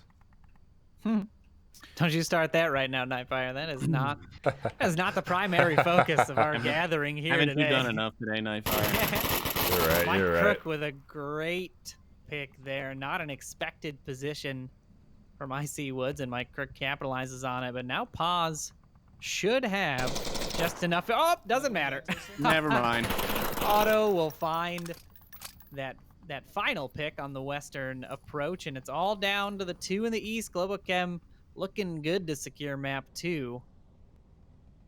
Yeah, still 5 strong on the Globochem defensive side here. They're more normal looking defense. They're non-abstract, confuse even the caster defense is seemingly more effective. I mean, they have gotten nowhere near close to this objective. The closest one being Smoils, who's only managing to get so close because he's impossible to see under all these stalls he's crawling beneath. Everyone else has been caught out by unusual positions and drop-in shots. I mean, Killinger was taken down really quickly from Otto. He tried to get the early look. Is there a universe where Smoils can Scorpio crawl this or Hoochie crawl this to the objective and cap? I mean, really, Izzy's the only one sort of consistently peeking the front side of it, but I don't know. There's not anyone really that close, and if he stays dead silent. Otto is his biggest hurdle. If Otto sees him, it would be over. But I'm going to watch this like from the top-down view and see what happens, because there's definitely a path to the objective he could take. But Otto seeing him is going to be the linchpin. If Otto turns or checks his back or checks somewhere other than out in the marketplace, Smoils has an opportunity to possibly sneak through. That's something beginners would do. I feel like if Smoils had an opportunity to take a pick, he's not going to pass it by. And even now, knowing that he's probably the last one alive, I do wonder if this is his plan. Mike seems to be aware that he has to watch the angle. Otto is here holding it as well, so Mix goes down. Now he knows. Otto able to find the refrag. Globochem bounce back from what was looking like a tough map 2 and secure it, tying up the series. It was looking absolutely dismal for Globochem in the beginning there. I mean, what a way to fight back, you know, just to have that mindset, to be able to take that round by round. A great play by them, a great play by beginners, though. I mean, we didn't know how that was going until the last 2 minutes of every round, so fantastic series. Yeah, absolutely. I mean, a clawback from Globochem after a 2-0 start to the map. They look to be getting back on track here, like we've said. We'll have to see how things progress going forward into the next map, but that was definitely a matchup I was more expectant to see out of these two. Absolutely, a very good back and forth. You know, it felt like Subway, they were running away with the momentum, whereas now they've gathered themselves a bit, and they are, in essence, looking more of like what we expected. Let's drop down to the analyst desk, get their thoughts and opinions on the matches. Very curious to see how they're all reacting down there. What is everyone's thoughts on the game today? I'm very curious on at least map number 2. It certainly went very well.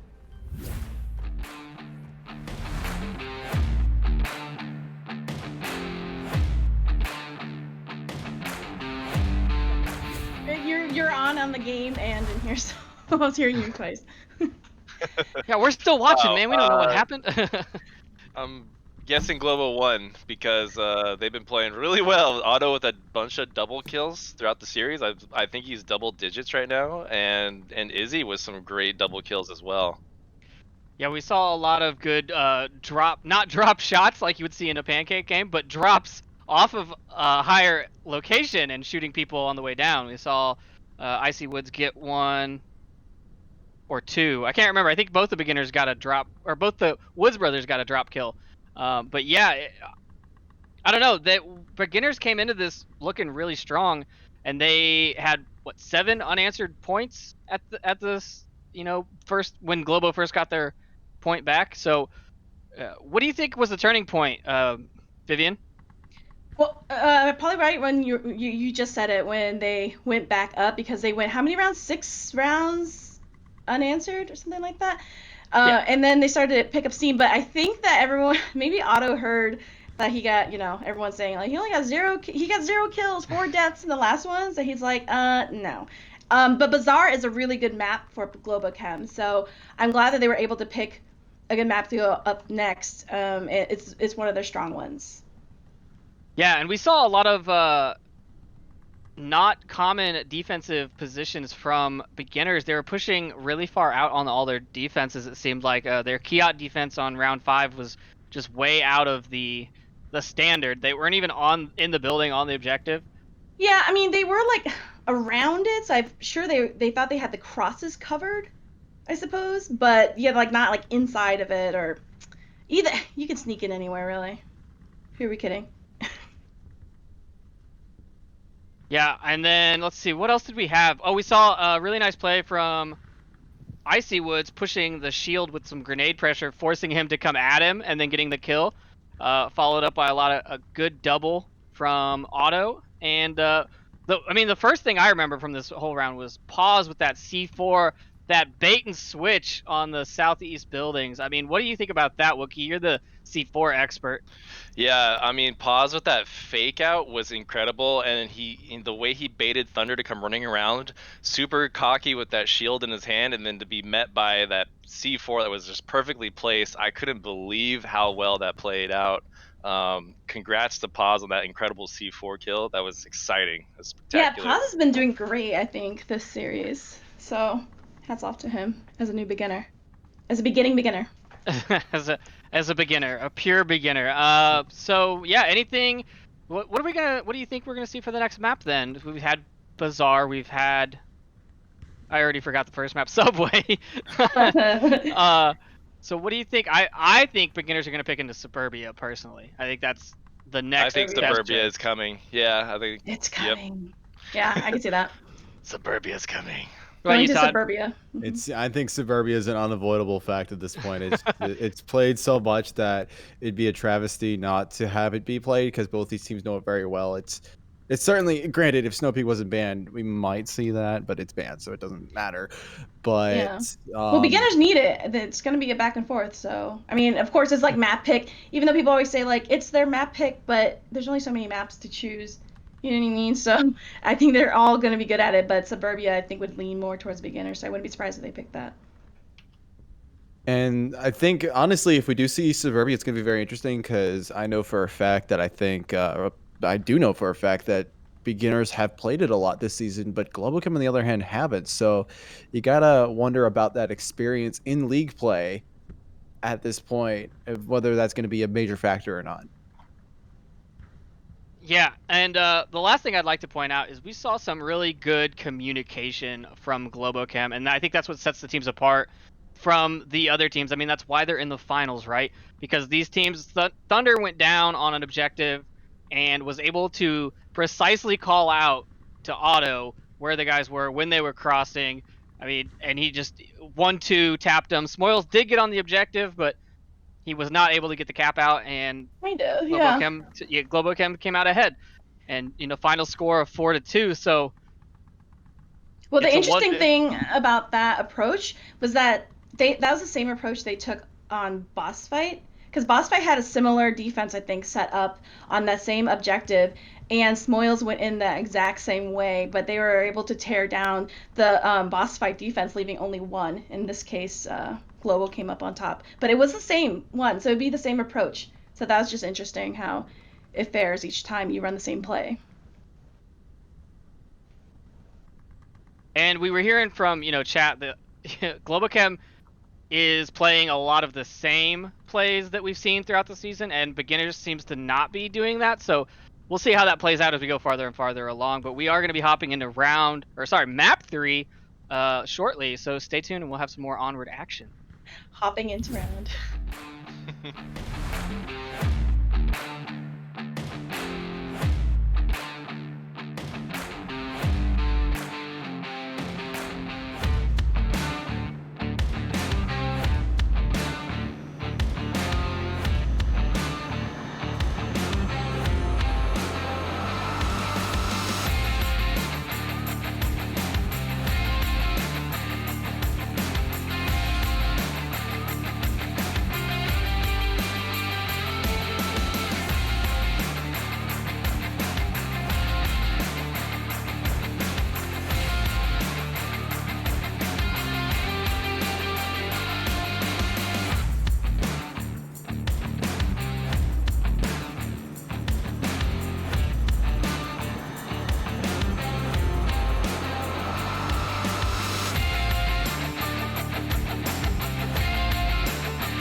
Welcome back, everybody, to the Onward VRML. We are here with map number 3. Our analyst desk was correct. It is going to be, in fact, Suburbia. So 1 point to the analyst crew. Guys, I'm joined, if you don't know already, by NightFiree. Wow, I'm joined by myself. Yeah, we are. I'm joined by Sleepy with 2 3s and No One with a 4. What are we expecting out of Suburbia? This is going to be high action, right? High octane, fast-paced play. This is beginners picking into the most common ban of Globochem, right? They picked into their strong subway play in that first map, and they also know that Globochem are not huge fans of the Suburbia map, and beginners a force to be reckoned with. They've had amazing plays in the past on all of these objectives. I feel like they have a great setup. So Globochem has got an uphill battle for them, and honestly, I think beginners are gonna come out on top here. I think just that perfect combo of beginners like it and Globo doesn't is gonna give them the edge here. But Sleepy, do you think I'm wrong? No, but I mean, I will say that this is the map where we saw that wanton aggression from the beginners, where they just charged into that center house and obliterated the G-men. So this could get very interesting. And while Globochem may not like to play this map, they are no slouches at it either. They won't be easy to win against. But beginners will be looking to add that second map here to their series count. I gotta wonder if Globo losing on Subway, potentially losing here on Suburbia as we're predicting, maybe that's a calculated loss. And on the hands of beginners, them losing on Bazaar, it goes both ways, right? I just wonder if both of these teams maybe feel more comfortable than we think they do because they have a bit of a plan in mind. That's what I would assume, at least, right? I mean, here's my thought on that, and it's quarantine, right? It has to be the 4th map pick. I mean, what's Globo going to pick into if not quarantine? Yeah. But quarantine is an equally strong map for both teams. So it's like beginners gets the advantage here, right? Picking into this map that Sure. isn't a Globo favorite. And then Globo has to pick into a map that beginners are good at. It's calculated, but it looks like it's just calculated on the beginner's side. It can't, it doesn't seem to be favoring Globochem in any way. A victory for Globochem here would be massive going into their pick. And we don't have to wait very long to see how it's going to shake out because it's starting, but the heart gets pulled. We got ourselves a great grand finals for season 9. The entirety of season 9 has delivered nothing but high quality and caliber Onward, and now we're getting the end result here. It took me a bit to get there, but we're here now. Round 1 begins with pre-fire. Sure does, right over the shoulder of Smoils, looking down that lane 3. He's looking to Scooby-Doo any defender who's willing to come out that lane, and fortunately for Globochem, nobody was ready to do so. Pause gonna be ready for the lane 4 push from Otto. He's gonna shut that down rather quickly. Globochem already down a defender here, less than 30 seconds in the minute. And I mean, here are we seeing that aggression, right? That those pushes, watching those lanes from beginners, the calculated lane peaks from Pause. And I'm wondering if they're going to try and ride that into a quick start to this first round, or if we're going to see them slow up a little bit. I have a feeling they might try to take their time, maybe grab one more before they push in. But they got to be feeling good starting off like that.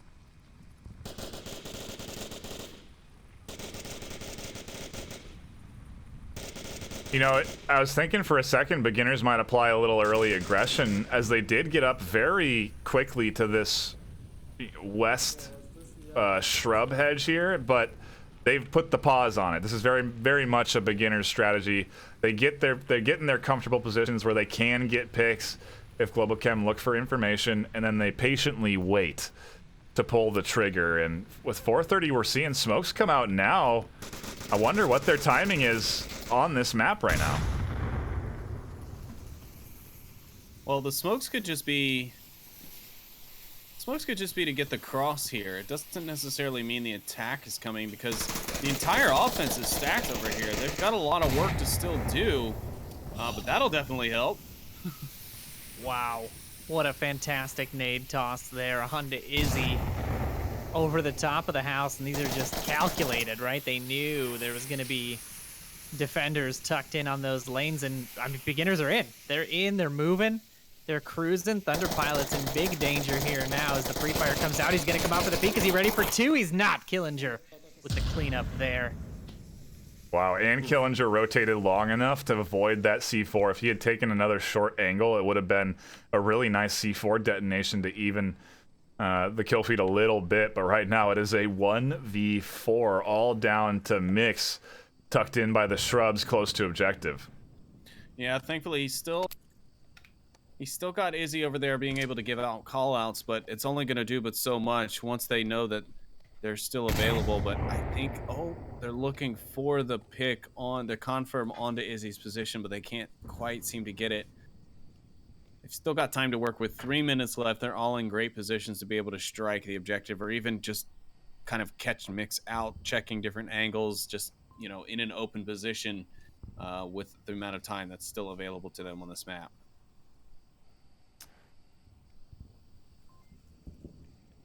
And this is where I thought beginners would bring the fast play. We saw it happen in the round robin where they were applying very early pressure in that center objective, and there's the confirm out of pause onto Izzy, so no more comms from him. And now we're at 2:30. They've already crossed the street. They've picked off 4 out of 5 Globochem by about with 3 minutes left on the clock, and they've done a great job of applying early pressure. I gotta wonder if it's what's thrown Globochem off here. Well, I think part of what's throwing Globochem off is 4 out of 5 of them are dead. True. I mean, what I liked about that beginner's play was it was staged aggression. A great pick there by Woods to seal the deal in round 1 as well. But yeah, it was aggression, but it was interspersed with their little pauses, and I like that a lot better than that final put. It's hard to do that sort of wait and push all at once on Suburbia because there's just so many open lanes at the end. It can be hard to make sure you're covered on all angles, but in short bursts like that, clearing an area, setting up, waiting, clearing an area, setting up, waiting, it just feels more tactically effective, and obviously it's as effective as can be as beginners almost take that with a full team standing at the end. Does look like we had a drop there on Globochem's side. I gotta wonder if it was after death. I think it was, because I think the kill count is reflected that there's 5 kills there. So thankfully not something that is going to affect the end result of that round. But we are in an online environment. You got to consider these sort of technical difficulties. I wonder if they have subs available in the case they need them. And if this happens to beginners, they don't have as deep of a roster. They only have 6, or do they have 7 now? I think with Paz coming on board, that puts them to 7. Because Cushberries is still on the roster. And they've got 5 on the board now. Who would Globochem dip into? There's also a Peasley as well on that roster. So true. Who is Globochem have to bring in here if they need to sub in someone on their roster? I believe it's Gattaca and Raph are the other 2 choices, and then there's who am I missing? Bad caster for not having the rosters up right in front of me. A lot of other things up in front of you. We're doing a lot here at the desk today. We're bringing that high quality production for the finals. We want to deliver you guys the best community cast in the history. The history. Always improve and always iterate. That is the plan. But apparently not enough to look at the rosters of a team. Just so close, but so far away still. But hey, just imagine all of this fancy stuff is going to be there for Season 10. Oh, yeah. We're going to be having all kinds of hot replays throughout Season 10. A little bit more of these beautiful caster faces coming at you as well. And while we're talking off game, big old shout out to the viewers tuning in. We're making at least 100 and change people tuning in for this final. We do appreciate you guys hanging out, dropping the subs, the bits, the love. Honestly, is really what we care about. Bringing in that love, bearing with us through our various growing pains here as well. And of course, our sponsors. Thank you so much to Fix Gaming, Rebuff Reality, VR Cover, and ProTube VR for sponsoring the league and all the prizes that these two teams are battling. I mean, just tooth and nail and hair and every other viscera and body part that they have to try to win. Really awesome stuff. So thank you to the sponsors. Thank you to the teams. Thank you to the viewers. Thank you to everybody who can make this possible today. We do appreciate it. I'm ready. I'm ready for this next round. Let's go. I think we're still dealing with some technical difficulties here. We're waiting on that fifth to join for GloboChem. I wonder what the timeout protocol is here for the finals, because we do have breaks between maps, so that kind of classifies as a timeout. But I'm sure in the case of technical difficulties, then you need a technical pause. That's still an option. Hopefully we don't have to go into that to start our round 2, as we do still wait for our additional player. We can get our predictions in now, real early. Map 3, I think you said Quarantine is definitely going to be on the table. It is going to be Globo's map pick. What are their other options? Tanker? And Cargo. I mean, don't you kind of want to play those against beginners? You want to play Cargo against them for sure. Quarantine is tough, man. It is a tough map, no matter what team you're playing, but beginners with this sort of style and the deadly long-range shots that are possible there. I mean, they do have Mike Crook. It sort of gives them the advantage, right? Beginners don't really have a resident sniper. You know, there's a lot of ARs and machine guns that come out in their loadouts, but we've seen Mike Crook just dominate teams in this postseason with that sniper rifle, and specifically on Quarantine. So they do have a bit of a leg up there. But I don't know. I feel like beginners would like to start on Cargo rather than start on Quarantine. So I'm going to say it's Quarantine and Cargo in that order. Sleepy? From here, I say we'll go to Tanker. From there, depending on the outcome, well, really depending on the outcome of both of these two maps, I would say it would go to Cargo, and I think Quarantine will be the last map they'll play. Well, that's three out of 2 remaining, so it's got to be 2 of those 3. It's going to be 2 of those. Take your pick. Yeah, the pool gets real limited in this best of 5 scenario. You know, you just don't.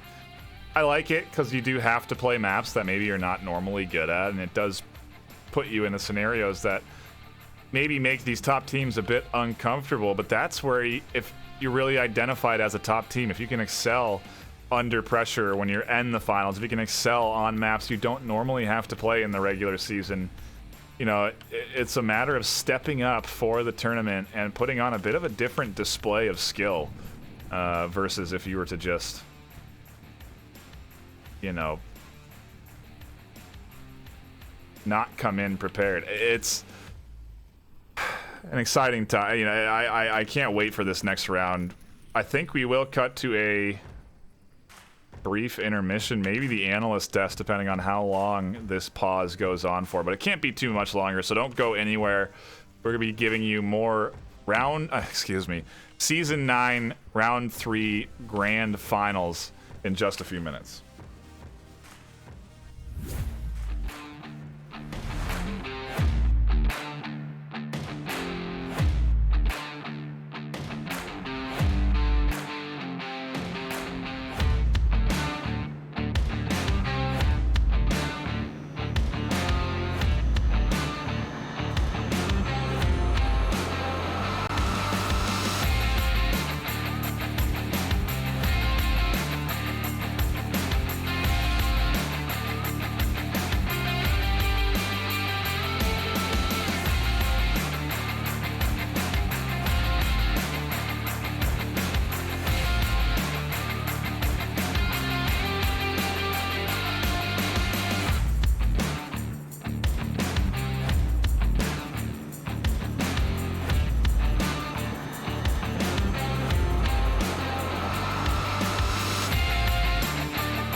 Tech issues have been sorted. Round 2 is underway of map number 3. It has been a close couple of maps so far in this grand finals, and I cannot wait to see what GloboChem brings to the table on their offensive round as we hop into round number 2 of map 3. I think I said that twice. The round's so nice, you say it twice. GloboChem on the offense now. You know, tech issues, we talk about this in the regular season, and it you know, matters as much here as it does anywhere. Does it take steam away from the team playing? You know, the team that just won that round, beginners. Will we see a misstep here? Are they still going to be on point as they were in that first one? It was a fantastic push by them through that first lane. It really was.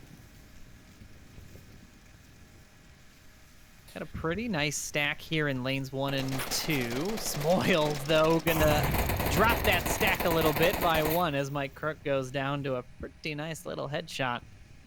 And Smoils with the nade. Oh my goodness, that toss.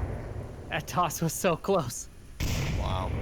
Otto, meanwhile, making his way up through the playground, initially taking some shots on Icy Woods, who had pushed up close through to the hedges, but since it's backed off, and now it's Otto's turn to take a peek through the woods. At the woods. At the woods. Through the woods, at the woods.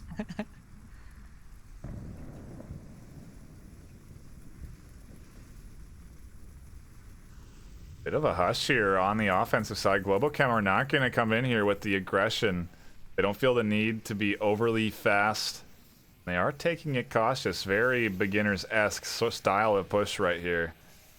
That early pick definitely shutting down what could have been any sort of momentum that they were looking to gather up and charge in with.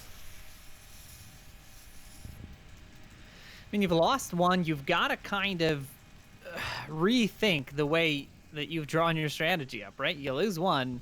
That's a big loss in a 5v5, and you cannot... Oh, my goodness gracious. What a great pick there, and a great response from Paz. As the C4 downs Otto, he's going to have to go for the confirm. Oh, he's going to make his nade go for the confirm instead, and it will land. There it is. The confirm comes out, and the cross for the res, picked up by Killinger. This defense. Yeah, really nicely done. And one thing that we see out of these teams that we don't necessarily see consistently out of the other mid-tier teams is those refrags, those confirm kills. He knows he got one based off the audio cues, and then he follows it up with a nade. It shuts down the res potential, and then they're waiting for the res. They use those kills to their advantage, and just like that, GloboChem into a 2v4 with no utility left.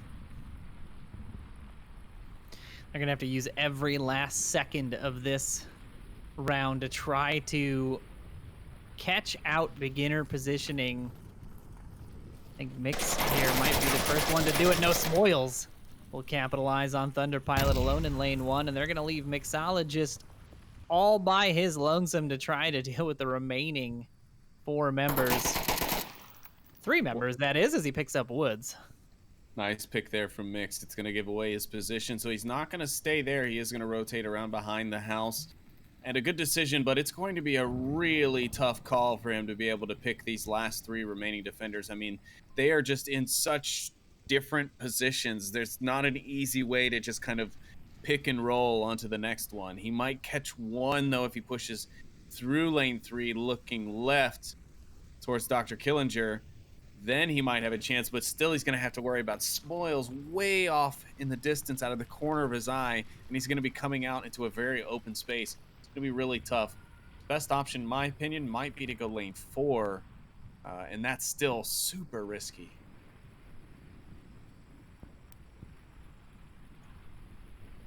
They're trying to figure out how exactly Mix is going to approach here. Killinger's holding his angles, Pause watching the east, and Smoils kind of covering the entire street. Mix looking like he's going to go for a bit of a sneak play. He's got the pad out, but he doesn't have the utility, and Killinger is laser focused on this exit point. Yeah, just a matter of moments before Mixologist finds a bullet with his name on it straight from Dr. Killinger's legal pad. But he's going for it anyways. You got to give him credit for that at least. And there are the shots. Dr. Killinger finds Mixologist and beginners go up 2-0. Suburbia. Another solid seeing- performance. Yeah, we're seeing that same 2-0 start. And this is, I think, 3 maps in a row beginners have started out 2-0 on the series. It worked out well for them in Subway. Obviously, Bazaar kind of crumbled at the end. Global Chem able to take that away. And now we'll see if they can keep that momentum going. It's going to come down to, if they can keep putting the pressure on, grab this next round, put Global Chem on the back foot. And they have a very good chance of taking this away. The objective is the Burning House objective in the southeast corner of the map. So a very capable objective as well. Beginners, probably have that in the back of their minds. I doubt that it is the main focus of the play, but still very possible. And we could see a very quick map 3 here. It's interesting to see Globo struggle so much against the beginners team here. The map clearly favoring beginners, and at least at the start here, they've come in with some good momentum. I wonder if Globo is going to ramp up again, if they're going to start climbing back now, if they're going to be able to get themselves this defensive round over by burning building. Or are beginners going to be targeting a cap? Do they want to put the nail in the coffin for for map number 3 and be applying that pressure onto what could be a quarantine or a cargo? I've been kind of throwing it around in my head, and I've got this interesting thought.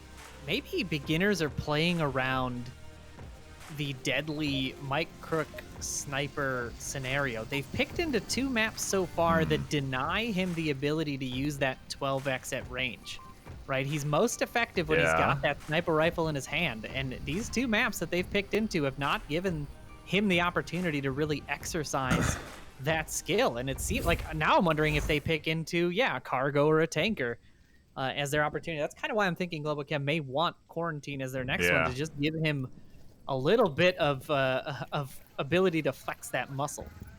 A good thought too, because they did ban downfall. So yeah, exactly, a big sniper map. It does. You're right, Noman. It does seem like they're trying to take that sniper out of his hands, and so far it's worked out for the most part. They did lose their last map, and Mike nearly finds a nade on the Smoils in round 3, but the lead is here for beginners.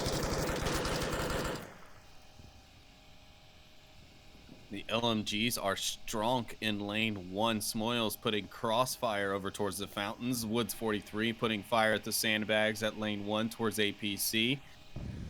And beginners pushing up. It looks like Smoils is going to launch the drone here and try and find some of the defensive positions, help his team out as they try and approach this very vulnerable objective. This is probably one of the most vulnerable objectives there are on the map. You can really get into this one with just the right picks and the right momentum in the right places at the right time.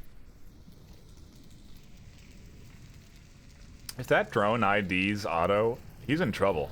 A nade up over the top of this roof is easy for one of these guys to toss. Hard for anybody else, but they've been nailing their nade throws, so I don't doubt at all that it's something that they can do when needed. And he's stuck here now. Smoils has a suppressive fire. Pause, able to find Mike Crook over by the APC. That's going to shut down any range shots that he would have over towards objective.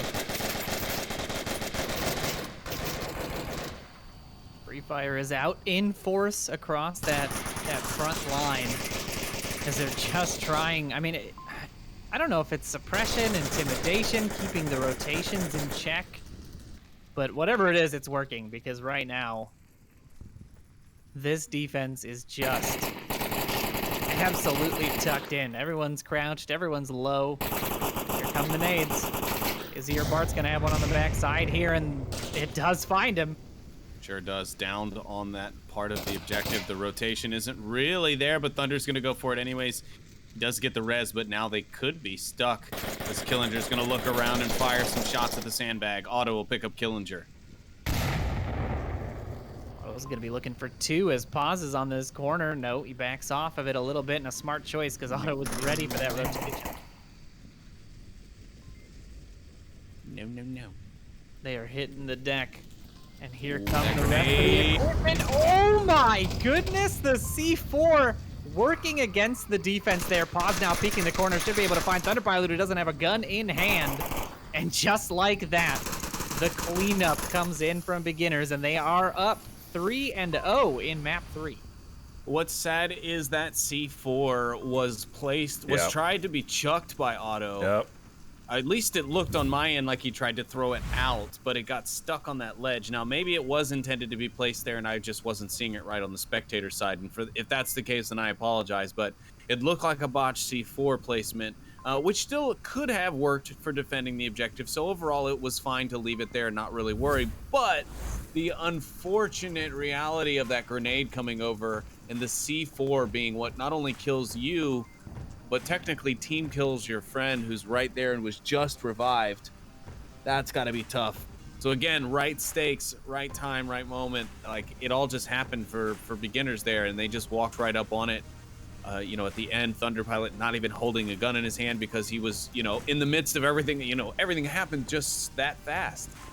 And he was kind of caught with his pants down there, unfortunately for him. And beginners add another point to their lead here on Suburbia. It's quite impressive the way that they've played that.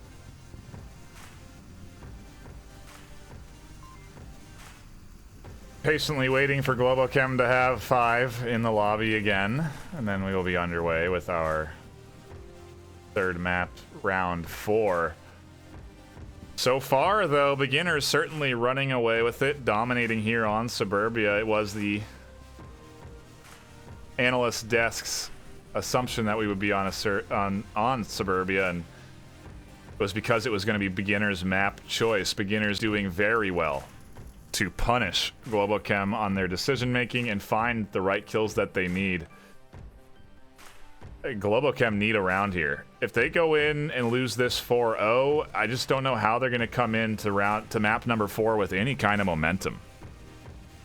Yeah, or confidence, really. I mean, to be dismantled like this in what has been a relatively close series. Subway wasn't very close. Bazaar was as tight as it can get. I mean, it feels like Globochem has just been fighting off the back foot this whole time.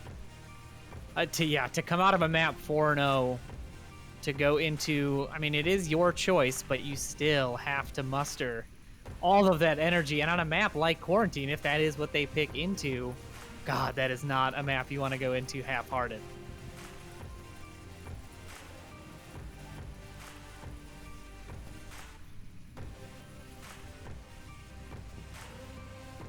A bit of a tech pause, I think, is what's going to be in order here. And so I think we might have to cut to another brief intermission as we wait for Globo to get their 5th back in. The struggles of an online event, but we will work through them. We will deliver you these grand finals at the highest of quality. Don't go anywhere. Map number 4 will be coming at you. Excuse me, round 4, not map 4. We're not there yet. Round 4 will be coming at you in just a few minutes.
Round 4 is back. We do appreciate everyone hanging out through the tech delays. Little exchange going out at the start of the round as we get back into the action. I'm curious to see if Globochem are going to try something different here. If they're going to try to apply pressure early, or if they're going to slow play it like they have relatively unsuccessfully so far.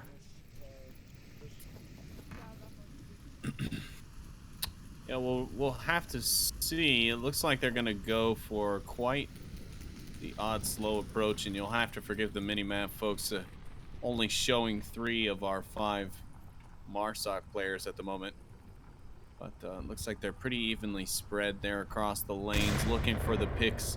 Otto here in lane 4, hoping to find Smoils, taking a look-see on the corner, but he's not going to find anything.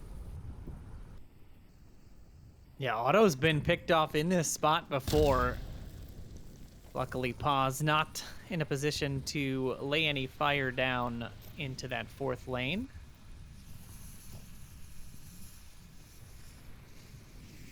A lot of nades getting thrown here. Nothing finding purchase. I think Thunder tried to throw one into the window. That didn't quite land. Another one tried to go up and over this roof. That didn't quite land. Everyone's still staying unscathed, but the attention is very much drawn by beginners over to this side. Lots of arrows focused on the APC side of things. Yeah, makes sense. They've got most of the offense here. I have to wonder what those smokes are for. You know, it is to bait out, you know, equipment. I just don't know if that's the best use for it. I'd rather just go over there and yell, you know, and save my smoke for when I make the push onto the objective. It just seems like the least effective way to try to bait. But, of course, the safest way is to not play. Woods 43 with a great pick over the top onto the shield. That's going to take the shield out. A big pickup for beginners here. And Thunderpilot is in a lot of danger if he continues to hang out. He was bold picking that shield up because that was a total Q, and I think Woods picked up on it. You saw him trace him through the bush there for a second, but he kind of gave up on that because he knew he wasn't really going to get that angle from where he was onto that shield. So better for him to do that and just back off and stay alive for his team than to risk it going for one player and probably getting refragged by the backup in Izzy or Bart. 2 behind center house.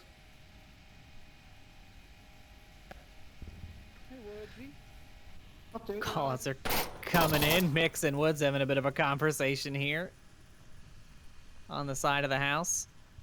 We'll see if Paws is ready for this pretty hefty approach to the bottom of the center house. I mean, Globo knows they need to get this house to really have a good chance. A nice push in by Thunder. Finds Paws. That nice little one hand of the AK-5C with the shield, giving just enough coverage. Wow, what a shot from Izzy through the house, through the tank, taking down. I don't even remember who it was now because another kill trade has come out in the meantime. Yeah, the Woods brothers go down in tandem as Mixologist picks up the refrag onto Thunderpilot in mid-house, and now Otto loses his battle in lane 4. But Killinger and Smoils are still kind of looking more towards the playground, but the smoke out from the middle house will draw Killinger into a more defensive position in the corner of these sandbags. An interesting concept that I think not a lot of people employ, but now the smokes are being relocated over towards the defenders, and Killinger's going to have a hard time to see.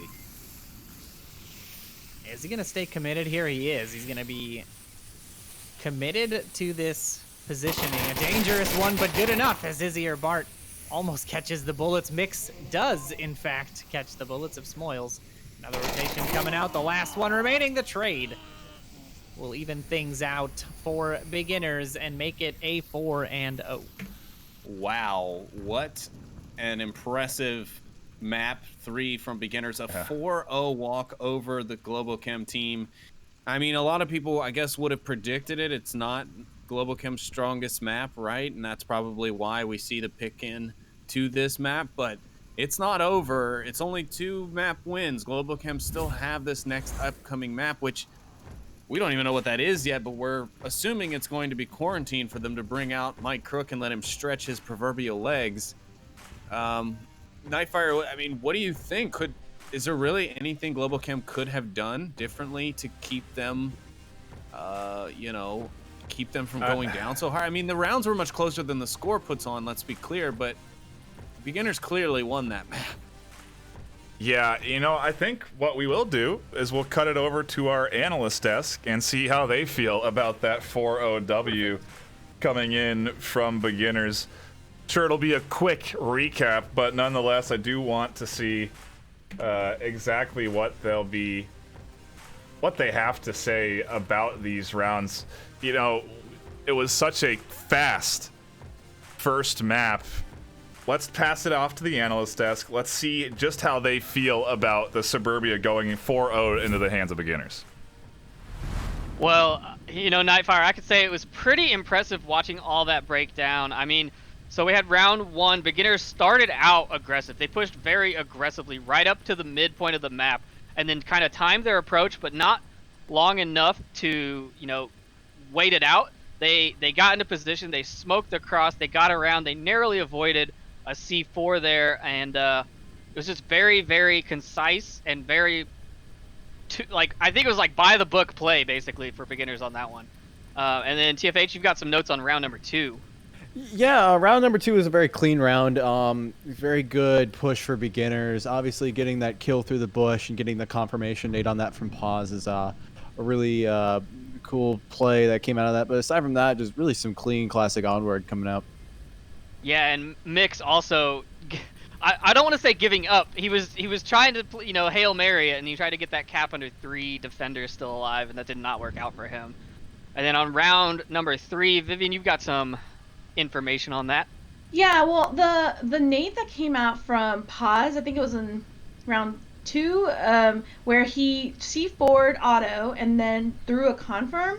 That was a really good play, and that was like intended. So then what happened in the next round is with the Burning House objective with the C4, and I think on our end we were like, that C4 is not gonna work. I think it was TFH that said that, and it worked kind of before the beginners on that one, because that took down the friendly fire. But you saw that Izzy went down first with a nade, and when Thunder went to go res her, he had some shots coming out of his gun, so I think there's maybe he's playing on the index or something, because it was just kind of like shooting out of nowhere. So I think there's a bit of like frantic play coming out of Globo, is not what we're typically used to, and beginners have just been playing it really clean. They're not, I think Globo, that looked like they were trying new things. I'm not sure. It was just a 4-0 is quite the loss on this one. Yeah. And, you know, throughout the regular season, Globo's banned this against us pretty much every time, so I definitely don't think it's one of their favorite maps. And beginners looking pretty strong on it. And like you said, that frag that took down Izzy definitely pulled more defenders into the blast radius of that C4, and it could have been worse. They could have got 3 with it, but that unfortunate placement, I don't know, would you, Wookie, you're a C4 expert. If you threw a bad C4 on defense, would you just knife it so it couldn't go off? Or Yes, it could still go off? absolutely. Well, it could still go off. Unfortunately, if there's like a frag that triggers it, you know, some explosive device close enough to trigger that C4 will explode it, whether it's disabled or not. You know, it'll still go off. That's why it's so dangerous. Even if you're just wearing it on your persons and that frag triggers it, you could take out teammates. It's you know, a side effect of wearing C4. That's one of those things you have to communicate to your team too. You know, you like if you're running the shield and you pull a live grenade, you definitely have to tell your team, hey, I've got a live grenade in my hand. If you've got a Molotov on your chest, if you've got a C4 on your chest, you need to let your team know, I am a danger to everyone. And so you need to be ready for it.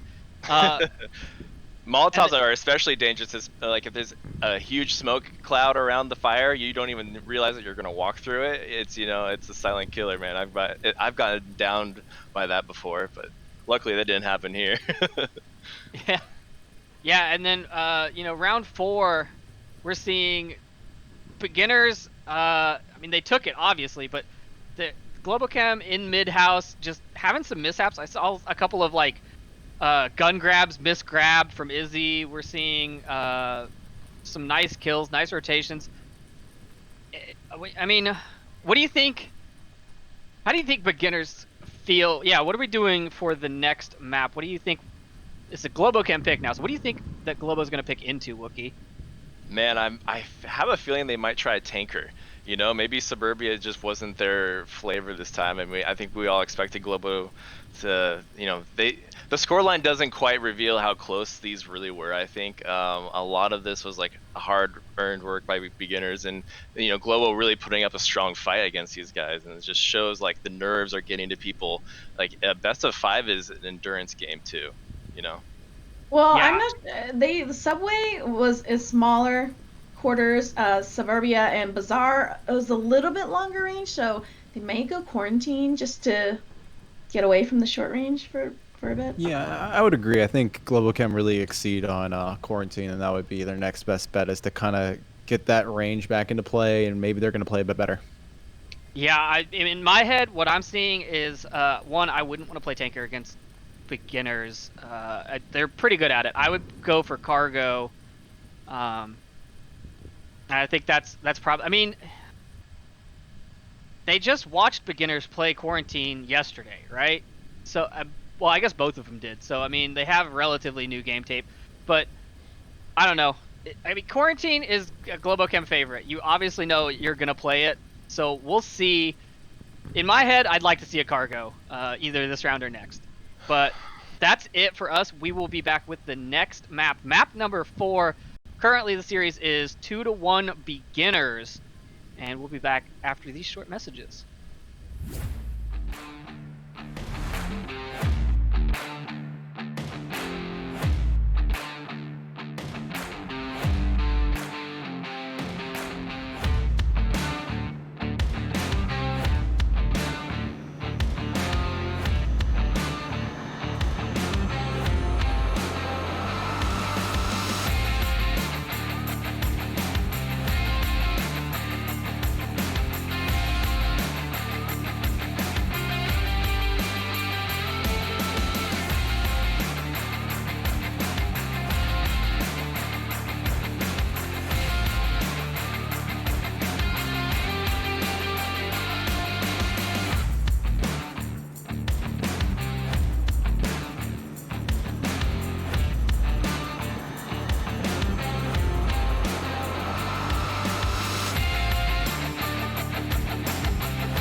we are back for map number 4. It's looking like we're going to be going to quarantine, as was predicted. Oops, that's not a ban. That's not what we're looking for. We're looking for the pick. It is going to be quarantine. Very curious to see how this shakes up. We've had predictions already for the map. You know, we thought it was going to be quarantine. How do you think this is going to shake out between beginners and Globo? So, you know, this is where it's going to be make or break, right? In my little side prediction, my shower thought about beginners trying to shut out Mike Crook. If they can deal with that long range danger, they're looking good, right? They're steamrolling through Suburbia. They've built up that momentum. They're looking real solid. If they can find a good way around those long range peaks, they could still cinch it. But Globochem loves this map. This is their map. Historically has gone their way more often than not in these matchups.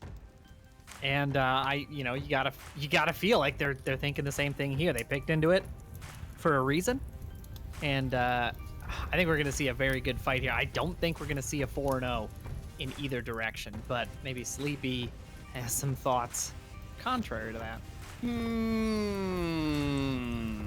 No, I think you pretty much nailed it. I think it's gonna go back and forth a bit. Maybe the beginners will turn on the momentum again here. They are pretty strong on this map, but so are Globochem, and now Mike Crook is going to be able again to kind of stretch his legs or arms or eyes or however you want to refer to his sniping abilities, but he's going to reach out and touch some folks from some long distances. However, I'm sure beginners are aware of Mike Crook and his danger, so I'm assuming that they're going to try and do something to counter him, but I'm interested to see what that is. You know, the beginner's play style does kind of work against Mike in that they don't really expose themselves very often. They don't go for wild crosses without the proper utility. It's going to be hard for Mike to really identify targets for a good amount of time. And if beginners can stay hidden on their push, keep things cloaked, and, you know, get close enough to objective that they can converge on it on their time, then, you know, they might be able to nullify Mike's sniping ability. But we saw how effective Viper was for boss fight, and, you know, I'm very interested to see if we'll see an equal amount of success with the sniper out of Mike today. But we're just seconds away from hopping into this map number 4. We don't have any roster subs, sticking with the same 5 on each side, and this is gonna be a good one. Both teams ready to go. Quarantine for our map pick, one of my favorites to drop into and watch during the regular season. And while we got some time, a quick shout out again to everyone that has tuned in today. We do appreciate your attendance. Make sure to hit that follow button, and if you got a Twitch Prime available, feel free to invest in the VRML. Give you back good quality casts as a result.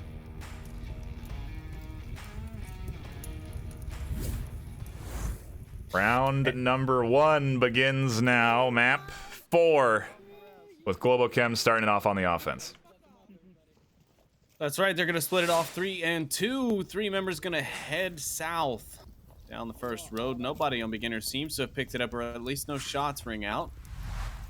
The defense getting set up still on the opposite side, and immediately, as soon as they hit the south road, the pre-fire shots come out, and Izzy just barely misses across from, it looks like, Woods 43. Now a secondary coming over with a little bit better smoke coverage, but Izzy's going to push down into the crater just at the wrong time and miss another small opportunity to take one of the members of beginners down early. Smoils did catch a round there. He didn't have to slow up and heal himself a little bit, so a stray bullet still find its target, but yeah, not quite effective enough. And now we're over the top of Mike Crook's shoulder as he puts a few rounds towards that south hill. Left side. The right side of the building there, but he may move. I was wondering why they weren't really too concerned about the south, and it does seem like it's because they have Mike with an Overwatch position. Izzy or Bart and Thunder are just kind of charging in here, and they should know that there's someone up on this hill. It very much looks like Globochem is aware of the potential. Otto's got his eyes on it. Thunder's got his eyes on it. a lot of different angles onto this south dunes, and it looks like this is going to be the preferred means of them trying to push. They want to clear these guys out of south and make their way up through it. Yeah, Mike was giving those call-outs, you know, 1-to-1 with basically exactly what was happening. So it was just the right play and a nice little peek there by Otto to shut down the Smoils pressure onto Thunder, and it's going to leave just Woods 43 up in the hill to try to deal with this south approach. The smokes are in to try to blind the East HQ, but they still have to deal with Woods 43 position. He's given up on it, though. He is out of here. Yeah, Izzy thankfully identified that for Globochem, and if she hadn't, Woods would have been a serious threat. I think they would have potentially dropped off of holding these angles. He tries to get a nade out onto the smoke, but no one's pushed in through it yet, so it's not going to find any purchase, and he is going to drop entirely off of this south dunes, which does open up this entry point for Globochem.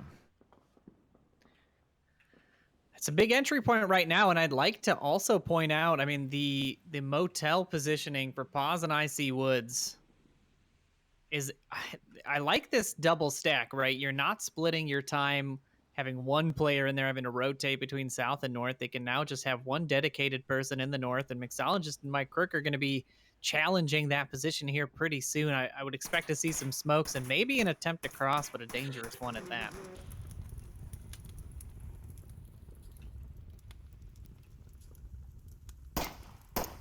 Interesting to see Mike Crook backing off that hotel approach. I thought he was going to use the armored trucks there to kind of peek through towards the hotel, but not seeing that happening. He was rotating back off now. I think he's trying to assist that south look again. So dangerous here. Woods 43 should have the angle on Thunderpilot. If he just peeks up a little higher, I think he's worried about Otto's position here. And there it is, Woods 43. Nice pick onto Thunder. A quick refrag by Mike Crook, though, at an unbelievable distance. And there's that sniper coming into play. One dead in the hills. This is why they tried to neuter him on all the other maps.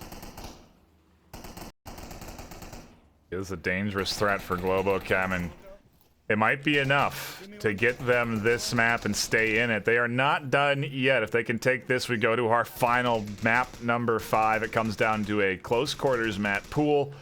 I'm very interested to see what happens if we get there. It is certainly still an if right now. Beginners just have to hold on, defend the objectives, secure their Volk rounds, and they will be crowned Season 9 Grand Final champions.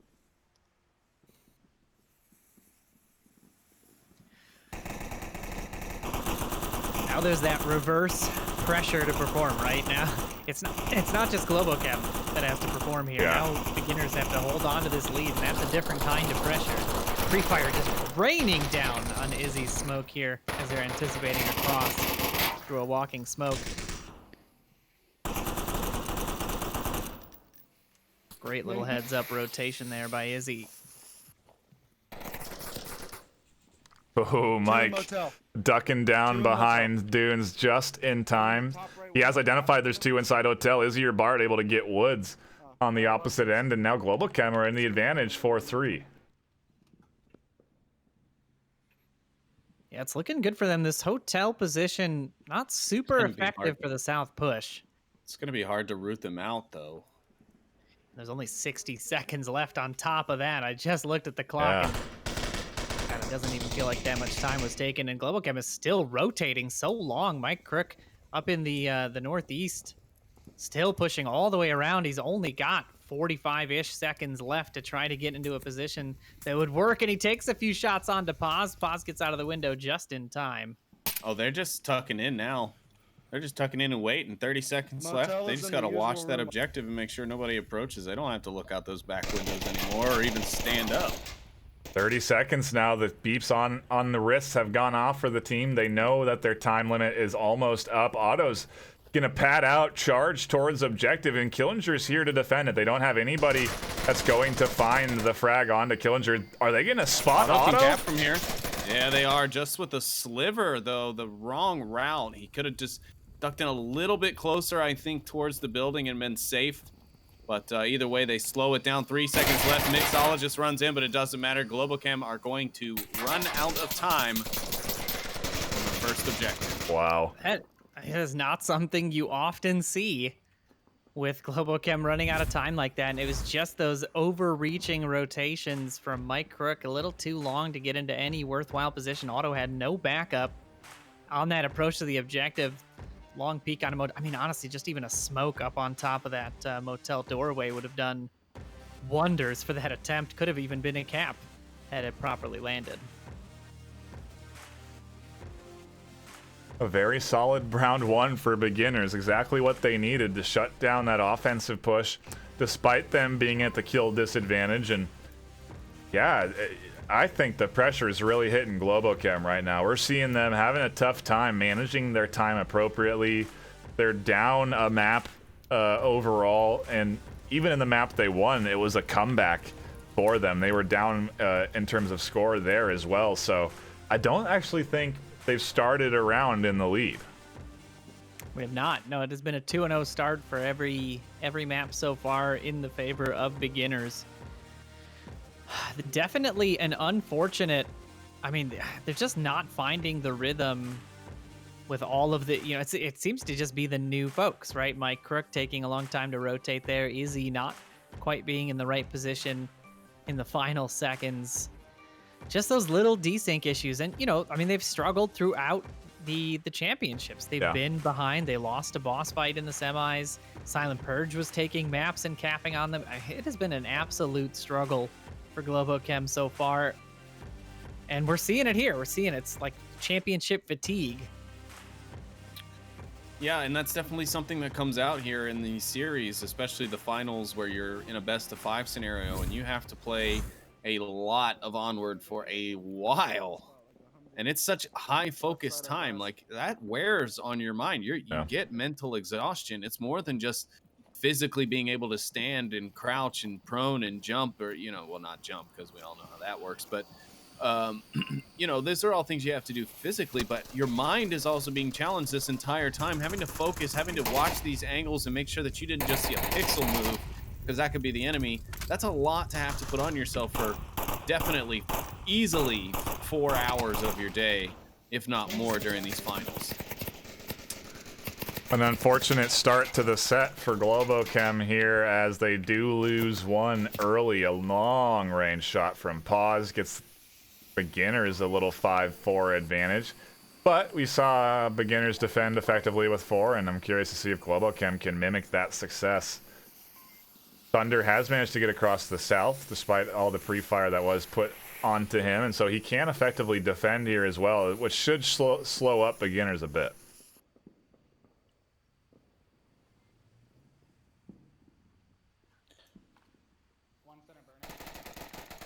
Still a good bit to go for the beginners to get in range. A lot of just checking common positions. What the sort of drawback to that, right, is you're giving the defense an active, you know, sort of radar as to where you are at any given time. Every time those shots ring out, you're giving away an approach, you're giving away an angle that a defender could peek you on. So it's pretty dangerous. I mean, on smaller maps, it makes a little bit more sense because there's a limited amount of positioning you can have. But on a map like Quarantine, there is an absolute ton of variance in defensive positioning.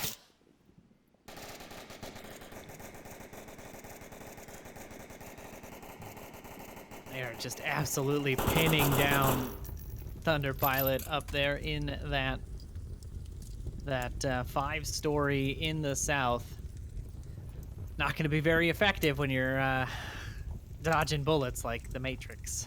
Yeah, they do not want him to be able to ID this push. They do not want him to be able to threaten this lane, and it's because Icy Woods and Killinger are all making their press up through it. If there's a defender sitting in that 5-story, he has such a good line of sight onto all of this that will unfold soon enough. And right on 3:30, right on schedule, beginners are moving up. They love suppressive fire, and you know, honestly, I really only see beginners, not a lot of teams at least, utilize suppressive fire. It gives away your location, but if someone's getting shot at, they stay tucked in. They don't go and look for the peak while they're being shot at on an angle. So suppressive fire is certainly a very successful technique that beginners have really honed in.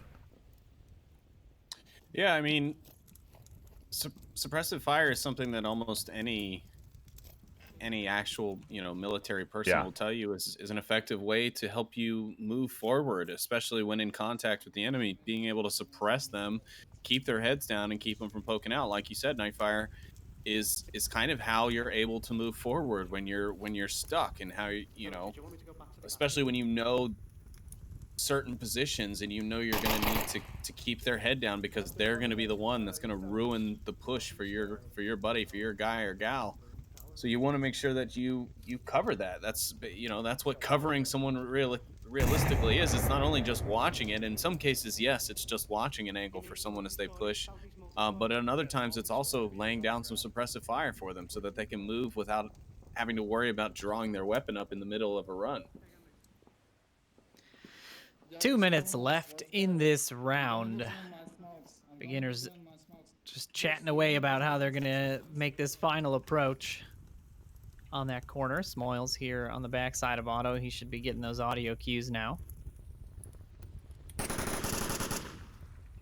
And there's the suppressive fire again, a little bit from Icy Woods onto Otto's position, just to keep him tucked in as Smoils gets into his spot. Lots of fire coming down without clear targets. We're seeing, I mean, this is a mirror image of what Izzy did in that last round, holding this smoke, baiting out that fire. I thought he had one attached to his foot there for a second, the way he was standing, but... Good old soccer player smoke. Minute and 13 left on the round, and it's all gunfire all over the place. The first pick coming out from Smoils here in the back half. Will down Thunder Pilot in the south. He's still going to have the ability to make those call-outs. 60 seconds is all that's remaining. They're still pretty far away, but beginners like to collapse at 30 seconds, so it's not something they're uncomfortable doing. 45 seconds on the clock. Otto able to find Icy Woods, turns it into a 3v4 at the very least. They're not going to have 5 alive crashing on objective.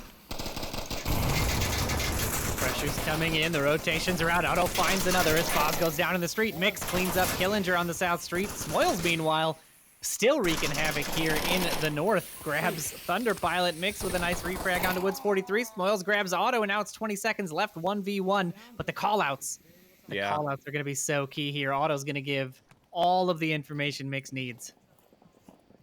Yeah, but Smoils should know, because of those callouts still coming from Otto, and the C4 will shut it down no problem anyways.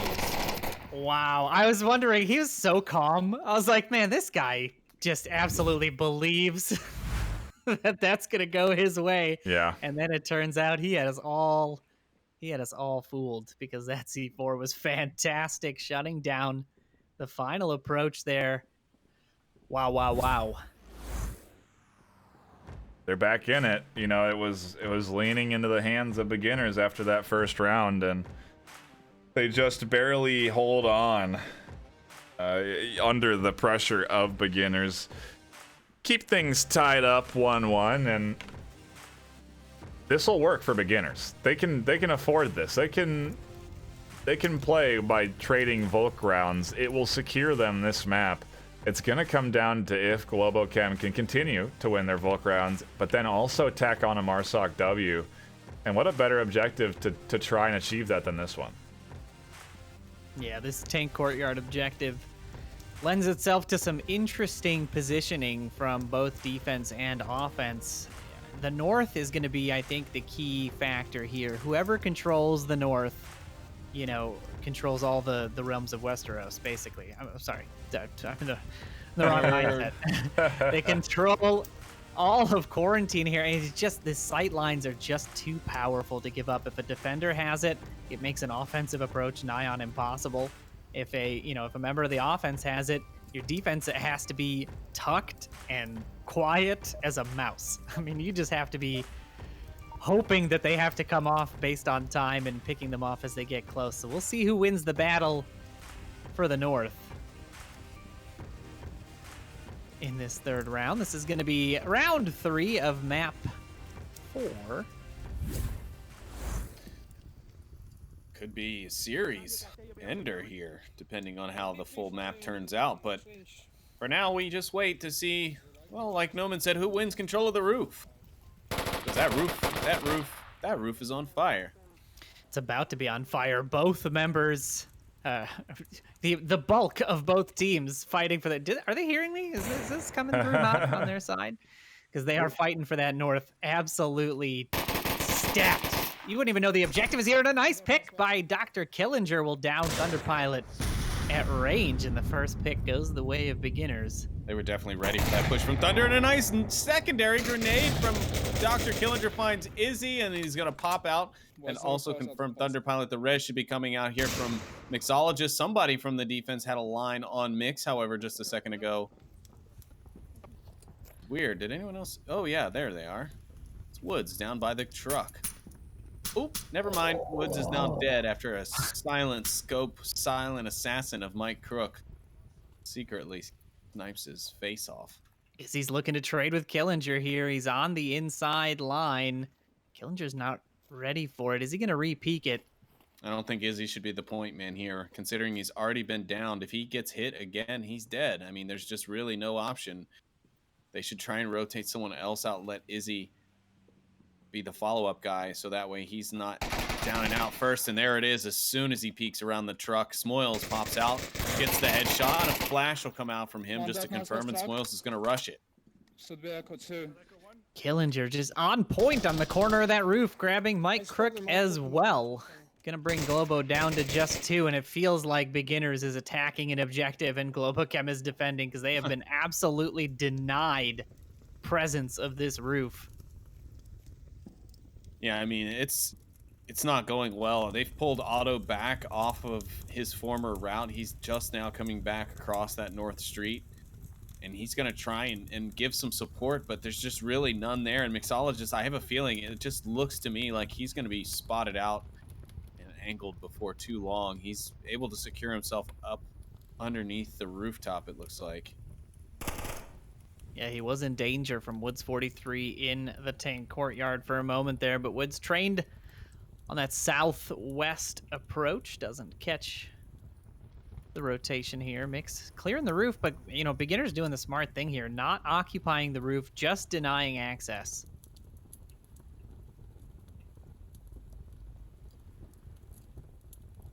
Smoil's going to choose to back off now as well and rejoin his team, find a different angle for that northwest push, but Otto's going to actually decide to come off of that push and choose a different route. He's probably going to come up through towards the Sarlacc pit and back up Mix here.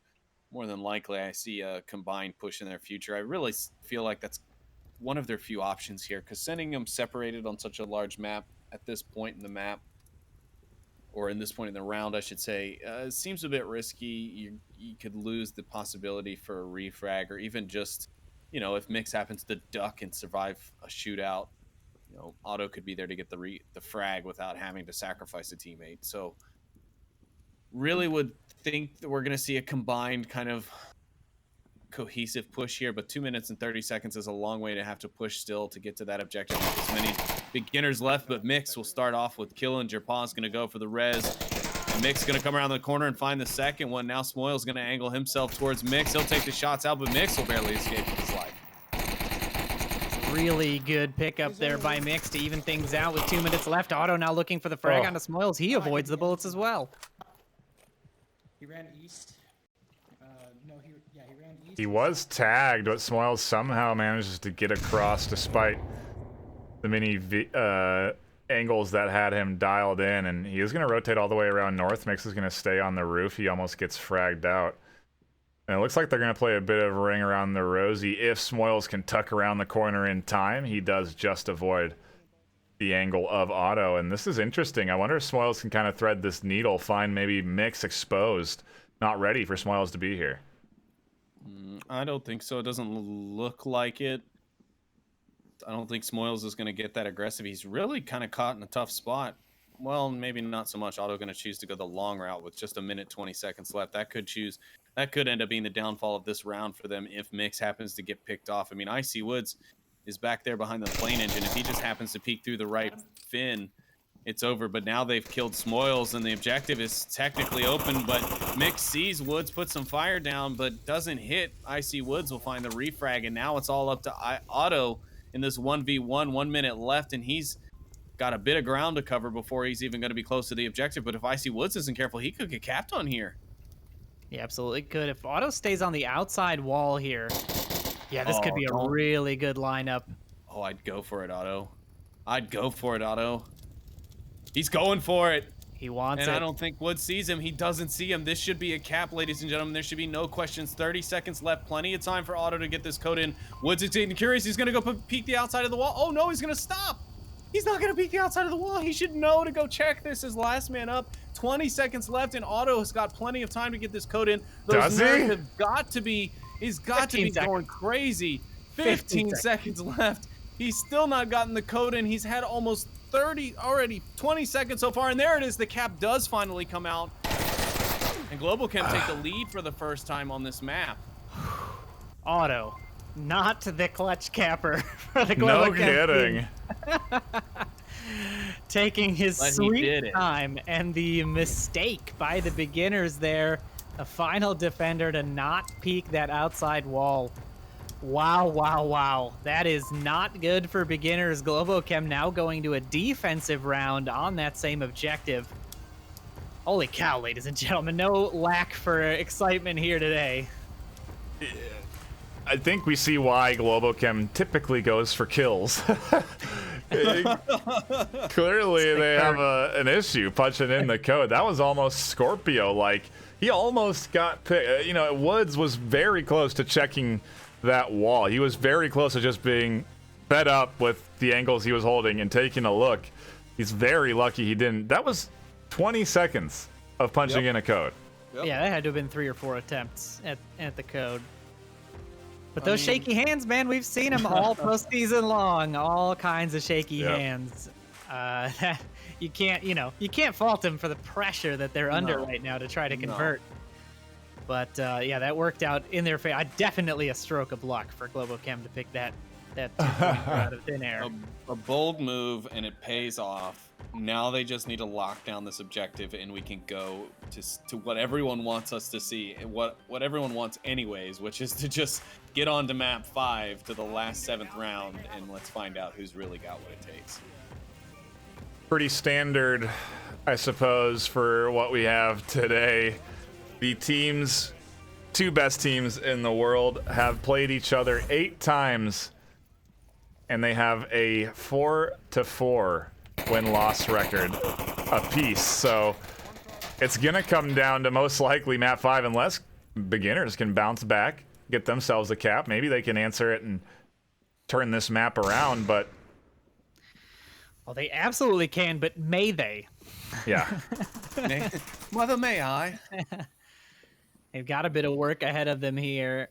They are opting to not go for the roof defense. Killinger will find Thunder Pilot on the north rotation as Thunder Pilot gets a little bit cheeky, trying to reach out and grab some extra real estate there in the north, but they're choosing to stay off the roof. They don't want to pressure too hard. There's the flash over. Killinger should be flashed, but he's prone. There's no way Izzy should push that, and he won't. He'll hold back. It's another one of those common situations we talk about where, you know, as a member of the offense, you will check the spots you're most likely to be in, and Izzy is exactly where Killinger was last round. You've got to wonder if he's 100% ready for this. I'm sure he's hearing some footsteps at the edge of that roof. Yeah, either that or maybe some call-outs from Killinger saying he just got flashed or a flash came over. But either way, Globochem need to, kind of remember and keep in their back pocket, this could be the last round that they need to take this map. They don't need to get, overly risky in order to try and save this map. They can, they can calm down a little bit. No need to get all antsy in the pantsy. Call-outs from Killinger coming out on rooftop, going to give Izzy all the information she needs to understand the position in the offense. Probably won't know that there is a rogue Smoils crossing right now. Now would be the time to make that peek she was making earlier. Yeah, no kidding. Smoil's definitely exposed for a potential angle there. Killinger's kind of given up on holding that tight corner. Paused isn't really watching it either. There have been some gaps in the coverage on this north rooftop. Now Smoils is definitely keeping eyes on as he rotates back across, but an opportunity for Izzy to push in. She could round the corner and have the back of Killinger. Pause has dropped off that angle as well. Just got to be patient because Smoils is about to rotate right in to that angle. How closely is Izzy watching? Doesn't see Smoils. Smoils definitely had a laser go right on top of Izzy, so this defensive position not going to last much longer. Somehow Smoils still hasn't spotted it there. He gets the angle and Izzy goes down. That might be an indicator for the rest of beginners to start to move forward as well.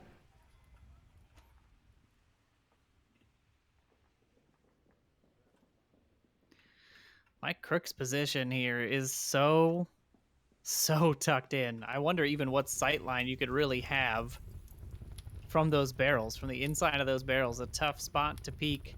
Is Killinger going to be able to spot the head here? Doesn't look like it.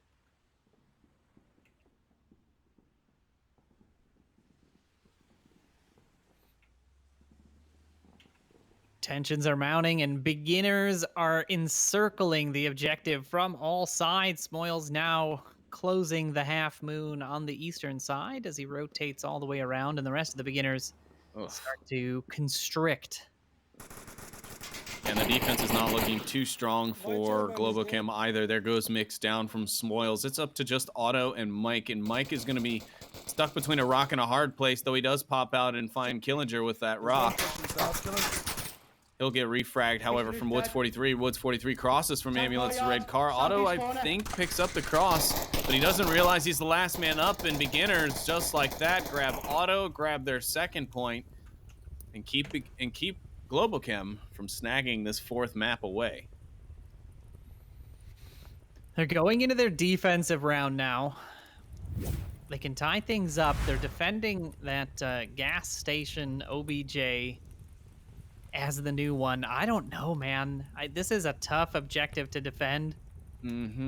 I've seen, beginners make mistakes on this one as well. It really came down to a mistake in the last one. If they make any more, it could spell a bit of a disaster, forcing them to have to play that fifth map. But I don't know, man. Globochem's offense has just not been, what we expect all day. It has just been fighting from behind. So could be really anybody's freaking game here.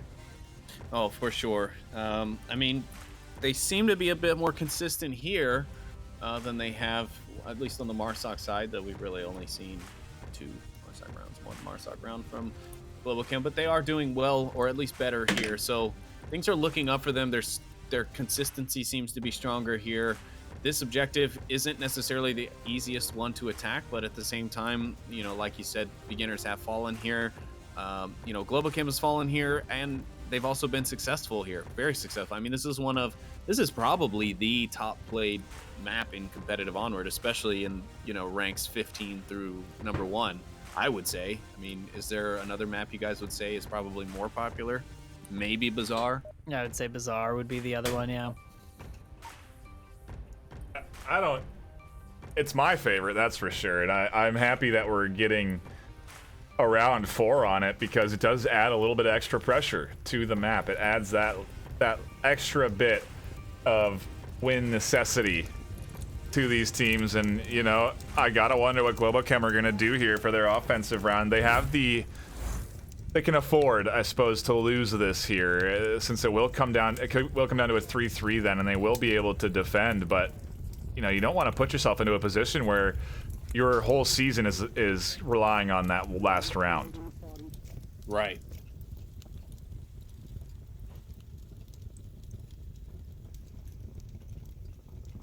The Globochem offense getting the north spawn here, a relatively short spawn for this objective.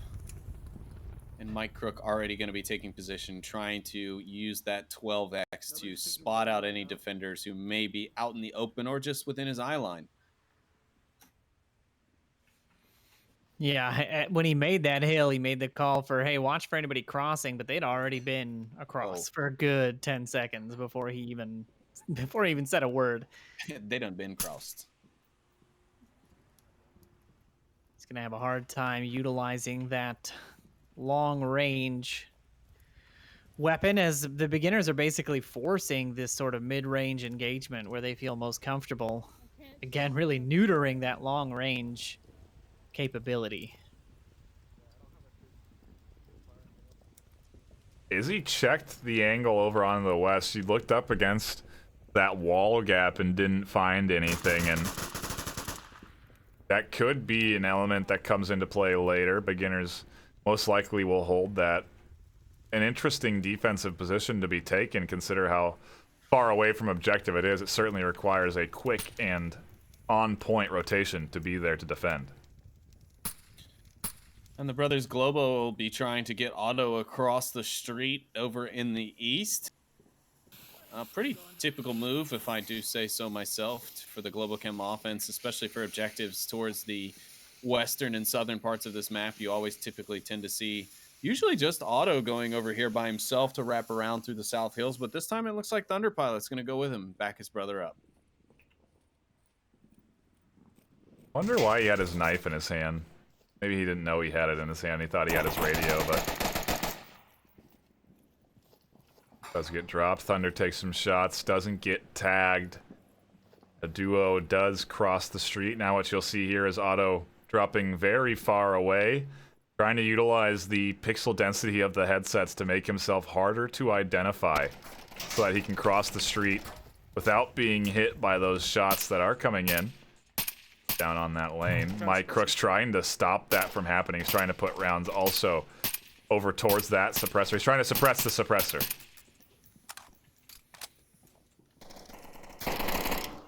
And about 3 minutes have now burned down here in Globochem. Well, mostly they're far away. Yeah, they're still a bit away from the objective, in all honesty. Loads of work to do, but 5 members up to do it, which is better than the last few Marsoc attempts have been. They've been losing folks really early. I think they went as safe as possible for this this attempt. I think they're starting to identify that they're bleeding a little too early. So if they can get people in range and apply full team's worth of pressure, they might be able to make something happen here. This would be like, what, the second, maybe third offensive round that they would convert in this overall series? They've not had a fantastic Marsoc outing at all. Beginner's just been not just on point, just 100% on point on defense.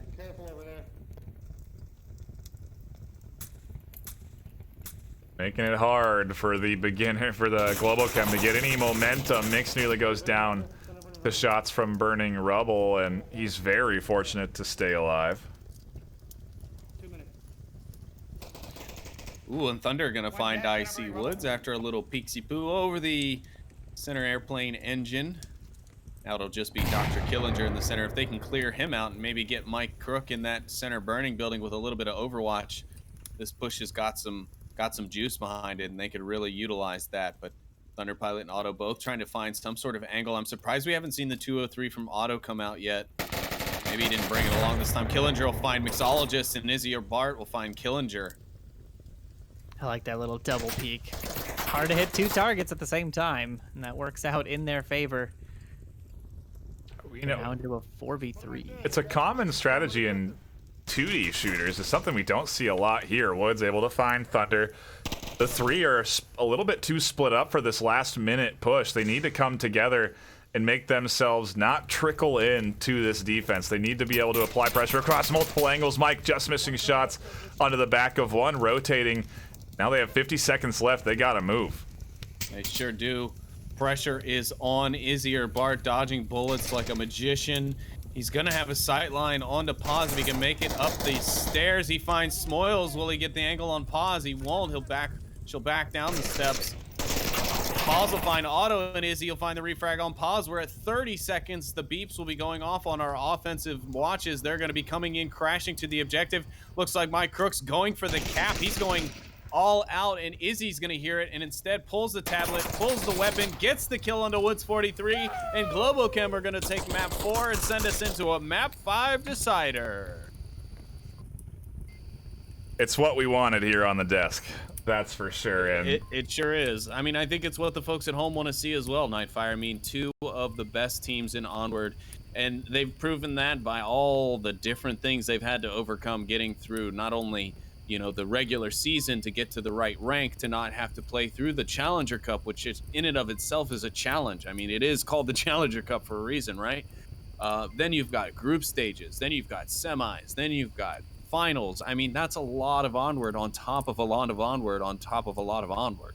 Yeah. So these 2 teams proving why they're on top here today, and that comeback in the series, an amazing one there from Globochem. I mean, just a stellar job from them to hang in. Beginners applying that early pressure as they have been. It's making it hard for Globochem. It's making it a real non-stop effort for them to be able to get these wins. And I'm curious, Sleepy, who do you think's been looking better today? I think I'm leaning into the hands of beginners. I think overall they've been looking a little bit sharper.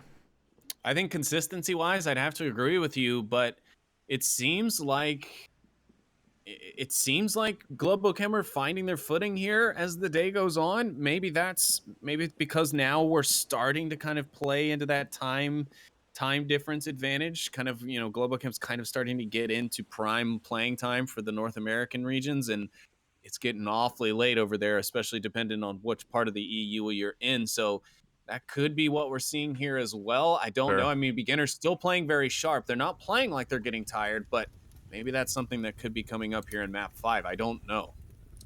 It very well could be. I'm curious to see, you know, how they're going to battle it out for map 5. I want to know what they're going to be picking for map 5. I want to know how they're going to go up against beginners. So many questions that we have to ask, and I think we'll cut over to the analyst desk to ask them. We'll get everyone's thoughts and feelings on that last map and what we're going to be going to for map number 5 as we cut over to our analyst desk. Hey everybody. Yeah, so I don't know if you're as excited as we are, but that was a great quarantine. We started out with round 1, Auto trying to cap with 3 up and then getting denied, and just kind of time management issues. Globo runs out of time overall. Mike did have some great long picks from north all the way to the south side of the map. Really good sniper rounds, as we expect from Mike. And then Wookie, he really wanted to talk about that round 2. Yeah, that was a brilliant C4 play by Mix. I mean, I loved how it came down to that clutch 1v1 situation between those guys, and to bait him in and lure him with that C4 kill was just incredible. I mean, Mix knew where he was, and it all came together so well. I love to see that. Yeah, and Paws got that critical early pick onto Mike, so they took out that sniper early. I mean, they didn't know that it was the sniper, but it definitely changed Globochem's attack strategy there. And yeah, downing one in hotel and not confirming him, opting to run for the objective as you could hear him calling you out is pretty risky, but he was very low on time. And then for round 3, we got Vivian. What do you have for round 3? With that's the one with the cap, right? We were all like writing it down. Well, we were actually really loud. We were like, oh my gosh. And then it was just dead silent as we were like, get it. Are you gonna get it? So that was a great cap coming out. It was not, a fast, speedy cap. He was obviously probably really nervous, like, should I do it? But I think that's what saved them. One, it boosted the morale, right, of the team. It was like a back and forth, but I mean, beginners just really crushed them in the last map. So I think that was a good morale boost, and then they really needed it, because I think they're gonna keep trading rounds, and beginners could have easily taken it back from them. So I'm glad that they stayed in. This is what they do, right? These two, they just tease us all night long. So it's basically what it is. And on round 4, we did see the beginners kind of work their way back into the score line, reassert themselves with a great push onto the objective. They were able to take down people as they moved along, taking down the likes of Mixologist, who was on the far side, Microok, who is also on a very far away from objective position as well. Just the communications for being able to identify those kinds of positions is just on point for beginners. Yeah, and Smoils with a great rotation around the north side there also got a couple of good picks. And then obviously the last round, final round, round 5, we saw Mike try and rush in and get a cap and not able to complete that, convert that, but Izzy definitely cleaned up afterwards and Globo took that round and the map. So now it's tied 2-2 overall in a best of 5. So what are we going to be able to see for the next map? What do you think? You know what? I'm just going to go on a limb here. We're going to see Turbine. Tanker. Tanker? All right. What about you, Wookie? I think Cargo.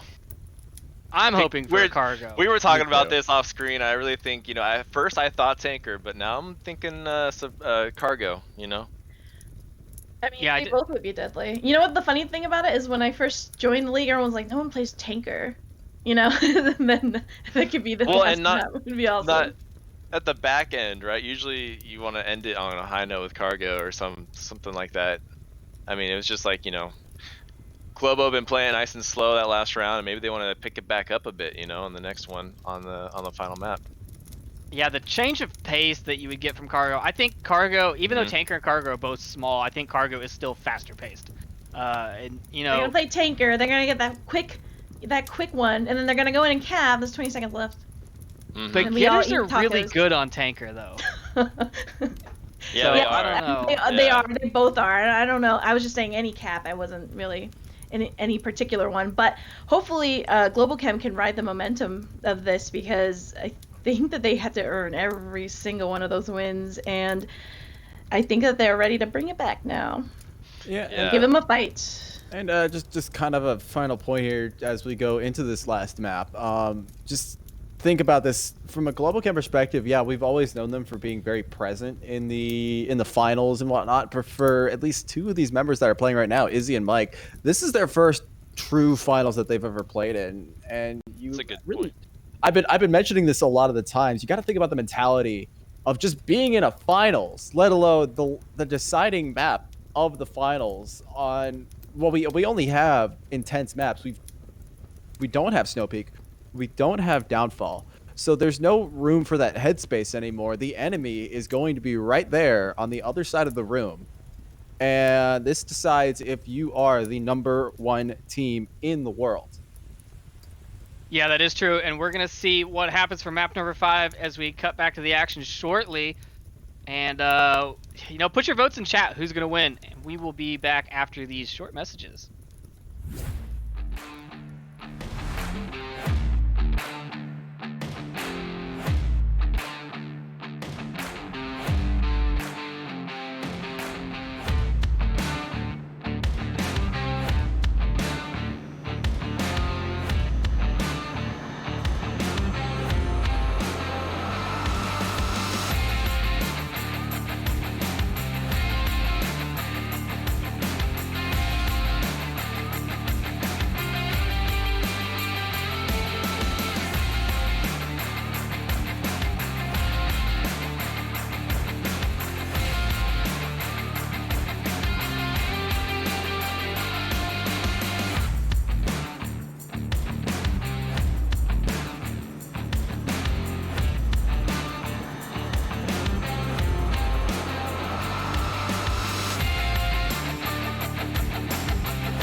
Welcome back, everybody. We are here for the finals. Map 5 of Beginners versus Globochem.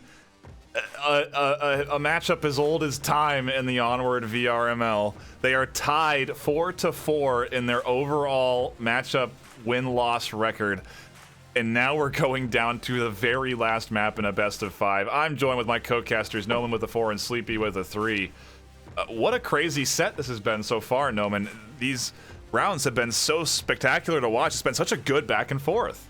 It has been everything that we could hope for. Nobody wants to see, the teams want to see a blowout. One of them does, but yeah. But I just, it makes for great action, and we have no shortage of that. We have had fantastic plays on both sides. We've seen the momentum shift on both sides. Both teams finding their ways back and fighting in some pretty dang unfavorable situations. I couldn't have really asked for more, and we're getting into the final hour, the 11th hour, the last minute, whatever you want to call it. Yeah. The final map is up. Cargo is what we're going to be playing, and Cargo and Tanker, in my mind, more or less interchangeable. Obviously, a little bit more technicality required for the Tanker pick. Cargo a little bit more, constricted and tight space. And I don't know. I can't call it. I'm not even going to try because I'm going to be wrong no matter what. I already have my prediction in, so we're just going to stick with that. But, what do you guys think we're going to be seeing here? I don't think, I'm trying to think, I don't think we've had a Cargo in the champion. Maybe it has been. Yeah, I'm pretty sure it has by this point. But it's definitely never been the decider. I can tell you that. No. And to have it... That's usually a downfall. I mean, I think what we're going to see here is beginners playing it just like they'll play it. They're not going to move past that first middle half of the map for 3 or 4 minutes. They'll maybe move on to 2.5 at the earliest once they start to apply pressure.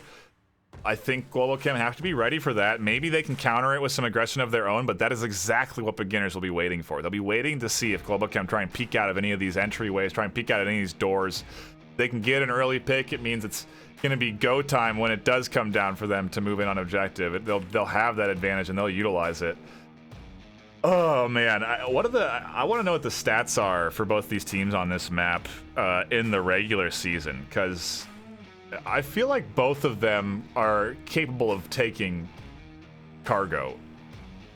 And I say that, I wouldn't really say that against Globo because they nearly lost against Silent Purge, but they're up against beginners playstyle. It's not the same playstyle as Silent Purge, Sleepy.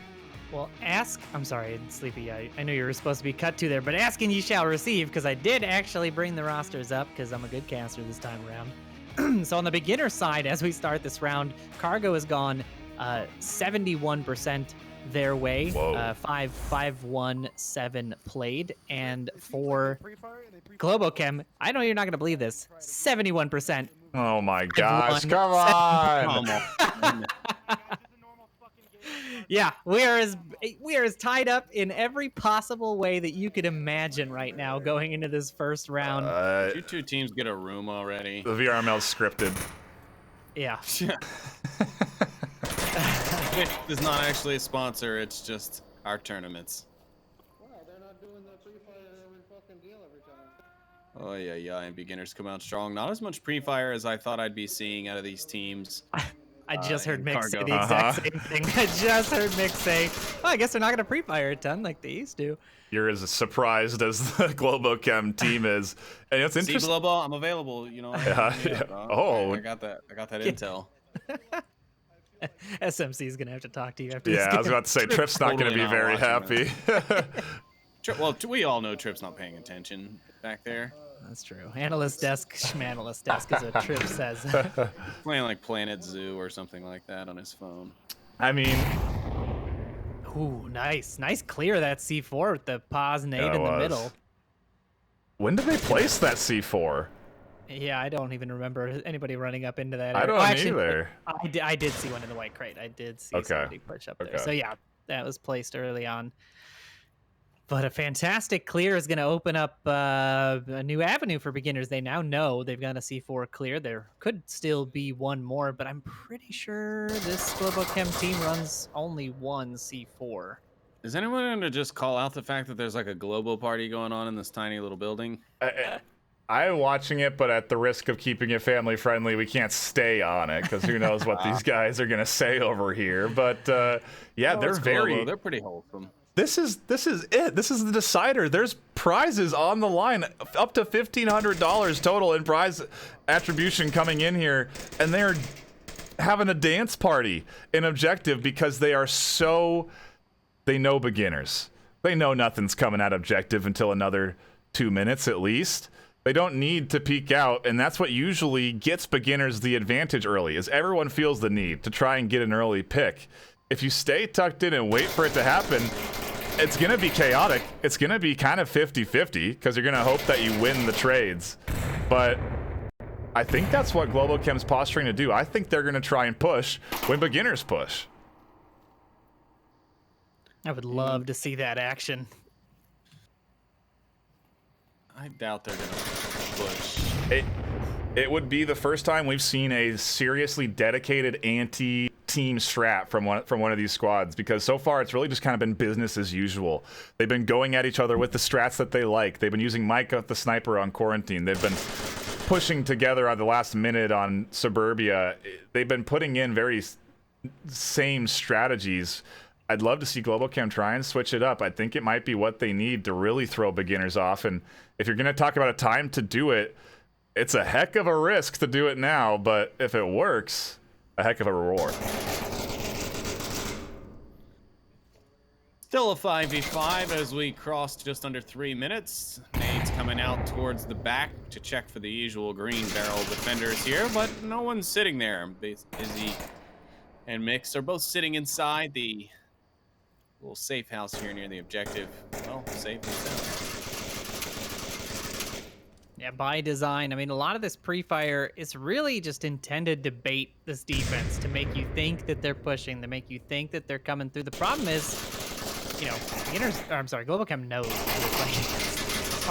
Hard to bait when you know for a fact that they're going to push around 2 o'clock, or 2 minutes on the clock left. So, you know, they've done the aggressive pushes before and caught them off guard, but Globochem's not having any of that. They're not going to be fooled this time around. How are they not going to run out of ammo by the time it comes to them getting to the objective? Like, they've pre-fired now so much, and I haven't seen any of them running an L85 all day, so they're definitely not sharing ammo with Smoils. How do they have the ammo logistics to keep this up? They're definitely not running AP rounds. You only get 2 mags with those, so clearly staying. I don't know anybody who still runs AP rounds after. No, there's still quite a bit of it in the league, to be honest with you. I mean, I've had this discussion with a few players, and they do swear by it for those that are wearing the vests, especially with trades being what they are. Before detonating a little early. Trades being what they are, you kind of want that tiny bit of advantage if you can get it. Here we go. This is the way that I think they've needed to play defense all day today against this beginners. They need to just hang tight, wait for the push, and then to apply pressure. There goes Smoils. They have the early kill advantage. It wasn't enough. Thunder finds Icy Woods. The push is coming in at 50 seconds, and they're down 2 already. Make that 3. Pause. He gets picked up by Otto. It's all down to Woods, and the 1v5 Globochem has shut down beginners for round 1 in cargo. Wow, nice execution there as Globo just waited to mop up everyone as they came in. No real difficulties for them there. They just popped out, got their kill, went back into cover, waited for the next one. Well done. Like, at this point, is the beginner's tent just like, light bulb, let's just rush? You know, like, you wait all that time, you make your concerted push at the end, you haven't gotten any picks, your smokes didn't lay quite as well as you probably would have wanted them to, and then they kind of basically single-filed. Smoils pushed 2 early, then they pushed 2 through the smoke with basically not even having guns up. I don't know, man. It's not what I would have expected to see there. I would have expected... definitely not even that late in the round. Like, they had 60 seconds. Even to try to recover from, you know, a couple of members down would have been tough at that time range. I don't know. That was, yeah, I think you're exactly right in saying that that's the kind of defense Globo needed to be going with, because it worked.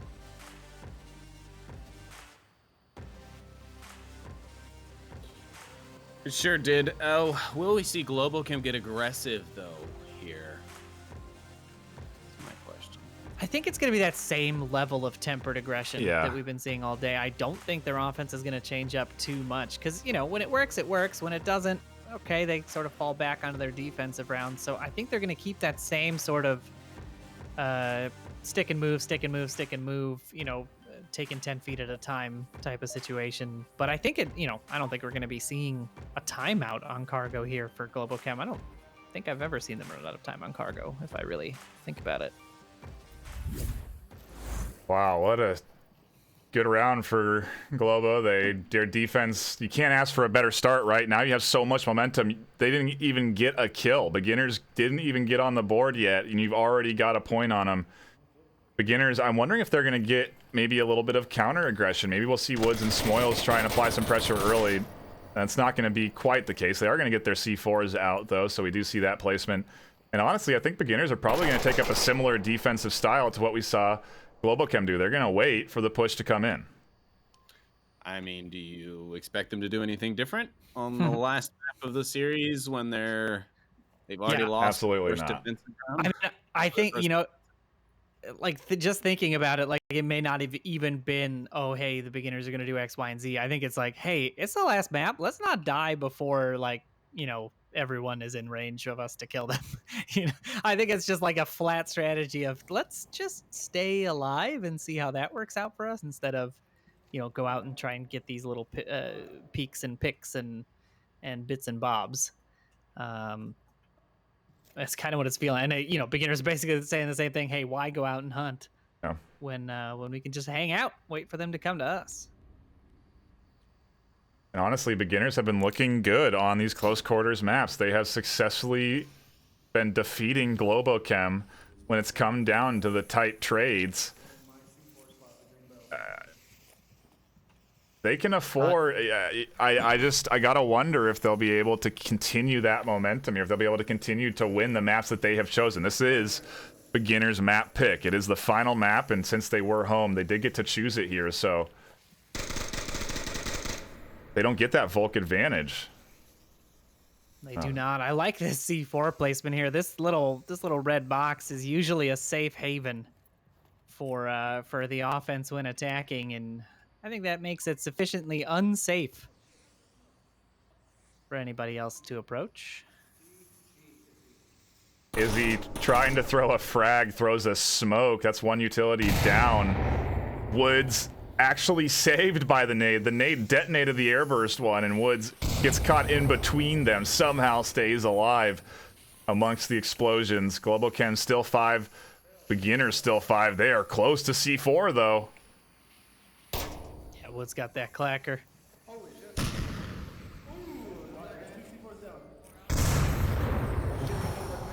That airburst nade picking up Mike. Quick revive, however, gets him back to the full roster here. Izzy finds Icy Wood, the big pickup. Mike getting Woods 43. The defense is opening up. Globochem are looking to enter. Here comes utility up and over the top. Smokes flying in. Smoils trying to deny entry with the nade. It's not going to keep Mike off. It actually works against him. He kills himself with the frag. Killinger able to shut down Izzy or Bart. Pause still on the backside. Also throwing utility, preventing anyone from capping on objective. But Mike with the shield is denying this right now. Thunder and Mix trying to find Killinger, but it gets denied. Thunder does get pause on the side. Mike tags Killinger once. Thunder applying the pressure onto Killinger. It's coming down to the 1v2. Can Globochem push their lead up? Killinger is going to swing through the smoke. He's looking to get on top of Mike Crook. He finds Thunder. Can he get the double? He does! Killinger hangs on for Beginners. I got goosebumps. I don't know if the rest of you just got good. That was a I was just trying play. to jump in and give NightFiree some time to get some air, but he just wouldn't let me. So, yeah, no, an excellent round and an excellent clutch there from Killinger. I honestly thought he was dead the second he rotated out through the open like that, but somehow, some way, nobody was just looking at him ever, and he popped Thunder in the back, got got Mike because Mike had been making so much noise, so he knew where Mike was. There was no questions on that. And I don't think Mike was ready for him to just be that brave and daring and just pop around like that. So well earned there. Killinger doing a heck of a job with that last clutch. That was one of the best plays I think I've seen, in the postseason so far. There's been a few good ones, but that one's definitely up there. A really nice rotation. That missed opportunity by Thunder, just checking the spot, but not anticipating. I don't know where I guess he anticipated him rotating on the outside and trying to come around the pipe side, but Killinger trying to stay close to the OBJ, the right call there. And it nets him a nice little 2-piece to seal the deal. We're back to being tied up. 50 or whatever, 71%, of course. That swing through the smoke, such a good move. Utilizing it to get out of vision, then re-peeking it on the edge to get that pick, and then knowing how to apply the pressure onto the shield. Just a very high-level solo play right there. Really nicely done, and in the heat of the moment to be able to pull that off, beginners re-infused now. They're reinvigorated as we go into map 3. This is anyone's ball game right now. Yeah, we are underway. It's definitely a ball game now. Globochem on the defense. They've got the southeast objective, the one that I think everyone's going to plug their ears for, because the pre-fire should be out en masse here. Beginners laying down smokes early, and we're seeing almost a Silent Purge-esque style push. The pre-fire coming through, the offense pushing through the smokes. Yeah, Killinger and Paws and Woods are going to be pushing through rather quickly. Killinger already up very close, but shut down almost immediately by Thunderpilot. Now Paws going to be making his way through the cargo containers. He's up close. He's out towards the objective. He's got Pat out. Thunder Mix doesn't see him. He runs right by him. He switches to his gun. Now he's looking for Auto. Will he find Auto? He's found Auto. He's cleared the objective. He could technically go back for the cap, and he's going to do it. Izzy now coming around. He's going to get his attention drawn away, but now there we go. He gets shut down. Izzy shutting it down there. Mike Crook and Izzy now the last two. No, not the last two. The last 3 left with Thunderpilot. Izzy will come around the backside and grab Woods 43. And no, an unfortunate team kill right as Icy Woods is coming around the back, and it's going to be a double. Will it be? No, Izzy comes down on top. And once again, a last-second kill for the clutch. Globochem grabs the round and the lead. Oh my gosh, the series, Noman, is killing my heart rate. I can't deal with it. How did she snap that quickly? I mean, he had gun up, was firing, putting rounds down, and she must have nearly broke her damn neck turning around to shoot Woods there. That was almost catastrophic. The team kill nearly lined him up for the easy double. But Izzy absolutely saves it. I mean, so many clutch plays there to save that round. Beginners switching it up. This is what we needed to see out of them. This is what I was expecting them to deliver. They are absolutely bringing in new strategies. We've never seen them at that pace. Mm-hmm. It almost works. They almost had a cap. Yeah, that smoke just didn't quite have enough time to develop. It would have been a little unusual to see just a smoke standing there, because I think that was on his chest. I think he strapped that to himself. But definitely a good attempt at that cap. Paz picking up 2 before going for that second cap attempt. I mean, yeah, speechless. Really, really good plays. And, for a map like Cargo, it's what you expect. It's these high octane, get the blood pumping, get everybody moving, no rest for the defense kind of plays. And that really, that could have gone either way. A fantastic save by Globochem and a great play by beginners. Everyone take a breath. I don't have any left. It's all gone. What? The doctor is going to wonder what happened to my blood pressure since the last visit. I mean, what a day. Season final. No biggie. It'll be fine. Next week. I think it's going to come down to a 3-3. I really do. I mean, isn't that what we always want? Isn't that what we always predict with this? This is what they do, is they go 3-3 on the last map, last round, last minute, second, whatever. They always have to keep us waiting until the very end. They can't just decide it in 3 maps like decent human beings. Just kidding. Just kidding. This has been some fantastic gameplay. I'm not mad at you guys for going to 5 maps. But I am happy to see that the pace is picked up because we have gone to a smaller map. Yes, there is some slow draw here and there, but and Mix out the gate quick with the free fire on the spoils. Things are going a bit quickly, but Globochem still not turning up the pace 100%. Mix going to confirm spoils. Now pause just on the outside around the corner. He's got Mike and Izzy just on the inside. Here comes the C4 around the corner. He's going to pop it, and that's going to be it. Did he drop his clacker? How did that not kill them? Some sort of weird issue with the seat. Maybe it was on the ceiling. I think there's still that bug where if it's on the ceiling. No, it's still on the wall. It hasn't detonated. The trade coming out from Izzy or Bart and Dr. Killian out to 2v2. The rest available on either side. They've got to get Thunder up. Auto pushing out. I would... Oh, he's popping the smoke to give himself some coverage, but he needs to go in for the move on Thunder. Is Thunder not calling out for this res? No, they've got it. They've got it identified. Auto calling out. He's gonna go get that res. Mixologist just for the cover here. There it is. It's a 3v3. The confirm did come out, so there was a beginner's res available, but that confirm was had, and now it's just 2 members of the beginners defending against this push. The trade coming out from Auto, but it favors Globochem as Auto is able to be revived. Icy Woods now rotating. Could he catch 2? Man, that'll be the second time. Well, he could have also been killed very quickly as well, considering the timing of that res. He's in a tough spot now. He's stuck between 2 sets, and Mix gonna find the kill onto Icy Wood. Globochem are gonna take their lead up 2 points, 3-1, and are on the cusp of closing out this series on the next Volk round.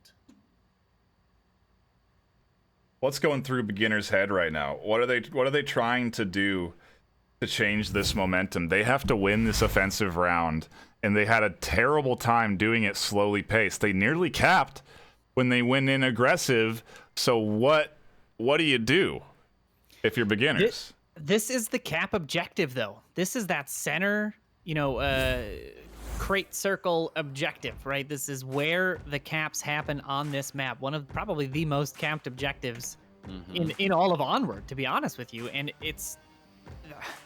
they're gonna try. I don't know if they're gonna try for it fast. I don't know if they're gonna try for it slow, but that pad is coming out in this round because Globochem is just looking good on cargo. You picked into this map. The team that you're playing against has come alive all of a sudden, and this is your really only chance. You're not gonna, I don't think they're gonna take 3 rounds, all the way back. It would be a pretty great comeback, to be honest with you. I'd be pretty happy to see that too, but I don't know. I have a feeling that if they don't cap on this one, well, obviously if they don't cap on this one, it's likely gonna be a Globochem win, but oh God, the heart hurts. I'm gonna rename the Season 9 championship to the Clutch Cup because we have seen more clutch rounds in this championship, I think, than we've seen ever in Onward. Like, it's been ridiculous. Some of these miracle clutches from Killinger, from Viper yesterday to that Izzy clutch a moment ago.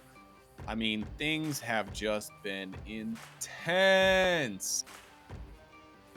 And it's only looking to get better as the seasons go on. I mean, next season, more people joining up. Possibly the Quest coming soon-ish. Don't know. Question mark. 2 weeks, TM. Don't add us. We don't know. Yeah, we really don't. But yeah, I mean, it could be a whole new influx of players, a whole new type of game. Will there need to be a whole different league for those Quest players? There's a lot of questions that'll still be needing to be figured out. But, Season 10 looking to be a good one as we get closer and closer to the wrap-up of Season 9. And ladies and gentlemen, this could be it. Round number 5, map number 5. Beginners on the offense, but this is do or die for them. They have to convert on this round one way or another. The smokes look like they're very centered towards that last objective, but I guess it's just to cover that lane because they're going to push 3 up it, and Auto's going to come out quick with the pre-fire. It's going to be hard for him to get across. Auto finds 1 on the cross, and that's going to be 1 beginner down already. Yeah, he's going to ID that pick. He knows he got it. That is 4 in. Spoils is already inside the crate here on the objective. Izzy or Bart finds 1. Smoke pops the corner. Izzy trades for that. And that goes the favor of Globochem. It's a 4v2. Wow. And just like that, a heck of a swing in momentum here. And Izzy's back up, putting it 5v2. Full 5-man defense on the board for Global Chem. This has got to be a good feeling, knowing their only man down has been rezzed. They can count at least 2 of the kills. The Killinger kill will be hard to account for unless maybe they spotted out those grenades on point if it weren't for those cargo containers. This is such a tough situation to come back from, as Paz and Woods 43, the last remaining members. They've got 5 minutes. They got more than enough time to stick and move. But man, do they have some work cut out for them here.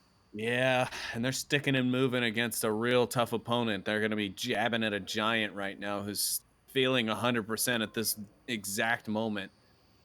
Beginners, they've got a tried and true veteran in Woods 43, but unfortunately one of their newer members, and not to say Paz is not a capable player, he's a very capable player. He's been proving himself throughout this series for the Global Chem roster, but you know, he is newer. And he is going to be one of those players that we talked about where the pressure might get to them, because this will be their first time in this, you know, in this particular situation. Oh no! And Paz, that'll be his 3rd down and or killing of the series. But he will be able to res him, and he does, but it's just going to key in. The Global Chem auto will get the trade onto Woods, and Paz will come around for the confirm, but Global's still 4 strong against 1, 4 minutes left. Yeah, Paz is all but trapped here. Global Chem heard the shots, know the position. This might be all she wrote. Paz rotating in, Thunder Pilot with the final kill, and Global Chem secure map 5. Well, I mean, that's it, ladies and gentlemen. That's the series. Global Chem are officially your Season 9 champions. And, well, I mean, that's it. Our predictions were right, NightFiree. We didn't actually mess it up. We got it right. Well, with the exception of 3rd place, because nobody apparently believed in Silent Purge, and they gave us all the big middle finger to that. But, you know, congratulations to them for winning that 3rd place match. That was a heck of a bout as well. We've had nothing but nonstop great action, but this series here, the 1 and 2 spot, number 1 going to Global Chem, so congratulations to them. Commiserations, but you know, kudos to the beginners team. They played an all-out hell of a series. They really had us thinking, you know, Global Chem was going to go down pretty early on, but Global Chem managed to catch it back. That's going to be it for me. I'll let NightFiree carry us on out of here and take us on. But thank you so much from me and from Noman for tuning in. We really appreciate it, everyone. All the subs, all the bits, and all the new follows and stuff today. We really appreciate that. And we appreciate all of you for coming out and tuning into the stream today. So from me, before we go, we do have some more stuff in tune for you guys, so be sure and stay put. But from myself, thank you guys so much. Thank you to the teams and the players for such an awesome Season 9. Definitely one that'll go down in the books. And I can't wait to see you all again in Season 10 for another fantastic season of Onward VR Master League. Absolutely incredible set of matches. It'll be it for me as well here. Is it for us on the desk? Thank you so much for tuning in. We're going to be passing it off to our analysts to wrap up the day.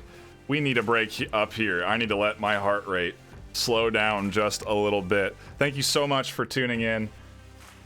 I gotta hear what our analysts have to say about what we just witnessed. An absolute action-packed finals to what we had today. What do you got for us?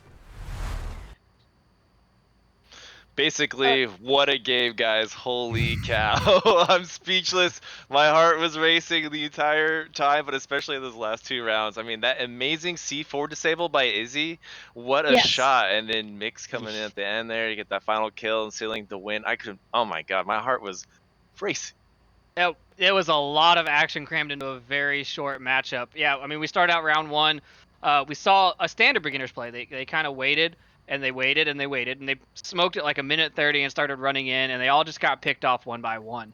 And then round number 2, we saw some shield action, Todd. Yeah, so Woods had the unique conundrum of having 2 Global Chem people coming at him, one of them being by Crook, and that is generally bad news, but he was just able to go ahead and get that angle before Mike could react or snap or what have you, and was able to clutch that round for beginners. think that was actually Killinger on that round. Oh, I'm sorry. Yeah, you are right. That is Killinger. Yeah. And then also kicked off with a Smoils self down with a nade, which was, not something you want to see in the finals. Well, and this then, cargo, like amazing play actually from both teams. Even, I mean, Killinger with that clutch, that was so good. Like he was just like he knew Thunder was there with the shield, popped, I think it was Mike across the way, and then ran across and rushed the shield. So really great play. But I would say Izzy's probably MVP for this whole map because of the disable. Right? I mean, that was just so good. Like that was so fast. And then of course that snap kill with in that last round with was it when they were Volk, like she just got res, right? And so I don't know, that I would say MVP for sure. Globo, man, bringing it in. I don't know why they would pick cargo. I just feel like they're just deadly and scary. So good job there. Yeah, Wookie, and then that crazy round 3 we saw Pause get up in there. What did you think about that one? Dude, that was so crazy. He was up in the smoke, tablet out. He goes for a kill, and then he finds another one, gets a double kill, and he is right as he goes to start capping, he throws that smoke grenade and just completely blew his cover. And Izzy saw it and shoots him through the smoke. That was insane. That had my heart racing. They almost got a great cap, similar to what we've seen in Blaze. And man, it was so good. In fact, because after Izzy caps him, she refrags, goes around the corner, and then Thunder accidentally shoots her because it was such a good rotation that he wasn't even expecting it, Yeah. And then another Marsak guy goes around behind them both, gets Thunder, and then she refrags. And if Thunder didn't get that amazing revive, that would have been so, like, I don't know, I would have been heartbroken if they lost that round, Yeah, that one definitely could have gone another way. I mean, that snap turn, like the casters were saying, was like 180 degrees all the way turned around. It was beautiful. Such a quick reaction. And then Globo coming back and taking the last point. Pretty strong, it seems. I mean, with the beginners down to 2, and then they kind of blow through that time trying to find those picks. But overall, a great win from Globochem. Pretty sure they already went over the final score, but we'll bring it back up. It is, let me do some quick math real quick. Someone help me out here. No, math is hard. What do we got? 13 to 11? It was close. 13 to 11. 13 to 14, I think. Like the whole time, it's as if they played together before. I mean, honestly, it was just like back and forth, back and forth. I mean, I think last season they went to the 5th map, I believe. So it would not have been the first time. And beginners looking really, really good at the beginning of this. And honestly, I don't think any of us were like, oh, it's in the bag for either team. Although if you told me Cargo is gonna be the last map, I would say, yeah, that goes to Globo. Yeah. Well, go ahead. It is an amazing thing. Globochem are our champions for season 9, and what a season it has been. Let's just quickly go around the horn here and just recap what has happened in these last couple hours, starting with map 1. Beginners look like that they had the advantage going on into it by holding the angles, negating the rotations from Globochem. Globochem are a team that like to rotate around and be mobile, and when beginners had the lasso around them, Globochem couldn't really do much, and it was looking like it was going to be a beginner's game until, well, map 2. Yeah, map 2. I mean, Bazaar is definitely a Globo strong point. They just had the plays. I mean, we saw some great plays from beginners. They had great C4s, the bait and switch, but overall, Globo was able to take map 2, and then we went back to beginners heavy on Suburbia. Yeah, I think that I think we all knew going into that one. I think we, for the most part, picked the maps that we thought they were going to be picking, aside from the cargo one. I didn't call that right, Wookie. You were right, okay, on that one. But Suburbia, I just figured beginners would just have in the bag, and they did. There was just, I don't know. I think maybe they were coming off of the drops, and I don't know, maybe it lost their momentum, and then of course beginners being so good. But I would say Pause having that C4 kill and then the nade is like the highlight play for me, especially for that map. And Wookie, you had thoughts on Quarantine. Yeah, I mean, that was the time when beginners were just playing so well that Globochem had to switch up their attack strategy to kind of also go slow themselves. Like we saw a couple attacks that were it was really like it came down to the last 30 seconds or so, and then Globo would come in and sweep it. So I think that was huge. That was a great turnaround for Globo. And then Yeah. finally, it all comes down to the final map, Cargo. I think it's the perfect map for a decider. It's one of the most balanced maps in the game, and no better place to really bring it to beginners, a team that really likes those long range maps, than to give them the challenge of one of the smallest maps in game. And Global Chem just really showed, hands down, what a team of their caliber can do by bringing the action to them and showing the raw, pure skill that they have. And just the shield play from Mike and Killinger were both great. And I think, really, like Vivian said earlier, Izzy just really came through on this one and secured that win. And so it's amazing for, their two newer players to really be gunning for that win and just go full through right when they needed it the most. This is a very well-deserved win. Yeah, and I mean, you guys were all here. It's been a long day. Casters had a long day. Players had a long day. Everyone watching had a long day. I mean, it was great onward action. Some of the best we've seen. I personally think this season has been the best season so far. And we've got new sponsors. We've got Rebuff Reality, ProTube VR, Fixed Gaming, VR Cover, Arma.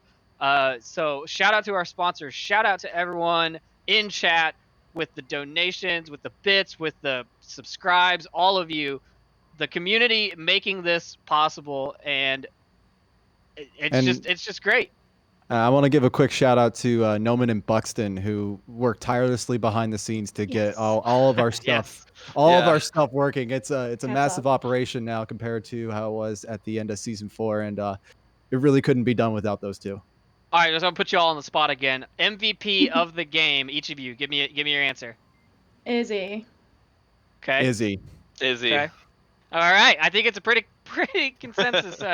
Izzy was you very didn't clutch. say.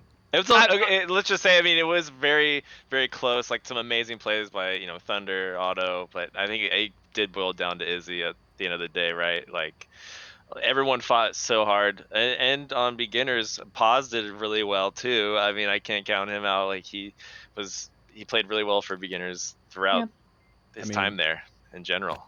Paz is probably up there in the MVP count. He was just pulling through. He was pulling beginners back into it right when they needed it the most, and really just a force to be reckoned with. And he came out of nowhere. He's been a reservist for who knows how long. And obviously I got to show respect to my former Fury member, but even though it was before my time, but still, you're always a Fury member. And so it was really cool to be able to see him play in the finals. Yeah, so a couple of things coming up. That is the end of regular and finals season 4, season 9 Onward VR Master League. We'll have season 10. It's going to be our anniversary season. What are we going to call it? Season X? We're going to have a season 10. We don't know when it's going to start yet. But if you want to get into the league, we are going to be hyping a Onward Rookie Bootcamp tournament that will probably be sometime in the next month or so. So if you want to swing by, if you're new to the game, hop in the Onward Rookie Bootcamp channel Discord. And if you can't find it, we'll get you a link. Get in the Onward Discord. Just start talking to people, start playing the game, play those custom maps because they're amazing. I mean, personally, that's all I'm going to be playing until the next season's announced. I'm just going to be playing custom maps, enjoying myself, not casting for a while because it's been a long one.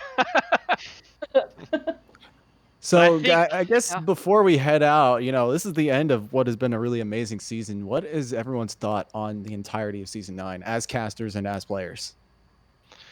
What about, I mean, the growth especially, I think is the best. I mean, what else could possibly be? Yeah, the growth and is the huge. community itself is just amazing, and it continues to grow with a larger, dichotomy of people. It's just I love this community. It's season 9, I think, has just been amazing in general. Best season. I mean, for me, I transitioned to a new team, but it was kind of cool being able to kind of see a different perspective on the league and being able to cast as much as I did really kind of showed like how the meta has changed just within one Yeah. season on its own. And True. Hats off to TFH with like all the cast this Thanks, season. guys. Yeah, it's true. So, MVP right yeah. there this season. It's Ty Yeah. picking up all these casts. 49 That's casts. what happens when you break Wow. your controller. Wow. Amazing. You just I would cast. say, yeah, being part of the casting team is the best, and the highlight for me is seeing all the operation and everything, and just like how passionate everyone is in the game, and then just learning from all of the veteran casters, and I don't know, that's been a really fun part of this last season. There's so much that goes on behind the scenes, you guys. And we all do it out of love, you know. It's a lot of wardrobe changes. Yeah. Yes. Yeah. Well, I think that's it for us. If you haven't got enough Onward, then you've got a problem. But if you haven't got enough Onward, just play in the off season, get into those tournaments, get into those customs, and we will see you all next season. This is it from the casting desk. Season 10 signing off. GG's.